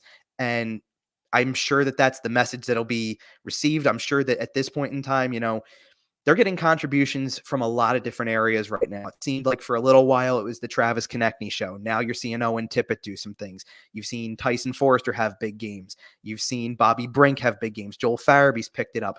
Ryan Poehling scored 2 goals in the last game. All of those things apply. And as such, you want those things to continue to kind of be, you got to be a team that scores by committee. You got to be a team of offense by committee. So continue to play like that as well and continue to do the things that you've done consistently throughout the year because you're doing a lot of things right and you're definitely playing with an identity. And it sure seems like, again, compared to last year, you go out there and you start to play a game, you look so much more confident in your decisions. You look so much more sure of yourself in what you're doing because of the fact that you believe in this identity. So I think that those are all keys to continuing this point streak, trying to get it to 10 games, which would be pretty substantial, especially for a team that I'm sure people didn't think would have as many points as they do at this point. No. Kevin, before I let you go, I got to ask you because you know how the conversation goes in Philadelphia comes to goaltenders. Well, the Flyers goalies have not allowed more than 3 goals in a game since November 28th, I believe. So for you, how do you grade the combination right now of Carter Hart and Samuel Ersson? I think it goes back to, again, Josh, one of our previous conversations because we talked about the 2 goalie thing. For those who haven't figured out, Kevin and I have had a lot of previous conversations. Yes, we have. I know. I'm so glad you answered my text after all these years. So. The 2 goalie thing and having two capable starting goalies.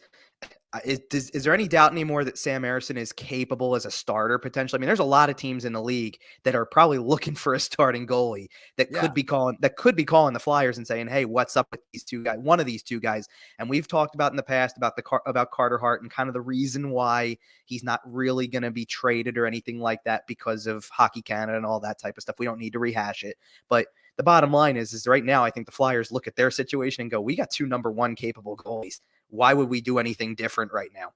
They trust Ersson as much as they trust Carter Hart. And I think that lately you've seen how the results back that up. First of all, and I said this in one of my Instagram videos for postgame, Sam Ersson's kind of become the shootout master. He's 3-0 in shootouts this year. This is a team that was never good in shootouts. This year, it seems like they've got a goalie who's really good, and they've got shooters who are able to take care of enough to get the wins in those games. That's already a big change from the last decade plus. And then you look at the way that Ersson's just played. Ersson kind of has played in, unique situations at times because, let's face it, Carter Hart's been sick for the last off and on for the last month. And when that happens, when you kind of don't know when things are going to happen with that, Harrison's got to be ready to go as soon as possible. And sometimes that means finding out day of game, hey, by the way, I know this wasn't planned, you're starting. And he's come in and answered the call every single time. He's become as reliable as having heart and goal as we've seen. Both of their numbers are starting to approach being right at the top. And it's kind of a shame for Harrison because his save percentage isn't, because those first few games were brutal. But he's been about as good as anybody in the league in the last month, pretty much. And, add in the way that Hart's played consistently throughout the year, you can move forward and pretty much it's the biggest strength of their team. It's easily the biggest strength of their team because there are nights where you might not get the offense. They've won a couple games, 1-0 here over the last month or so. There are nights where the defense might not play perfectly and you kind of have to win in a different way. They've won 4-3 games too, but goaltending's pretty much been the key to this whole thing. And if it continues to be, that's why the playoff discussion is the way it is.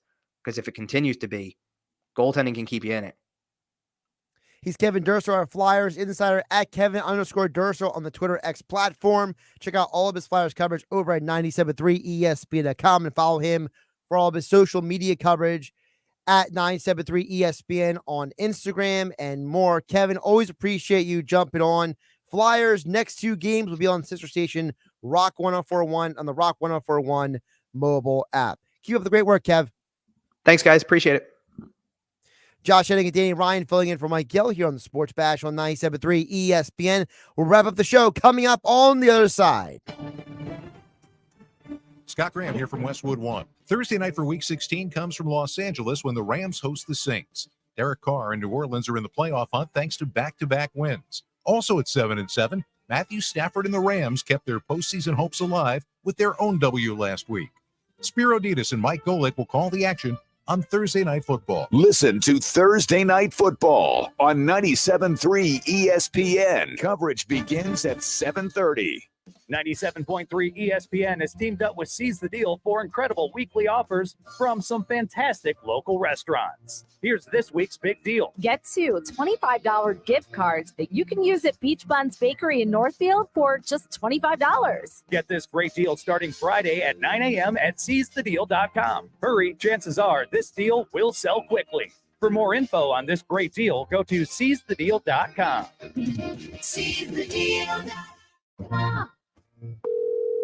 Thanks for calling Discover. This is Anjali. Hi, it's Jennifer Coolidge. I just got an alert for a strange charge on my card. No problem. We make sure you're never held responsible for unauthorized purchases on your Discover card. Let's see. Did you purchase something from a t-shirt cannon store yesterday? Absolutely not. No, I already have like 3. $0 fraud liability guarantee. It pays to Discover. Learn more at discover.com/credit card. Limitations apply. The Center for Pain Management at Cape Regional treats lingering and chronic pain caused by a variety of conditions, including injury. Our pain management specialist, Dr. Andrew McElroy, will personally evaluate your condition and work with you to develop a care plan that best fits your needs. Dr. McElroy is board certified and fellowship trained in pain management, specializing in narcotic-free treatment. Get relief and regain your quality of life. Visit caperegional.com/pain or call 609-463-2948. Dr. Macchiarini, he's the best in the world. Starring Edgar Ramirez and Mandy Moore. I take a 3D printed trachea and transform it into a living organ. It's still an extremely experimental procedure. Based on a breathtaking true story. She's sitting there with a bloody time bomb in her throat. What did you do to them?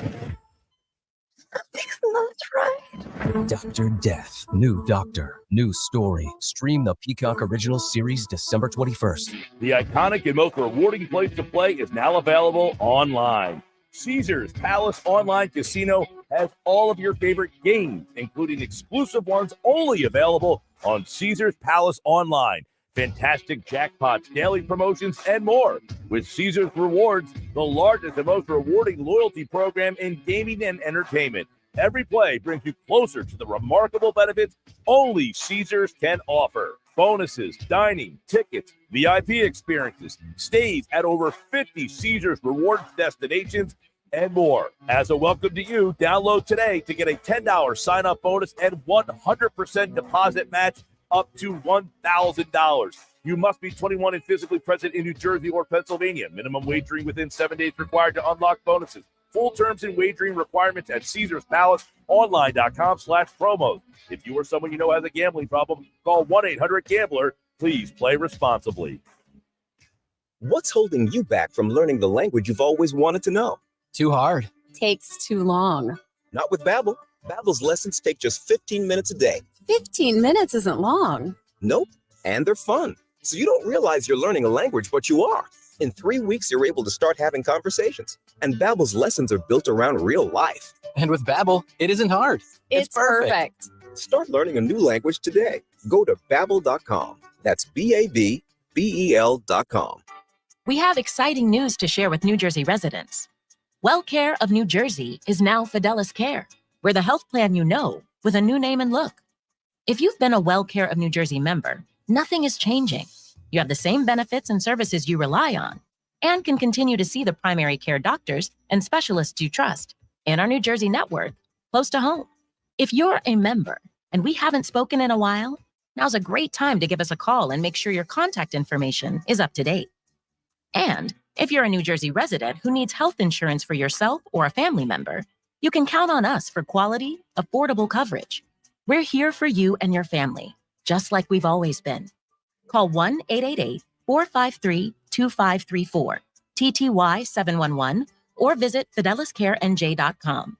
WellCare of New Jersey is now Fidelis Care. New name and look, same benefits and care. iPhone 15 Pro on Verizon. It's your last chance to trade in any iPhone in any condition for the new iPhone 15 Pro with titanium and iPad and Apple Watch SE, all on us with Unlimited Ultimate. Go to your local Verizon store now. iPhone requires Unlimited Ultimate plan first. Service plan required for iPad and Apple Watch. $999.99 device payment or full retail purchase with new smartphone line required first. Less $1,000 trade-in/promo credit. Up to $459.99 device payment purchase with new line on eligible plan required per Apple Watch or iPad. Less up to $459.99 promo credit per device applied. 0% APR. Additional terms and conditions apply. The annual Wildwood Fishing and Boating Expo is returning to the Wildwoods Convention Center on January 6th and 7th. There's over 80,000 square feet to enjoy with 100 vendors featuring 11 boat dealers with center consoles to wave runners and more. Free seminars by Jenny Ackerman, Captain Steve Spagnolo, and more. Plus a Yeti 65 cooler giveaway each day. Doors open at 9 a.m. Saturday and Sunday, January 6th and 7th. Admission is just $10 for adults, $3 for kids 6 to 13, and under 5 is free. Visit fishingexpowildwood.com. Now, back to the Sports Bash on 97.3 ESPN.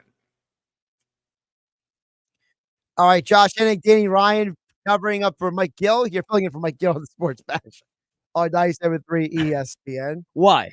Because I can. Is there a reason, though? Is there an underlying reason? I didn't feel like playing Gill's end of show music, Oh, so I okay. felt like changing it up. All right, you're in Nintendo Mario mood here. I guess, A little yeah. bit. You should have looked up like Mario Christmas Trap remix or something. See if you could have found it.